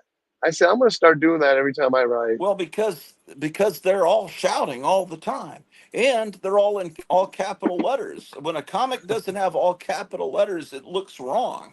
That's when you can tell, oh, this person creating this has never read a comic book because they've got lowercase letters. But think even when that's they're thinking in their thought balloons, they're shouting. yeah, that's Everything they normal. write has. No, I think that's such a cool phenomenon. Yeah, yeah, it is. It's the way it's supposed to be. So You now know. I write like that. Everything I write has exclamation point after it. Yeah, and all capital letters. Of course, the internet has made that like you're shouting at me, but comic. This is a Yeah, great comment. John Gore says it'd be cool if Superman was just nude like a Corbin hero. I totally agree. That's funny. Yeah, yeah. Let's see. I missed out on comments here. Um, There's like got to be some Ben, good remember? ones. well, the Corbin thing is supposed to be, Edgar Rice Burroughs, basically. Like literally the way it's written that Yeah, John Carter's naked, but it is. Yep. it's I never really interpreted that he literally was naked. It's just like they used to call the Indians naked savages, but they weren't literally naked. But to someone that's from the Victorian era, they pretty much are naked because they don't have every inch of their body clothed. I got a question. Who created that Gil Kane thing on Dr. Silver Age's show? I don't You know what you're know, talking about. he has a Gil Kane song with a video to it, and I'm like, who the heck sung that and did that? It was pretty good. You never saw it? No, you're talking about what Graphic Man does. I don't know if No, Graphic Dr. Man did Silver. it. It's on Dr. Silver Age's show. I saw The it this Gil morning Kane for the alert first song. time. Yeah, I saw it this yeah. morning for the That's when first I time. Is it seen Yeah. it. like a song that someone's singing? Yeah, and I'm like, who Oh, did I that? think That's I really know. good. There's a guy that I think is probably doing a claim sale right now called Sheep Comic Collector, I think. Yeah, I know you're And talking and about. that guy does AI videos. Sometimes they're pretty good. He did one Ah, okay, for that like makes sense. Higgy Pop where there's like a hawk girl appears and looks Right. like uh, I don't know how to do all that AI, and I really think sometimes that AI is actually summoning demons to do some of that I because agree with you. I agree with you on that. honestly, I'm not even joking. I think there's some I'm real. trying to stay I've away seen from it some if I real can. demonic stuff. What you can do is if you know what you're doing, you can tell it to create songs, and it is Right. like they say, or like people do this on YouTube where they have a like Black Sabbath's first album as if it was recorded in the 1950s, and they make it sound like a doo-wop record, or they make horribly perverted songs sound like they come up with really dirty lyrics and they make it sound like it's from 1942, like a big band. None of them sound completely authentic, but you can create music. So he must have. I'm guessing it was Do you him. see the ones where they make the pictures come alive of people like that are dead? You have a picture of somebody in Yes, your family that's passed I've away. seen that, and I've I seen Yeah. that is so creepy. the I don't ones even where like they watching take it. ones like they take statues from ancient Rome and paintings from 700 years ago, or and then all of a sudden it turns into a real person that looks at you and smiles. It's Yeah. I yeah, get that feeling it's that's demonic, like you said. yeah, you're getting that too. Hold on a second, I'm gonna kill my mic for a second. Yeah, I watched a video the other day. I get them in my algorithm where it's like old west or people from history, and maybe it's because of what I watch. And so I was like seeing people like Billy the Kid or uh, Butch Cassidy being the same photographs we've seen of them our whole lives, because there's only a few pictures of these guys. But then seeing them AI them and make them move and smile and everything, pretty creepy. Yeah, but It's interesting, like and I like it. it's like delving into an area that I think the Lord doesn't want us to be in. Right. It's like Mary Shelley is what it is. It It's is, like and the basis also Yeah. of it's going to Frankenstein, create which is eventually it's science, going to people technology. yeah, It's and about it's going to technology invading into the space of spirituality or life or Exactly. Yeah. And then people are going to be able to get away with anything and say, that's not real footage. That's AI. I didn't really do those things. Hunter That's Biden kind of did priestcraft. it. It's a Um, priestcraft. That's what they say in the scriptures. That man in priestcraft. but I mean, it's really like the internet. The internet is, there's a lot of horrible shit about the internet, but there's a lot of great things too. If I was thinking about this the other day, well, because 1991 was the beginning of the internet, man. And I think, wow, what was my life like before the internet? It was just fine. But Yeah. there's a lot of great things. I wouldn't have met my wife if it wasn't for the internet. Because You you're don't pretty know much, that. You don't know that. You still could have met her. well, but she lived 4 hours away from me. It would have been kind of difficult. And then a lot of her life, she lived on the other side of the country. Uh, Yeah, but there are cool things about. There's a group. Sometimes I've seen pictures, like I think I used an AI picture for this episode that I stole from somebody on Facebook that I thought was looked pretty cool. Yeah, there's some really cool things, and if someone could make a movie like, I'm sure within a couple of years they'll have movies where the entire cast is AI, and if you could make a movie about Billy the Kid and make him look exactly like that one photograph that survives of him. Um, You know what you should do? Get an AI program and make it with a picture, a video of you turning into the Wolfman, oh, I'm sure that would be pretty easy to like Lon do. Chaney Jr. Yeah. Uh, I've seen I these don't trick. know, but Meyer, every time I think of God too, especially when I first saw him on YouTube, he reminded me of Wolfman Jack. Oh, Oh, me too. I think I told him that when I first started watching him, which was probably about 4 years ago. That was how I described him to my friend. I was like, "You got to check this guy out." And he's like, "The guy that looks like Wolfman Jack." And I said, "Yeah, yeah, he looks like Wolfman Jack. Same thing." someone was saying a few years ago I looked like John Buscema, Guys, I'm but gonna refresh because one of my headphones died. All right, bro, what? So I'm gonna refresh. What come did he back. say? I think he's gonna. He said something like he's gonna refresh or something, or Oh, okay. So I'm gonna come back in. I'll better. yeah, I better restart, come put back in the and link on refresh. again so he doesn't have to search through thousands of comments. Hey, look it on the screen right now. I was just noticing it looks cool with my avatar looking suspiciously at the HAL camera, the Oh, it HAL does, eye. Looks, doesn't it? yeah. Yeah, that HAL camera was a real blessing to find that. It gives it moves it to the next level. Yeah, the Richard Corbin thing, that kind of, as a kid, it's like I see this book there at the Walden bookstore, and it's like, man, this looks really cool, but can I take? I feel kind of. Could I really take this up to the lady at the counter and buy this thing with the naked guy and this girl on the cover, Den, and later some other series? But I think he's just literally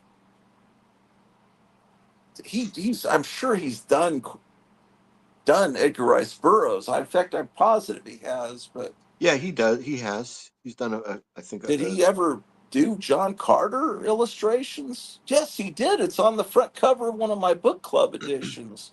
yeah, he did. Yeah, he did. But wouldn't it be great if he had just been an artist in a comic book of Edgar I Rice always Burroughs? thought that too. I never really like I first discovered him in the color sections in Creepy and in Vampirella. And then There's I some. rediscovered him again a few years later when I first discovered Heavy Metal Magazine, which was about 1980 or 1981. And I Yeah. think Den 2 was in Heavy Metal during this time when I first found it. And I found Heavy Metal in a liquor store in my neighborhood, like where I would go to get like soda or candy or something. And Yeah. and they had a magazine rack that was an adult magazine rack. They didn't have comics in there. They had like Easy Rider magazine, Surfer, um, uh, maybe cartoons, maybe maybe National Lampoon, but that's when I first discovered heavy metal there. And so there was no, because it was a liquor store and it was like a grown man behind the counter, so there was no thought of judgment. I was never worried about the nudity or thinking that it was weird, that I might get carded, or that there was that, because I'm like 15 or something when I discovered this. But I yeah, it didn't was grow like up in a it was in big a city where yeah, you're in a store that's kind of already kind of tough. It was yeah, that's always what it was women like. at the counter, and Yes. so I was already buying National Lampoon, but sometimes there would be an issue where it's like I'm a little nervous taking it up to the lady. Luckily, Lone Star Comics came along in the summer of '77, and I could get old National Lampoons. Uh, from whatever nerd was behind the counter, and they wouldn't even question sell. They probably should have questioned selling it to someone that age, honestly. But some of this National Lampoon was great. But I yeah, discovered National Lampoon early because I inherited a bunch from my older sister, and so uh, it wasn't. I didn't buy it off the stand until about the same time, 1980, 1981 is when I started buying National Lampoon off the stand. Otherwise, my collection that's old National Lampoons are all like inherited from either older sisters or older cousins or my buddy's older brother. I just saw Guys, this can you hear me? comment about AFTA having a leak in his comic room. That's horrible. Oh, I didn't see that. Let me look at that. That is That's the terrible. I last like his comment. I video. just put it on the screen. What was that? Library 88. Uh, well, Oh no. AFTA's probably the best collection. Well, who do you think has the best display of their collection in all of YouTube? He's one of them. Night Tiger's one of them. Yeah. Because the way you've got them on the walls, it looks like the best comic store ever. Uh, AFTA's, I mean, Strange Life will be able to do it once he gets to a bigger location. Right now, it's kind of like the Oh, oh, we he went lost him there. away. It's kind of like the end of Raiders of the Lost Ark, everything where they went to store the Ark. But once he's able to open up all of that, it'll be a world class museum. Uh, it's all about the display, I think, of as far as there he's coming back.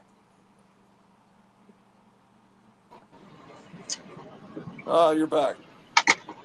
I'm back in the New York groove. But AFTA has a great I wish he'd do more shows, but he's got that Adam West voice. I've always said he sounds like Batman showing us his collection. But he's a radio I Yeah, guy. he just sounds like a professional announcer. His He voice is. sounds That's his like job. Yeah. yeah, yeah, I mean, he sounds like a professional announcer, like, Johnny whatever, you know what I mean, or like uh what was his name, Ed Pardo or something, and Don Pardo. the Yeah. guys that used to do the game shows and stuff. This retro radio Don Pardo. channel Yeah. on YouTube. The Man, he puts up so many air checks. He had one up from of Wink Martindale from 1965 the other day. It just didn't he just pass away? He might, I think so. But I mean, a lot of these Yeah, he game did. show Yeah, hosts, he passed away. the game show hosts, a lot of them started as radio DJs, and then you hear them on the radio and hear commercials for Thunderball and whatever, and Here's Full G. here's trivia. Who did We'll Be Back in 2 and 2? Was that Chuck Woolery? Yep, Love Connection, yep. I Yeah, I love think that which show. was a he what that was a probably was really a fun radio show. DJ too. That was a fun show, right? It would come on like Yeah. 11:30 Monday through Friday in about 1986. We watched it every night, man. It was They good. had. I just watched a video where they had the serial killer was on there, and the girl picked him, Oh, and the producer was saying after the show when she met him backstage, she went to the producer and said, "I don't feel comfortable with this guy," and she goes, "Well, then don't go out with him," and so she didn't. oh. Oh, I think I And saw that story. I saw that video. Yeah, yeah. remember that. Oh, Matt She Mason dodged a tore bullet. that damage. Oh, he repaired a Matt Mason. Yeah, I don't know. I don't know what happened. I'll have to watch that video later. I'm sure my wife will be Yeah, I'm a thrilled. YouTube. I usually watch YouTube more, probably 90% more than anything else. Me as well. Yeah, Same. it's great. You don't have to pay. Well, we do pay for it because the commercials are ungodly. Uh, You know? since that's basically the what we watch, Rumble is real bad with commercials too. Uh, I watch a lot of divorce court. Not divorce court, people's court with Judge Melion. Oh, I used to geez, is that a watch it in the new? old I've never days with seen that. Wapner. Yeah, I remember Wapner. He was the original. He was the first one. Then Judge Seven Judy minutes to was second. Wapner. Right? Wasn't that was Oh, the Rain Man thing? 7 minutes to Wapner. 6 minutes to Wapner. oh That was yeah. part of the lexicon for a little while. Speaking of when remember when like 2002, 2004, you could go into any bar in the United States and say, "I'm Charlie Murphy, bitch," and everybody would turn and laugh at you and go, "Yes, I'm Charlie Murphy too." Right? Yeah. Uh, Isn't he cooking Johnsonville brats? Oh, I Charlie don't know. Murphy's Does he? cooking Johnsonville brats. You don't remember that commercial? No, I don't remember, but he passed away, I think. Yeah. So, what do you guys think about Judge Pirro pick I oh, don't by I know didn't anything Trump about about that. that. for the attorney for Washington D.C. Judge Attorney Janine? General Judge Janine Pirro, yeah, She's Oh, going to be that's a attorney general? or the district attorney for Yeah, isn't Washington she really? D.C. She's like super based. Isn't she like totally on our yeah. side? I Yeah. think they're going after that Letitia James, right? Is that the Boy, thing? I hope so. I hope they lock her up and throw away the Um, key. there's Oh, That woman is so funny. how about the statue I they put find in it funny Times how these Square? Democrats they'll claim to the very end it's all I didn't do nothing wrong. It's all revenge, and they could be like totally breaking every law in the world. Oh no, I'm innocent. It's crazy. It's like they're super weird. It's like they have no clue they're the villains. You know what I mean? It's like their actions are like the sheriff of Nottingham. You know what I mean? They'll just lie right to your face. Right? They're clearly and the villains, and they still don't get it. It's It's like funny, the man. Twilight Zone episode. and Yeah. most of the Republicans in Congress and everything are just as bad. It's just but Trump's trying to come in and flush out all of this. But there's a lot of bad Republicans. So you can't Oh really. yeah, I agree. Uh, and he's getting. The problem is that this Laura Loomer is starting to do a lot of the vetting. She's like coming forward and saying, "You can't." This guy that sent the link to this private encrypted call is his wife is Chinese national or something that was prosecuting January 6 people, and so they had to get rid of that guy that it brought in. There's all kinds of weird stuff. Corruption. Uh, it's just they got to really investigate these people before they bring them in. And people are questioning Pam Bondi whether or not she's because she was telling some of that James O'Keefe caught her on camera talking to her nanny about some of the stuff about Epstein, and then once it came out, she had to go and say we know this about Epstein and all this stuff I don't even want to talk about, but Yeah, whatever happened to the files? Where are they? We were supposed to get them.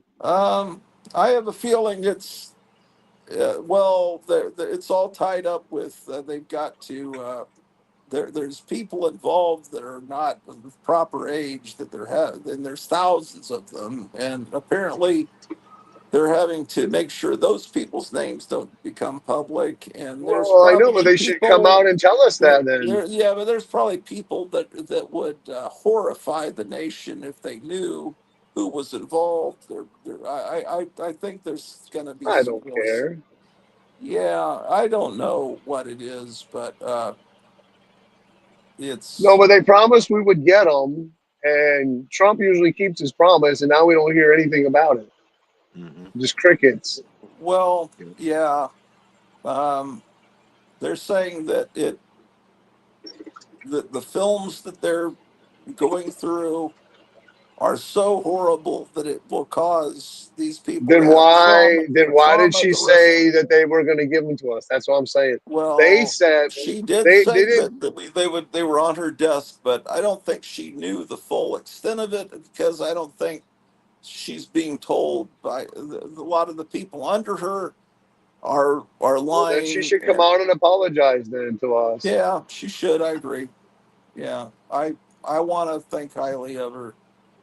All of those people, but You saw the New Jersey mayor arrested today or last night?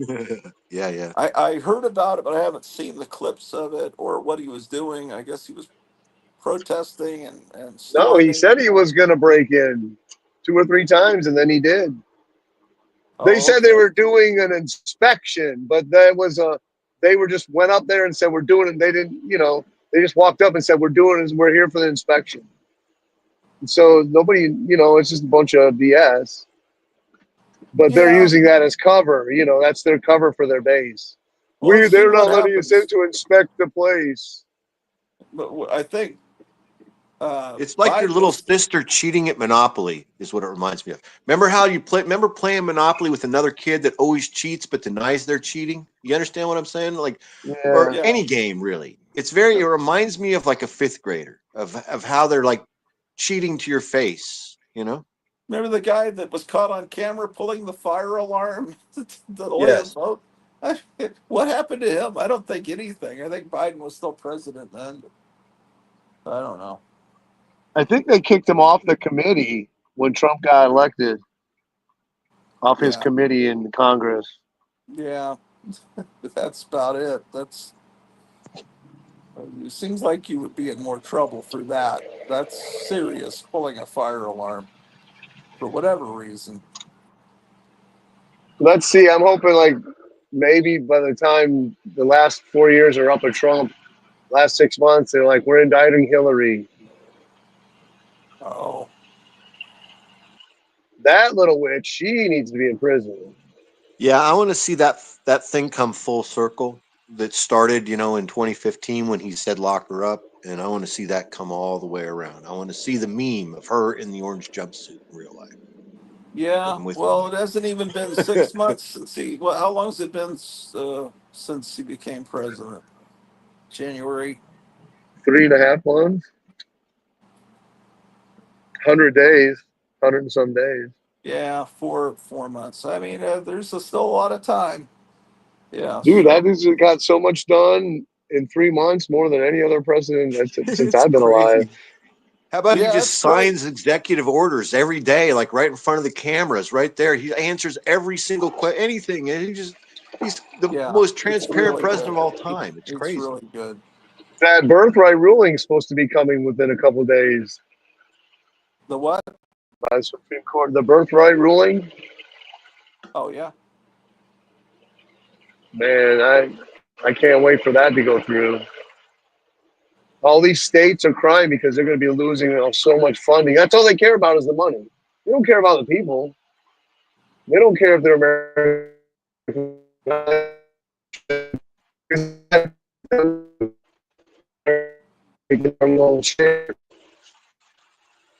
If they shut down, that's going to be a huge blow to the Democratic Party.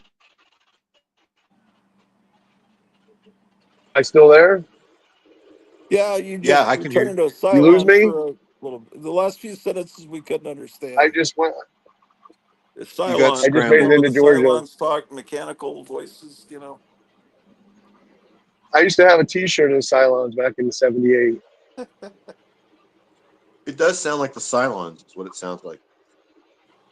Or what was that game with they were? I guess they were based on the Cylons, and they got one humanoid, got one good. What was that? You remember what I'm talking about? I don't. I don't know. I remember that game called Berserk, where it was these robots and Oh destroy, yeah, or something. That's Remember it. that game? I think it was Berserk, and I think when they killing you. They say, got one humanoid, got one good. Yeah, I think Yeah. that's What, I think you're right. There was another earworm in that game. I can't think of it, but there was what one. about the Sinistar? Oh, yeah. The Oh, yeah. Sinistar one? Yeah, that's another great one. Oh yeah, I love going to the arcade. I still am a big gamer. I'm playing Valhalla, man. I got all Thor's armor. I went to Asgard. The Rainbow Bridge was so cool there. I'm trying to get Thor's hammer, but I got to kill all these what, people. what game are you talking about? It's Assassin's Creed Valhalla. Oh, it's not based on Marvel. No, Okay. you're a Norse Viking. And you play on I always play a PlayStation. female. You got a PlayStation Xbox. 4 or Xbox? Okay. No, I have Xbox original 360 and one.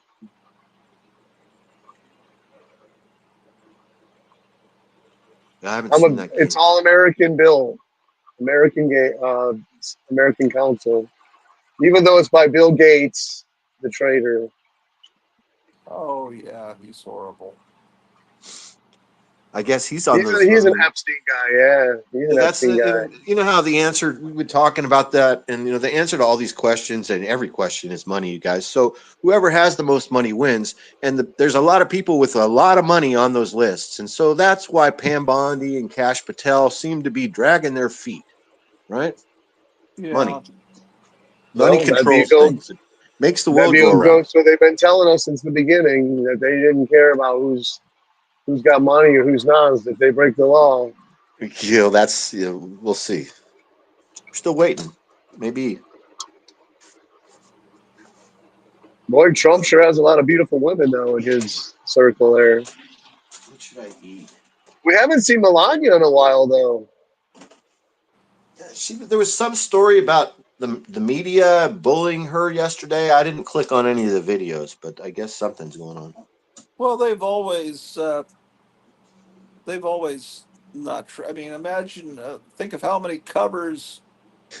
What's her face was on that Obama was married to. She was on the cover Yeah. of everything, and then you get someone that's actually a model that doesn't look like a football player, and they completely ignore her. I mean, Most uh, beautiful first lady of all time, more so even than Jackie Yeah. Onassis, and they ignore the entire thing because of money, guys, because they're controlled by these corporations that have hated Trump from the beginning because he doesn't play ball with them. He's not a part of their Well, club. Michelle Like, what did George Obama's good Carlin say? looking. If you cover her It's all a face. big club, but none of us are in it. George Carlin was right about everything, and the liberals used to love George Carlin, kind of. But then he was telling the truth even too much in the 70s. They weren't quite sure how to handle it, I think.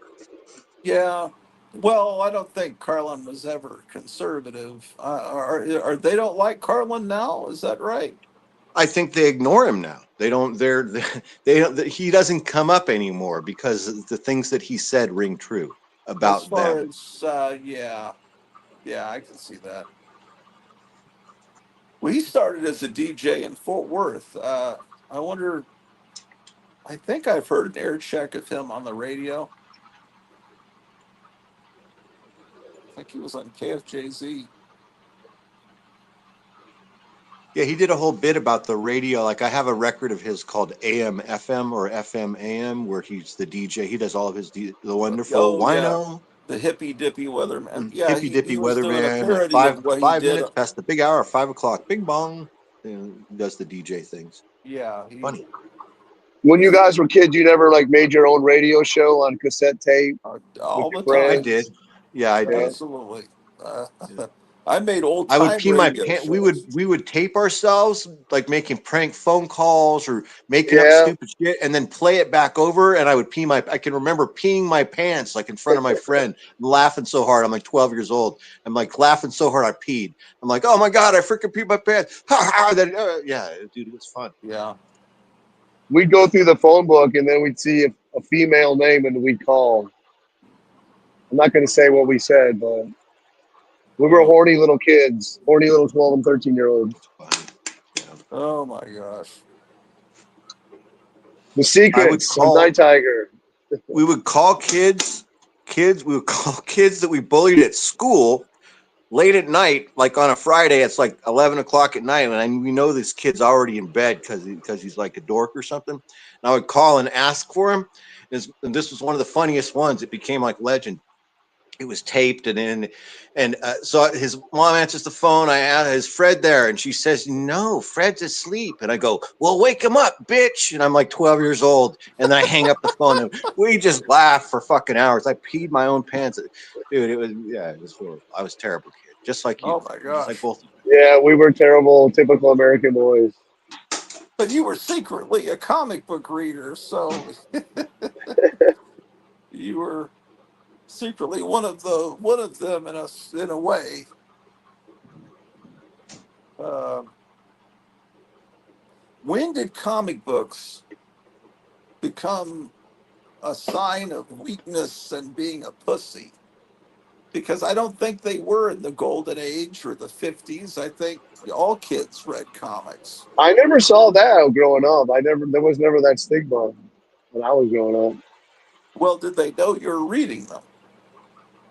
I don't I know mean, if there I was that never hid stigma. I it. think I was picked on for other reasons, like I wasn't good at sports and things. I don't think they had any idea I was reading comics, so I think there was other shit they hated about me, that my grades were too good. That's Yeah, that's the thing, that if you became president, that would be something that you need to work on. I'd say, as far as giving this nation a report card. Other countries, if kids do well in school, they're popular. I think that's true, or maybe I'm wrong, but it seems. But here, I know, at least in Texas, if you get good grades, you're hated and despised. oh, Um, really? well, they just don't like smart kids. It's like, I mean, you're gonna break the curve on tests, and I don't know. I mean, I had people cheat off me they would always ask me if they could cheat off me. maybe if you let them cheat, then you're cool. But if you're the person that's covering up your paper, then you're a. Only good friends and good looking girls I would let cheat off me. Anyone else? No. Yeah, I don't know, but it just seems like we should we should have people that are smart not be hated as much. I was Uh, an in betweener. I wasn't the popular kid, but I was known. I would hang out with the popular kids and I would hang out with the losers and nerds at the same time because I didn't like people picking on other people. I never understood that. And I would actually, we were like Fonzie.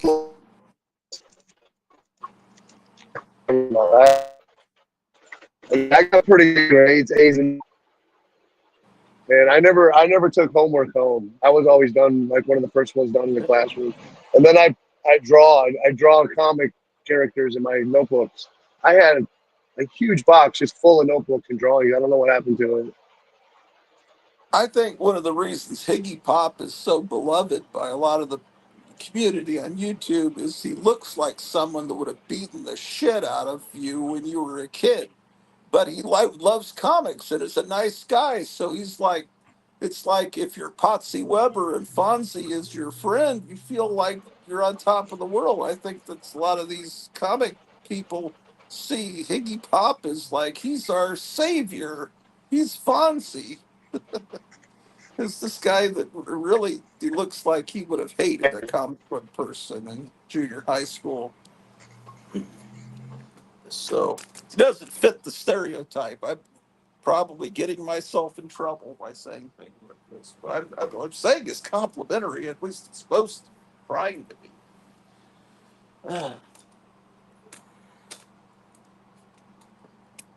I just remember I have a package outside that I've left out there. Let me bring that in. Hey, You hey, guys still hey! It's a there? family channel. What happened? Yeah, I'm here. I might be a Cylon. Well, you It said could be it's a a family Cylon at this channel, point. but you said it's a Oh, you family said you had a channel. package outside. Oh, You said I had a big okay. package outside. Well, oh, okay, I get it. Oh my gosh, you guys.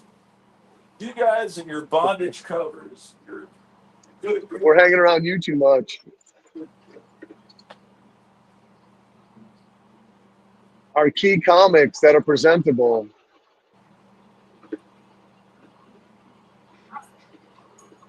It's very presentable. It might be low grade. I love these people that do videos and they get so excited about Mark Jewelers.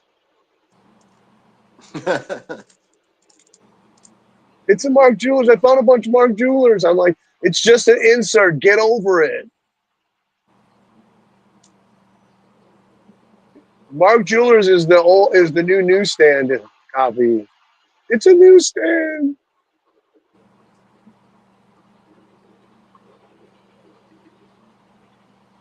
It's from 1976 and it's a newsstand. Yeah, I guess it's only Mark Jewelers are only rare if you're nowhere near a military base. So if you're anywhere in a pretty much anywhere, it's you got to be like in Wyoming. For even Wyoming has an Air Force base, but the closer you get to an old base, the more you're going to find Mark Jewelers. Is basically it. I mean, at this point, they're not cool anymore because everybody's got them now. Oh shit! I want to ask the people. They go, "Oh, I got a collection. It's all Mark Jewelers." I said, "Do you need a ring for some reason?" I'm gonna go check the mail. I'll be right back as well. I think Were I you got guys a new talking about Mark Jewelers? I got a new Street Fighter figure. I think. Hold Oh on. yeah. Ooh. Now, Well, what were you Mark, saying about Mark Jewelers? were you? I was out. I didn't hear what you guys said for the last minute or so. I was saying that all these guys are getting excited now in videos about, I got a Mark Jewelers comic. Um. I'm like, it's just an insert. Get over it. Yeah, I know. The the only thing special about it to me is when I have that in one of my comics, it makes me realize that I bought it with my parents at the army base uh, at the PX when I was a kid, and so that has this. So when I find one with the Mark Jewelers insert, you immediately know just by handling the comic, you can feel that it's one without opening it, and it. I just know, oh, this is bought on an army base. It doesn't matter to me. Nah, I'm just joshing. I mean, whatever makes No, people it does. happy, I I don't don't care. care. I mean, I I don't agree with care. you. I I don't just think. kind of find it a little, humorous. That's all. No, I completely agree. I'm not. I'm saying it. I don't think it should be any more valuable. It's just. It's just. I don't know why it No, I matters mean, to. I enjoy seeing people get excited about these quirky things Well, because what's we all have our little quirks about what we get excited about. Well, there's the Mark Jewelers variant, and then there's another variant that's also a jewelers company. It's a different one, and that one has a laundry. It has a. It starts with like when you get out of the army, you can be a police detective, and then it has 2 pages of jewelry or whatever rings, and then the last one is just a bunch of women in negligees. It's a lingerie ad. And that one is like, boy, this is kind of a little too racy for a kid's comic book. And that one is kind of funny. I I bought forget. a Looney Tunes from 1945 a couple weeks ago, and when I opened it up, it had the subscription send away insert in it, but it Yeah. had Santa Claus. It said for Christmas, get this special. So I got a little excited. I admit it. What's cool is when it's filled out and you've got the address and the name of the kid that once owned that comic 70, 80 years ago. Check That's this how out, you Meyer guys. So got is it his cooler name. if it's completely pristine? Oh, I just got what is a that? handmade, hand painted postcard in the mail from John Goris. Look at that. It's Wow. neon Nice. green. Look That's at how She-Hulk. it's it's Elizabeth Gamora. Montgomery. It says Hi, Meyer. I wanted to Oh do an wow. Elizabeth Montgomery drawing, and this came out so-so. Likenesses are hard. Next time, I'll just cheat and trace. Anyhow, John, this is dope. Isn't that great? So he knows that I Yeah. love Elizabeth Montgomery. Original She's art like is cool. she's my dream mother and wife. I want to be her son, Oh and I yeah. want to be her Have you husband. seen Yeah. the interview? You see the interview with I forget his name from Lost in Space, the boy, where Bill Mummy? he No, was on Bewitched, does and he talk about her? yeah, he was on Bewitched, and he got to be young Darren, and he got to kiss Elizabeth Montgomery.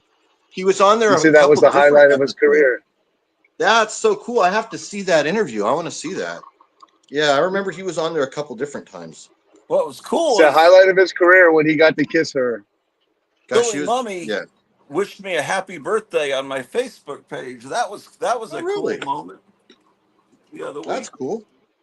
I think he probably does it to everybody that he's Let friends me with. guess, you never washed your phone screen after that. Oh, please. But I wanted to be him when I was in third grade, except for Dr. Smith, man. The robot He's was, got a killer comic book collection too. oh, yeah, yeah, he's good. Yeah. So we got a new one of these Jada Toys Street Fighter 2 figures that I started picking up because they're just so good. See, the cool thing about being a collector is like Christmas comes every other day. Yeah, exactly. Yeah, it is. It can be any day that you want it to be. So Jada Exactly. Toys, which is a company that has been making die-cast car for a long time, and they make really good high-quality die-cast. So they started making action figures, and they have the property for Street Fighter 2, and they're making Oh, these nice. they're super well made. Everything about this figure is actually superior to what Hasbro and Mattel are doing. And the packaging is really cool. You saw the packaging at the beginning. It looks like an arcade cabinet, Oh, yeah. and it's reusable. It's nice. They're really cool. So I got this new one. This guy, his name is DJ. This guy right here, his name is Ken. This guy's name is Ken.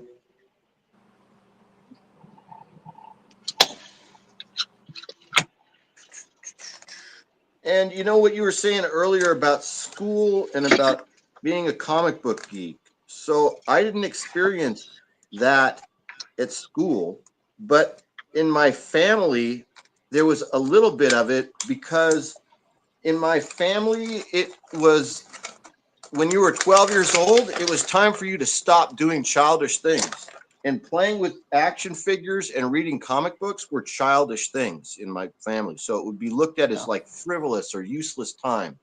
Um, you should already be doing more important things like playing sports or having a job or working, doing Yeah, and something. of course it's Um, in the Bible too to put away yeah. childish things. So there was that. But at the school I was going to, in my grade, which was at about fourth grade, is when I discovered Marvel comics at Safeway. And in the Marvel comics that I was finding, as I mentioned before, all the best stuff was picked over, all the big titles by some older kids that were that were a bit older than me in fourth grade, kids that were like 12 or 13, and I'm like 10. And so just at that time, in about 74 or 75, Marvel was making this merchandising push where there were like T-shirts at Woolworths or something like that, or Montgomery Ward's or Sears, things like that. My mom was buying me merch before anybody else in my class. So I was kind of the first kid in my group of friends that knew who Luke Cage was. I'm like teaching my friends about stuff that I'm reading in Marvel before they were really interested or reading it. And so I wasn't a kid who got picked on. I was more like middle of the road all the way through. But then in high school, I didn't do any homework. I stopped going to class in freshman year. I was a total reject rebel. I went to like Stoner High and stuff like that. I just refused to do work or pay attention. I cut every class. But all the way from elementary school up to ninth grade, I played every sport and I was a part of the popular crowd. I Yeah. had a girlfriend my entire life from kindergarten all the way up to the army and getting married. It's like it's only the last few years that I became a bachelor and settled down and retired that I've been able to make my life like this, where there's comics and toys everywhere. Otherwise, I've always shared a house with a woman, and she decorated the house for the most part, right? So, and my shit was relegated to one little area. But so I never felt like I was a comic book geek or dork, especially in high school when I was reading more like things like Conan the Barbarian and really like passing that on to my friends, Heavy Metal, Savage Sword, and my Yeah. Yeah. friends who weren't comic book readers, who were beer drinkers and drive around in the car all night type of guys, which is kind of what we used to do. They were perceptive. Like my friends read Howard the Duck when I gave them Howard the Duck. I let my friends borrow my comics, so I had a big room. They hung out in my room and read my comics.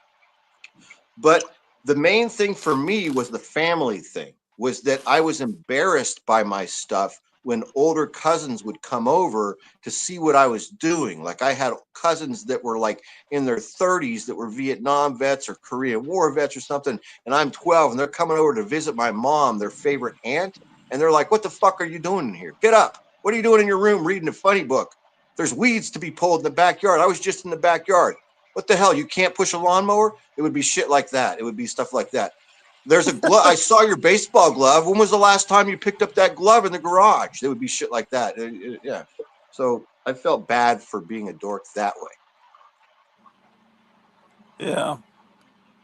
I became a pothead after ninth grade, but my parents could not figure me out because I would always still get good grades, and then I would get caught smoking pot, and they couldn't understand how I could do that and still be getting good grades in school. So it was like they couldn't figure out how to punish me. Like Yeah, you were. I had friends they like couldn't you. yell at me I so had a couple much. friends that were straight A students, but drove around with us and smoked weed and drank beer and managed to handle it all. I just couldn't do that. Yeah, that's good, And then man. I realized when I grew my hair long, that I get girls all the time. I'm like, this is the magic to getting girls. You got to have long hair. So I tell that to all my like grandkids that are boys. I said, you want to get girls, grow your hair long. And the parents are like, my daughters, and stop telling them that. Man, my mother-in-law sure does pack this stuff well. I can't get through this tape. I can't. I don't want to go upstairs get some scissors. And the thing is, I was good at sports. Any sports that I do, I was like the top, with the top people. And the Mm-hmm. coaches would be like, "Can you join the team in this?" I'm like, "No, I got to have Fridays open. I got to party." And I regret She that. I said that. regret that. Did you That's what I tell would them tell that? them. Yeah, because the gym teachers were the coaches, so they knew that I was good at sports, and they try to recruit me. And I'm like, I want to have my Fridays open. I need Yeah, my don't Friday have night. time for that. And I regret that. All these years, I wish I would have joined football.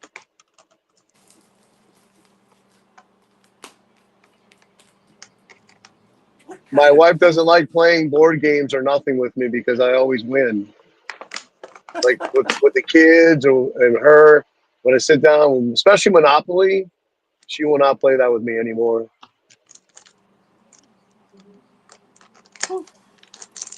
So I've learned being married to my wife not to have a competitive nature. I'll be right back. I gotta get some scissors. Because they'd be like, well, let your son win once in a while, your daughter. I'm like, why should I do that? That's not teaching them a good lesson.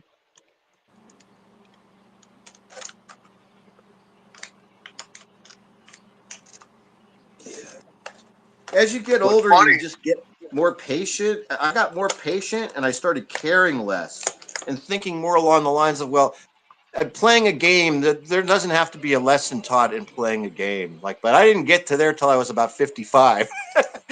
You know what I mean? Where I start letting up, you're starting realizing, geez, you why know, do I care about this shit? Yeah. that's what I say. My wife's got me to be less competitive. Yep. Good thing.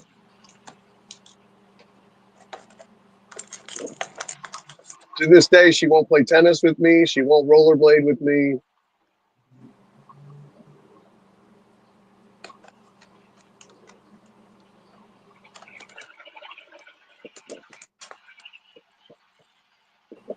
I'm in Florida, boys.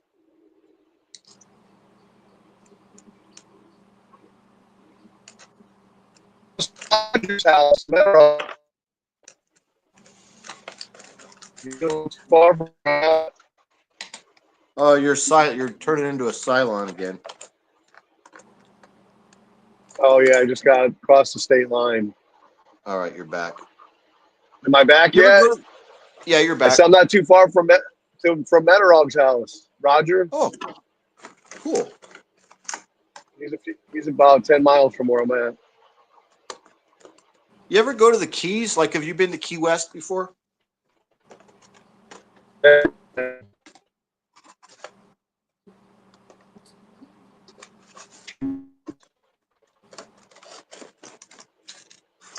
I'm 1 hour away from the Gulf and 1 hour away from Daytona. I'm like right in between. Okay.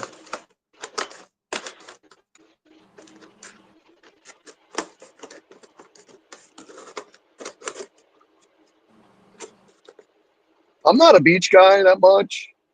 I usually go to the beach for other people in my family because you know a lot of younger people, they love the beach. When my kids were little, I'd go a lot just for them. All I right. prefer to swim in the pool.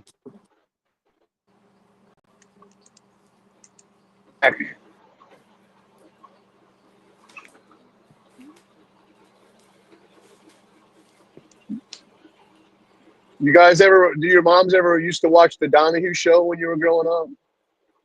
Yeah, she watched it. Yeah, I Both. think Yep. my mom might have. Yeah. Yeah, she did. She watched it. That show was on all the time in my house. Yeah, it was on every afternoon. Like what was that? It was when we were. It was when I was in high school, or so it was when I was not watching the TV in the living room after school every day anymore. Like seventh or eighth grade, ninth. Yeah, it was then. So then now, it was when she began watching TV by herself. All of our parents did right around that time. Remember how you used to watch TV with your parents every evening, right, every day until you're about seventh or eighth grade, and then you just start separating from them, doing your own thing. Yeah, she was watching Donahue Yeah, every day and All My well, I'd be outside Children. playing in the evenings. Come home from school, be out playing. Your mom says, "Be home by 5 for dinner." Right. So you had to be home by 5 o'clock. Yeah, I had to be home at 6, and she would And then have after dinner, you could go out. the table, the plate would be ready at 6. So like I could come right in at 6, and she would have the table. The plate would be on the table for me. And then you'd be like, "Mom, can I go now?" And then you go out and play until it gets dark.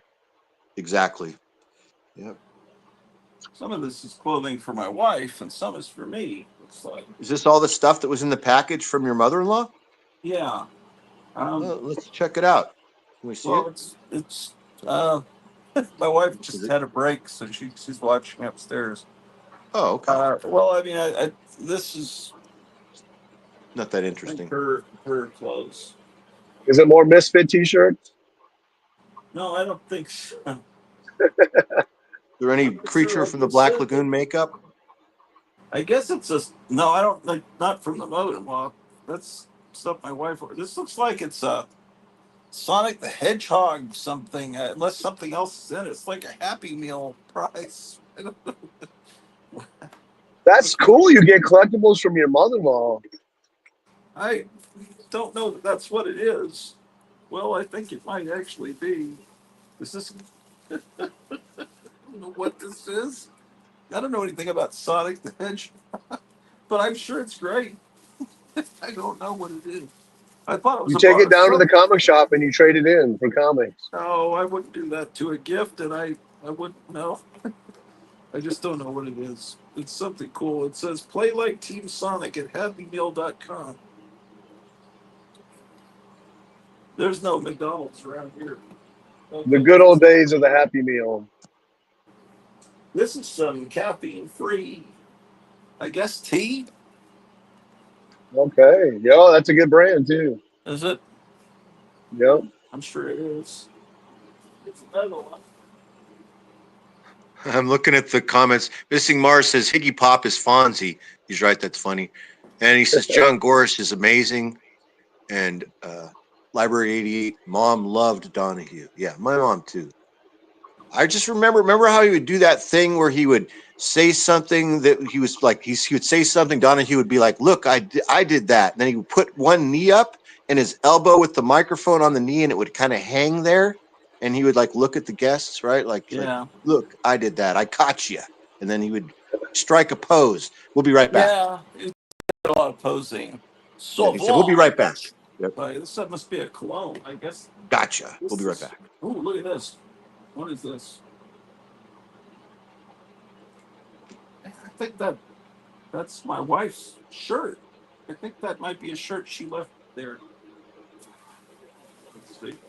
I'm not really sure what I'm looking at. So where's mother-in-law live? Oh, down in South Texas, a long ways away. Do you Uh, miss Texas?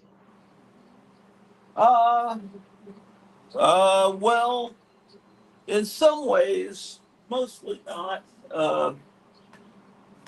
Um, I mean, I miss the way it used to be, but that's the same thing with a lot of, it's because it's not that way anymore. So, yeah, I miss the way it used to be, but not the way it was when I left it. It would be nice if I could go to a flea market, on a weekend, if I felt like it, like you're able to, but uh, they don't really have flea markets here, not that I know of. And Your house is a flea market. uh, okay, this is probably mine here. It's like a denim jeans, but they're not blue jeans, so they're more dignified. Where you wear them to work, got a shirt, nice shirt,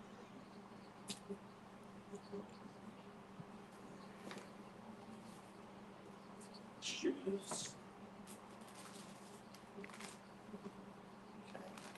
underwear, socks.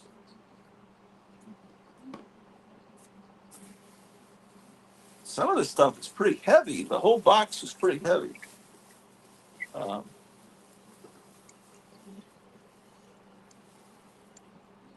what is that thing? Oh, it's the TV set. I was thinking, what is that spiral? It's David Wilcox showing that. Um, this is squirrel's clothes. Is that? Is that He's doing unboxing, folks. not the kind of unboxing that these people want to see? But yeah, I'm not even gonna take that out. That's hers. A belt. I need a new belt. That's great. This box looks like a hoverboard came in it originally. She sealed it so well that, oh my gosh, this is uh, some kind of furry thing. This cannot be for me. You're talking about those old Bugs Bunny comic books. I liked it when Bugs Bunny would offer subscriptions, and if you get a subscription to the Bugs Bunny comic, he'd send you a rabbit's foot. That is A funny. what? He sent Uh, you a what? a A rabbit's foot, rabbit's foot. like a Oh, severed foot from one of his friends.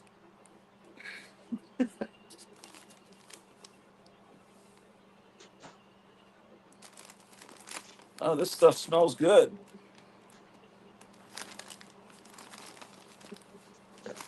This might be mine. Let's see. No, it's not mine. For sure, it's not mine. All right, I'll be back.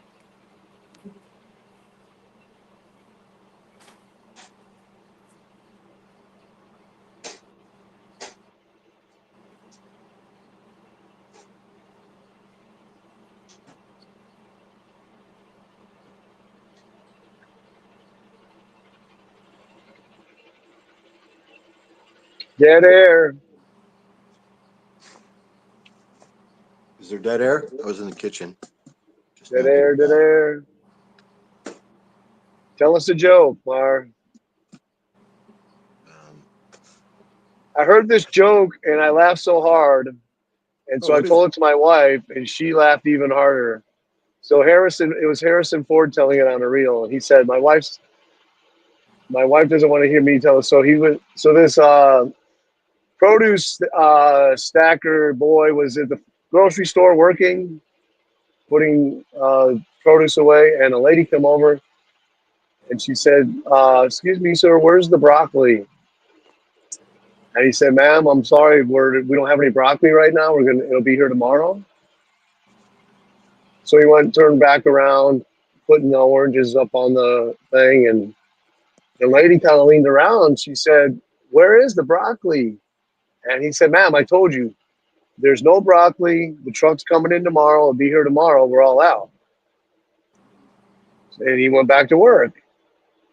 Next thing you know, the lady came around in his face and she said, where is the broccoli? And he said, lady, do you know how to spell cat, like in category?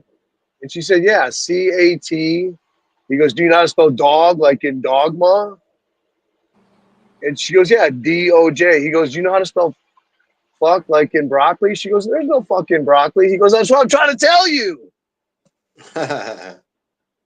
Okay. There's no fucking broccoli. I don't know, my wife, she's not into that kind of stuff, but I couldn't believe it. She laughed so hard. Dang, this car almost hit this car right in front of me.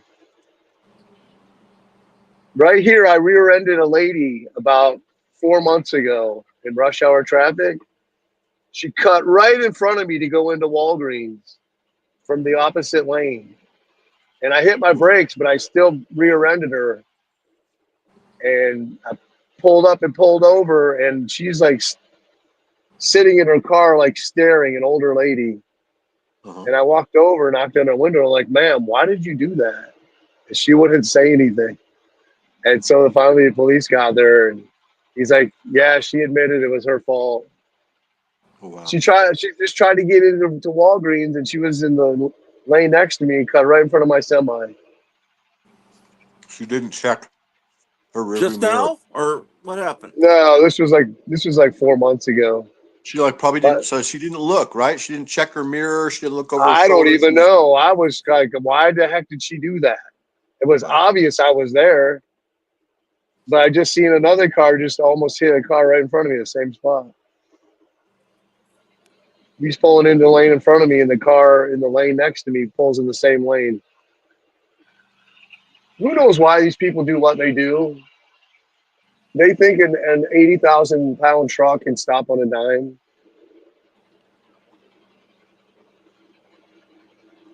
So John How Goris many is years talking you been about Marty driving? Blank Jr. Since 2008, 18, 17 years. I was going to quit my job. The job I was at had been since high school, since 89, because I hurt my back pretty bad. And the doctor told me I needed to get out of the job I was doing.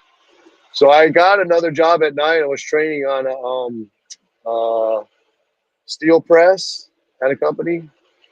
And when I went to tell the owner's wife that I was putting my 2 weeks, she wouldn't let me quit. She said that they'll pay for me to go through truck driving school and put me on the road. So then I started driving for them, and they sold their business to this company I work for now. And so they negotiated a contract with me for me. So I got a really sweet deal. I'm telling you, here's another car. Hits his brakes to turn into Burger King.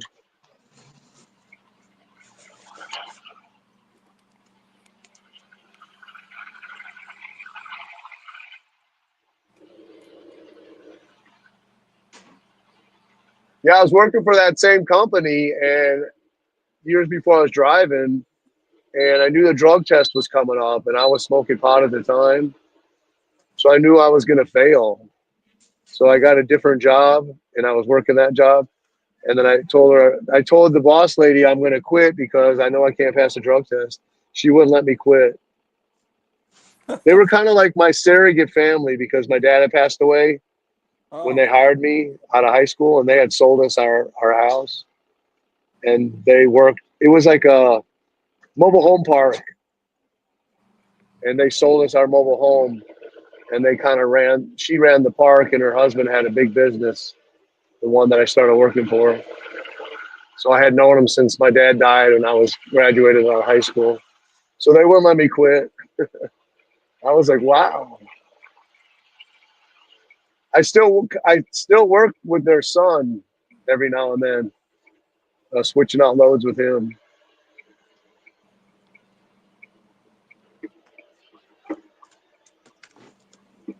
This guy was like Indiana Jones, the guy that I work for, literally. I mean, he was a badass. He'd cut trees down. He'd throw a whip and swing from limb to limb.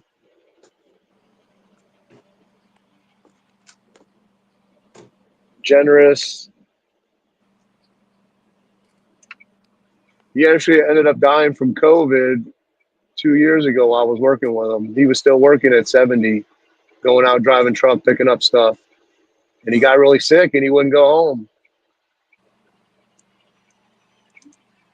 I met him one day, and then the next day I found out he died when he went home. And I've been working with him for 30 years.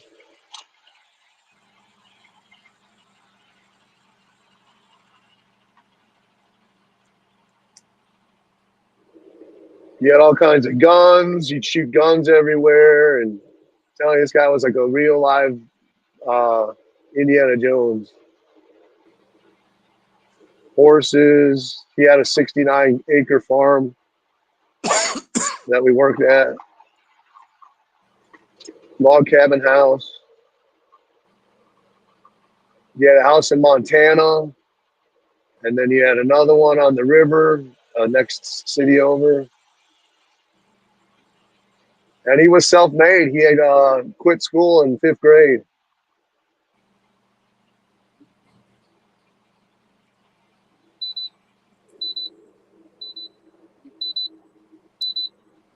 Uh-oh, detonation. what? You hear that beep beep? Yeah, what does that mean? Someone planted a bomb under my seat. No, it means I'm getting too close to the car in front of me. Oh, wow. That's pretty neat. Not really. It's annoying. Unless it sends that signal back to your headquarters to let them know that. They don't. Um, This Does it one's really actually message? not working. It's not working properly. Normally, it wouldn't let me get, the closer I would get to a vehicle, it would slow down. But something happened. Oh, I got in that accident with that lady, and they had to replace it, and it's never worked correctly. oh, But the other one that I drive, that's up in Florida, if you sometimes it'll recognize like the shadow from the underpass, and when you're going 70, you'll always just hit the brakes. Holy It shit. scares the crap out of you because oh, it it sees hits the that brakes shadow for and you? it sees the shadow on the ground and thinks something's in the road. Oh, Dude, that's that's not again, good. that's that Mary Shelley thing again. That's technology infringing on humanity, There right? you go. Altering the outcome. It's supposed to be helping, but it's actually not helping. Yep, exactly.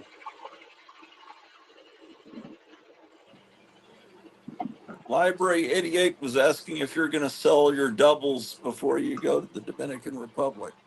Uh, I am selling books. I'm going through my collection right now, pulling stuff out. My golden age doubles, I want to sell them, but I don't think I can part with them. It's like selling off a limb. Yeah. Well, having the doubles, what's cool about that is you can really create the illusion that you're in a candy store or a drugstore in 1942 Yeah. with having doubles. But uh, have you ever thought of trying to create a display of comics that would have been on the rack at the same time? I I have. was thought about that the other day of doing a video of like golden age books from the same month and same year, like 10 of them at a time or something. I think Yeah, but that'd be I mean great. the ones that would have been the same month, the same, because Yeah, I so keep stumbling on these pictures on Facebook and I repost them on Instagram of comic racks, and it's I just thought that would be cool to try to get all these it's. books and recreate I these pictures. agree. It sounds cool, but the only thing is, it's work. It's like, do I want to do that, or I just want to grab one and sit down and read it? You know what I'm Yeah, but saying? it's the same. But it's work that it sounds like you do the work every day because it's not work if you enjoy it. I mean, you're always on. Uh, But how many times do you check my comic shop every day for new releases, new arrivals, whatever? Today I probably checked it 3 times already, Well, that's kind of like work. and probably What did checked eBay 3 or 4 times. have you ordered anything today? No, I'm trying not to because I did buy a book already. I bought that Disney. I bought a Disney Christmas winter cover. One of them, Donald Duck on skis from 1945. I found on eBay like a nice 4.550 for $30 ship. You know that I noticed you and Lady Fantastic were talking about chilling uh, Tales of Adventures in Sorcery, the Archie comic, and that was a big significant thing in second grade. Finding that first issue at the 7-Eleven on the spinner rack, and it's like, what is this? It looks like an Archie comic, but people are melting and eyeballs are falling out, and it's. I thought that was great. And the second issue you're talking about with the giant ant, I bought those. And then it changed into something that looked more traditionally like a horror comic with a lot of great Morrow art and everything. And but it looked like Lady Fantastic had collected a whole run of them, Yeah, except, but I don't even have all those issues. And I'm thinking I need to get them. I guess people are starting. For to me, it was always my little secret thing that I only knew about. No one else cared about, like plop. But it seems like she had all of them except for the first two, and she says, "Oh, those are Archie books," and she was kind of like, "Yeah," and it's like, but that's what made them so subversive because it was wrong. There's something very wrong about that, because it was wholesome looking, but so that's what at least it struck me that way in second grade. right. It's just not. I was just daydreaming the other day, remembering when I used to just fantasize over those DC 100 pagers. I thought they were the Yeah, coolest thing ever. well, they And, were. and as a young adult, my 20s and younger, I remember seeing them for $10. Used to think, oh, that's too expensive. I Uh, can't buy that for $10. Yeah, were they really? I thought they were always like $5. Or have they gone up? Well, this was back in like the mid 80s, late 80s Well, when what they are they were out. now? Now they're cheaper. Oh, I they've find them gone for I down. found them for $1, $2, $3. But when What you do went you? to a comic show, they wouldn't sell them that much. They'd be like $10 a piece. Well, yeah. What do you think's And going to happen? when you're making a little more than minimum wage, $10 for a Oh, book yeah. is a No, lot. that I don't ever remember them being that much, but maybe they were. It just depends on where you're at. What do you think's going to happen to the golden age market ultimately? I don't even care. That's a good spirit to have. Yeah. Um. I just want to buy what I like. That's all that matters to me. If the Yeah. market does this, the market does that. It doesn't concern me. Yeah, that's most of the people on YouTube. It's all market speculation. That's why no one watches my channel hardly. Well, like people Uh, post up on Facebook, like, if you could have one free Golden Age book, what would it be? And I'm like, I don't ever think about that. This is I don't think about these fantasy questions like who could win in a fight against who and this and that. yeah, yeah, I never think about that stuff. I don't like to think about what could be or what if. I want to do what I can in reality.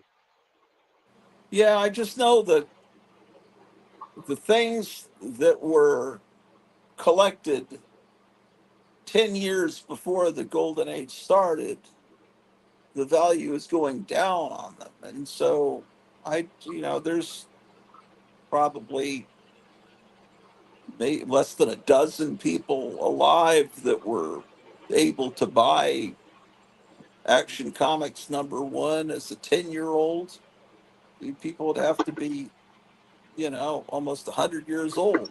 Well, there'd be more than a dozen, but there's I very see few. I see people posting like, oh, I got to hold an Action One today at this store, and they take a picture, and I'm like, I don't. Why would I care about holding something that I can't have ever? Oh, You yeah. know, I'd Uh, rather like find an Action number of 40 that I can buy for $100. I'd be more excited about that than, oh, I got to hold a #1. So what? I mean, that's yeah. me. Other people are different. That's who I am. No, I understand that. It's And me, I'm more excited about an Action #2 because actually that's a lot scarcer than a #1. You always see #1. Reprints, facsimiles, people yeah. posting pictures with the real thing. When do you ever see a #2 or a 3 or a 4? It seems like I asked you this before, how you feel about facsimiles, but I don't remember how you answered. Uh, I like them. There's one that's out that came out a couple of days ago of More Fun 73 or something in the 70s with the first Spectre. Really? I'd like to get That may that. have actually come out over a week ago. I have it. I've got it. Do Kevin you? sent it to me. Is it the Yeah, it's size of nice. the real Golden Age? They Let me never look at it are. real quick. Let me go make a They never comparison. are. They're more. No, It's but that yeah, it's Action One I just got was actually the size of the real Golden Age one. That's why I'm Really? asking. Yeah, When did that come out? a few weeks ago. All I Do you know know is that there's a new heavy metal #1 out? I've been wanting to get that. no. is it a facsimile of the original? No, it's they just came out with they reissued it. They came up with a new one now.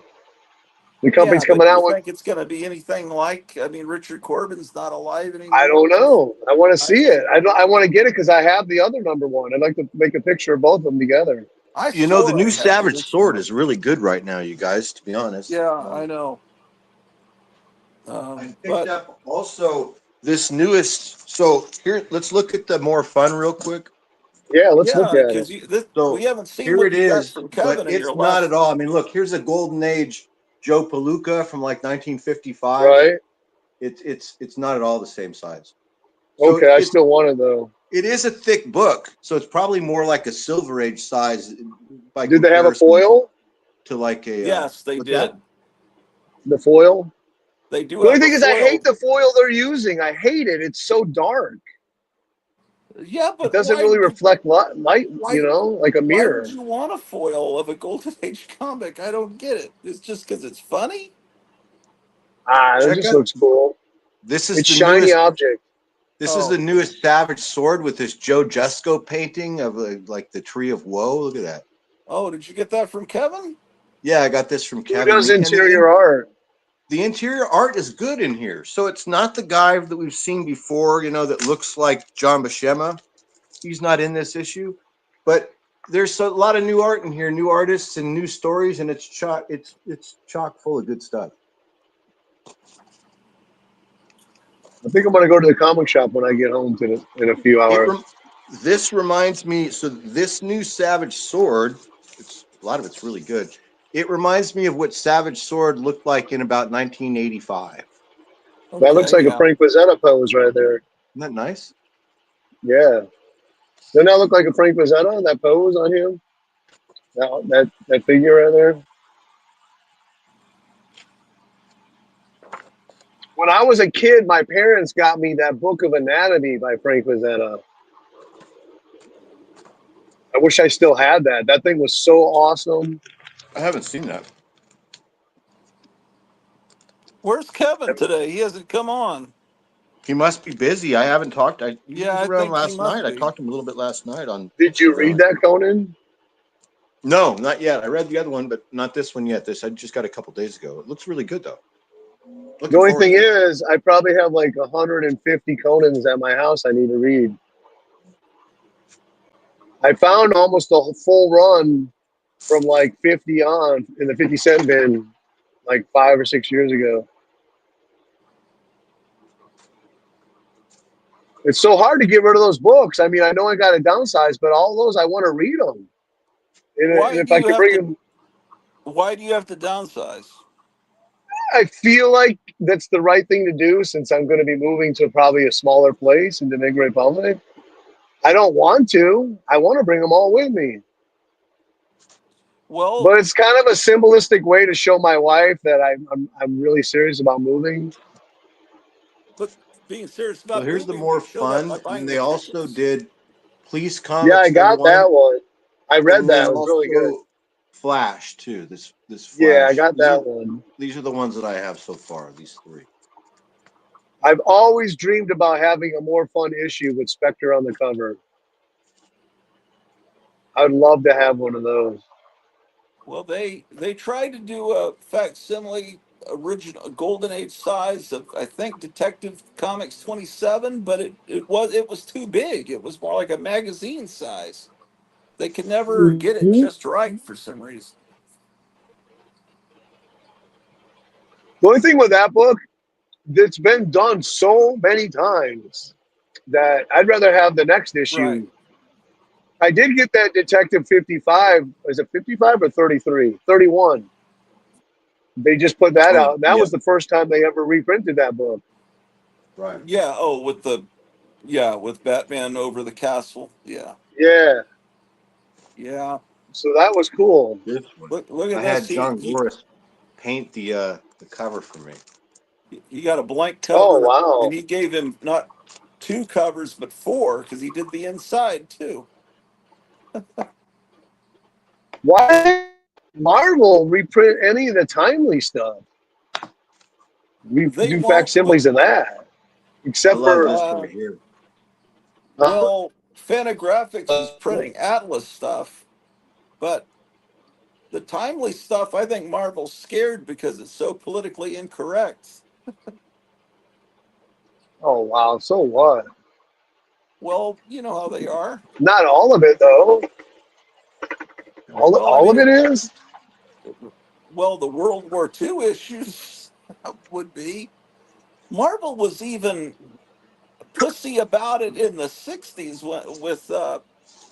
with fantasy masterpieces. They were redrawing the art even then to make it less gruesome and shrink the swastikas and stuff. Hmm.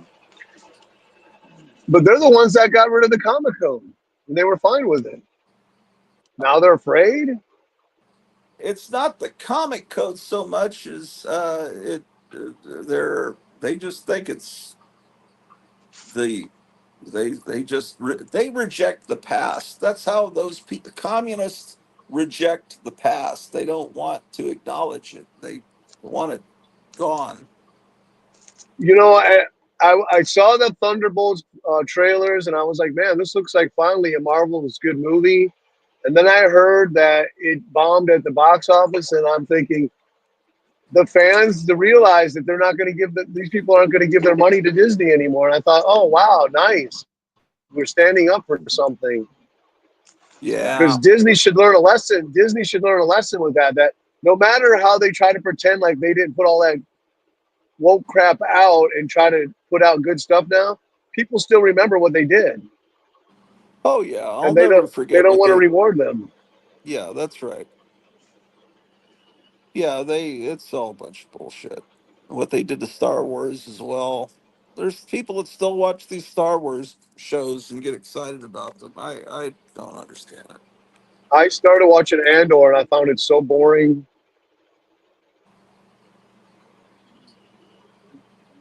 Actually, I That's was looking through I got Disney Plus to watch the Daredevil, and I'm scrolling around looking for stuff to watch, and I don't find hardly anything that interests me there.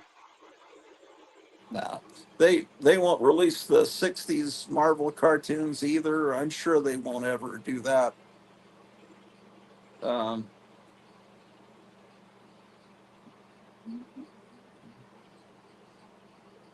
those are on I, Internet Archive, and I beamed them to my Roku and I recorded them.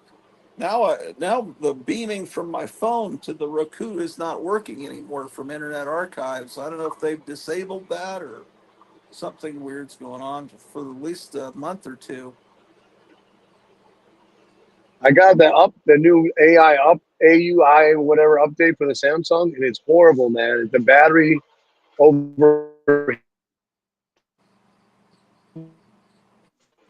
Uh, you kind of broke up. What is it? An Amazon what? No, it's a Samsung update, the new AI IU update, and now the battery overheats. Like Oh, right for now, your I can't phone? plug it in to charge. Yeah, I can't even plug it in to charge because it's Oh, overheating. oh boy. StreamYard's too powerful.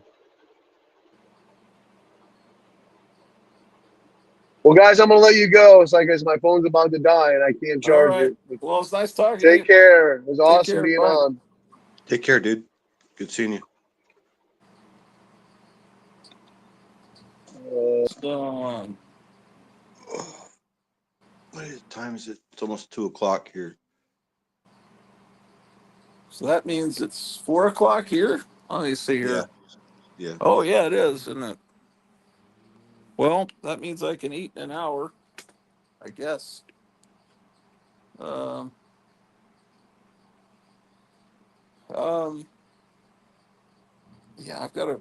I think I talked to Kevin last night. I think so. What was I talking to him about? Oh, he got all these cool little stickers and toys. Did he show you that? I'm sure he did from like an old vending machine. Yeah, those look really cool. So he's going to have a whole bunch, or at least more than a few sets of those monster stickers. Um, Yeah, they look cool. did he show you the? There's a guy on Facebook that's put together a little fanzine shaped like a TV guide with Vampira on the cover, and it's filled with nothing but ads for shock theater from different markets and ads for No, monster I don't think. movies. I don't think so. I don't think I saw that.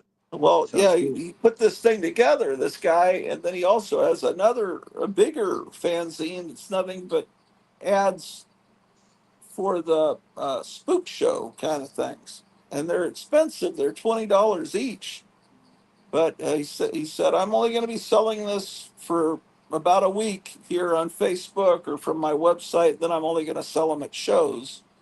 And so I showed Kevin about it, and he because he said he gives wholesale discounts. So I figured Kevin could order them, and then I'll get it from Kevin. And uh, but he didn't give it much of a discount, but I think he's ordered 4 sets. So it'd be $40 to get both books, which is an incredible amount of money. But for something like that, that's so precious, so attuned to what I love, I don't even question it. Uh, the TV guide with a drawing of vampire on the cover, it's just like just I'll just give you the money, any money amount. But so those I think are maybe on the way to Kevin now, and wow. Um,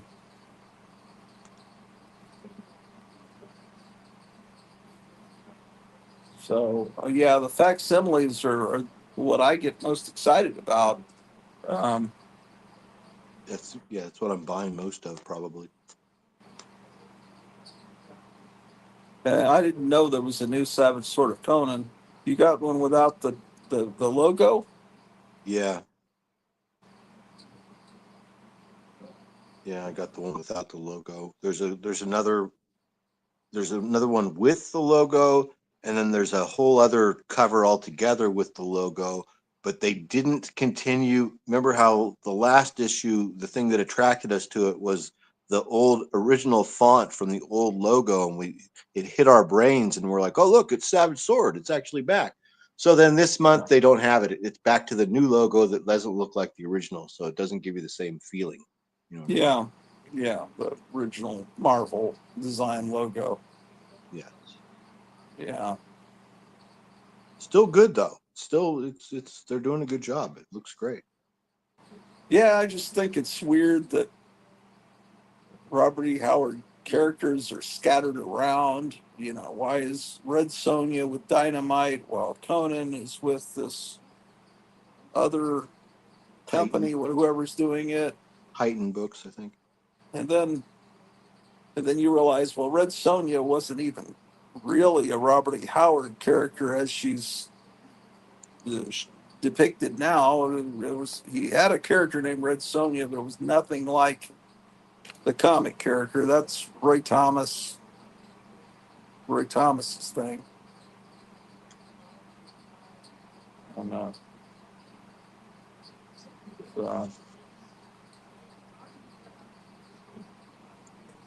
and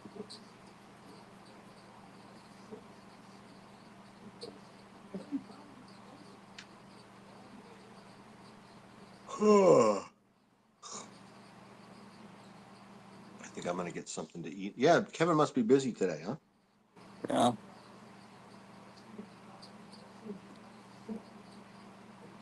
yeah. Now I feel guilty getting the food from this restaurant. I got to get something that's somewhat healthy. That's hard to do.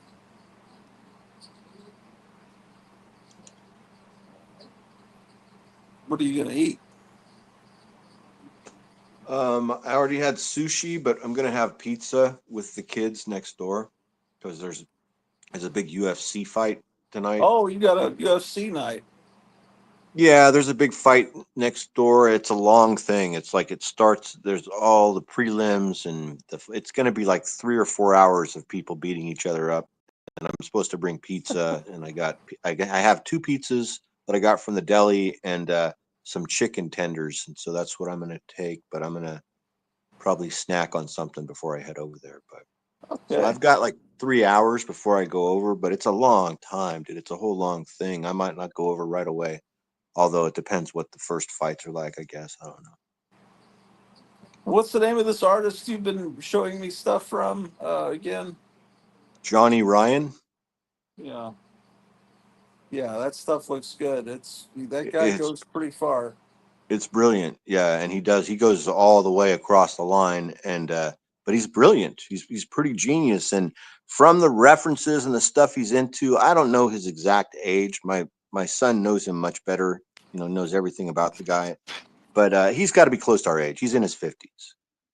He's got Okay. like an adult daughter, I think, and so his references are growing up in California in the 70s. He's kind of like he's almost like a comic version of Damon Packard's at times. Oh, my wife has got a wrench. I forgot she has a wrench. She says, "Happy Oh, is 11th today your wedding wedding anniversary, anniversary? Jessica." Oh shit. Yeah, yeah, yeah. Shit, I'm in trouble. Oh yeah, you should go. Yeah, she's. Well, I'm keeping the dog downstairs here Oh, is she still because working? yeah, that's my mission for today is to Ugh. keep the dog uh, down here.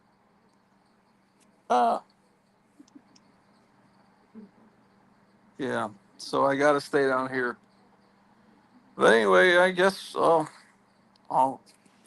watch some David Wilcock and I'll talk to you soon. So Yeah, this is I'll talk to you breaking later. news. Take care. Bye. Bye bye.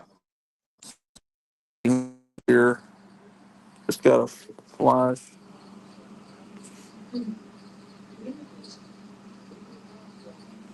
What's going on here?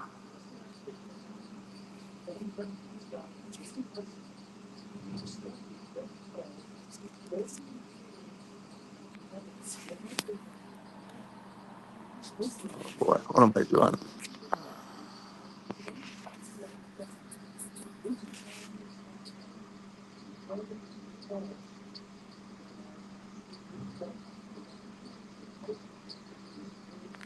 Well, anyway, I guess I'm gonna head on out, ladies and gentlemen.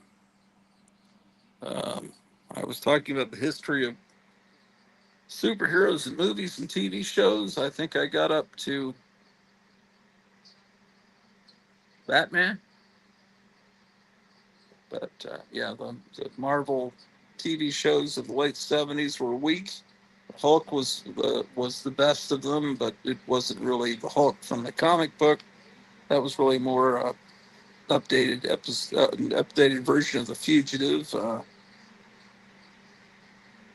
Uh, Superman movie was good, and then there were two really good Spider-Man movies from Sam Raimi, and two really good X-Men movies, X-Men X2 or whatever they called it, and then a scattering of other good X-Men movies. First Class was good. The Marvel Cinematic Universe was really good for about 10 years until about the end of Endgame. Then it dove into Flash Gordon 1980 was a lot of fun.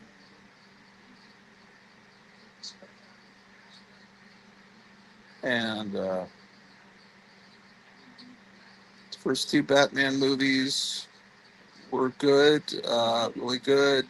Then there was the Christian Bale Batman movies. They were good. I don't know. I don't want to even talk about it anymore. I'm gonna watch this TV show. I'll be seeing you guys. What does this say here? What does that say there? I didn't see it. Nice art. I don't know what she's talking about. What nice art?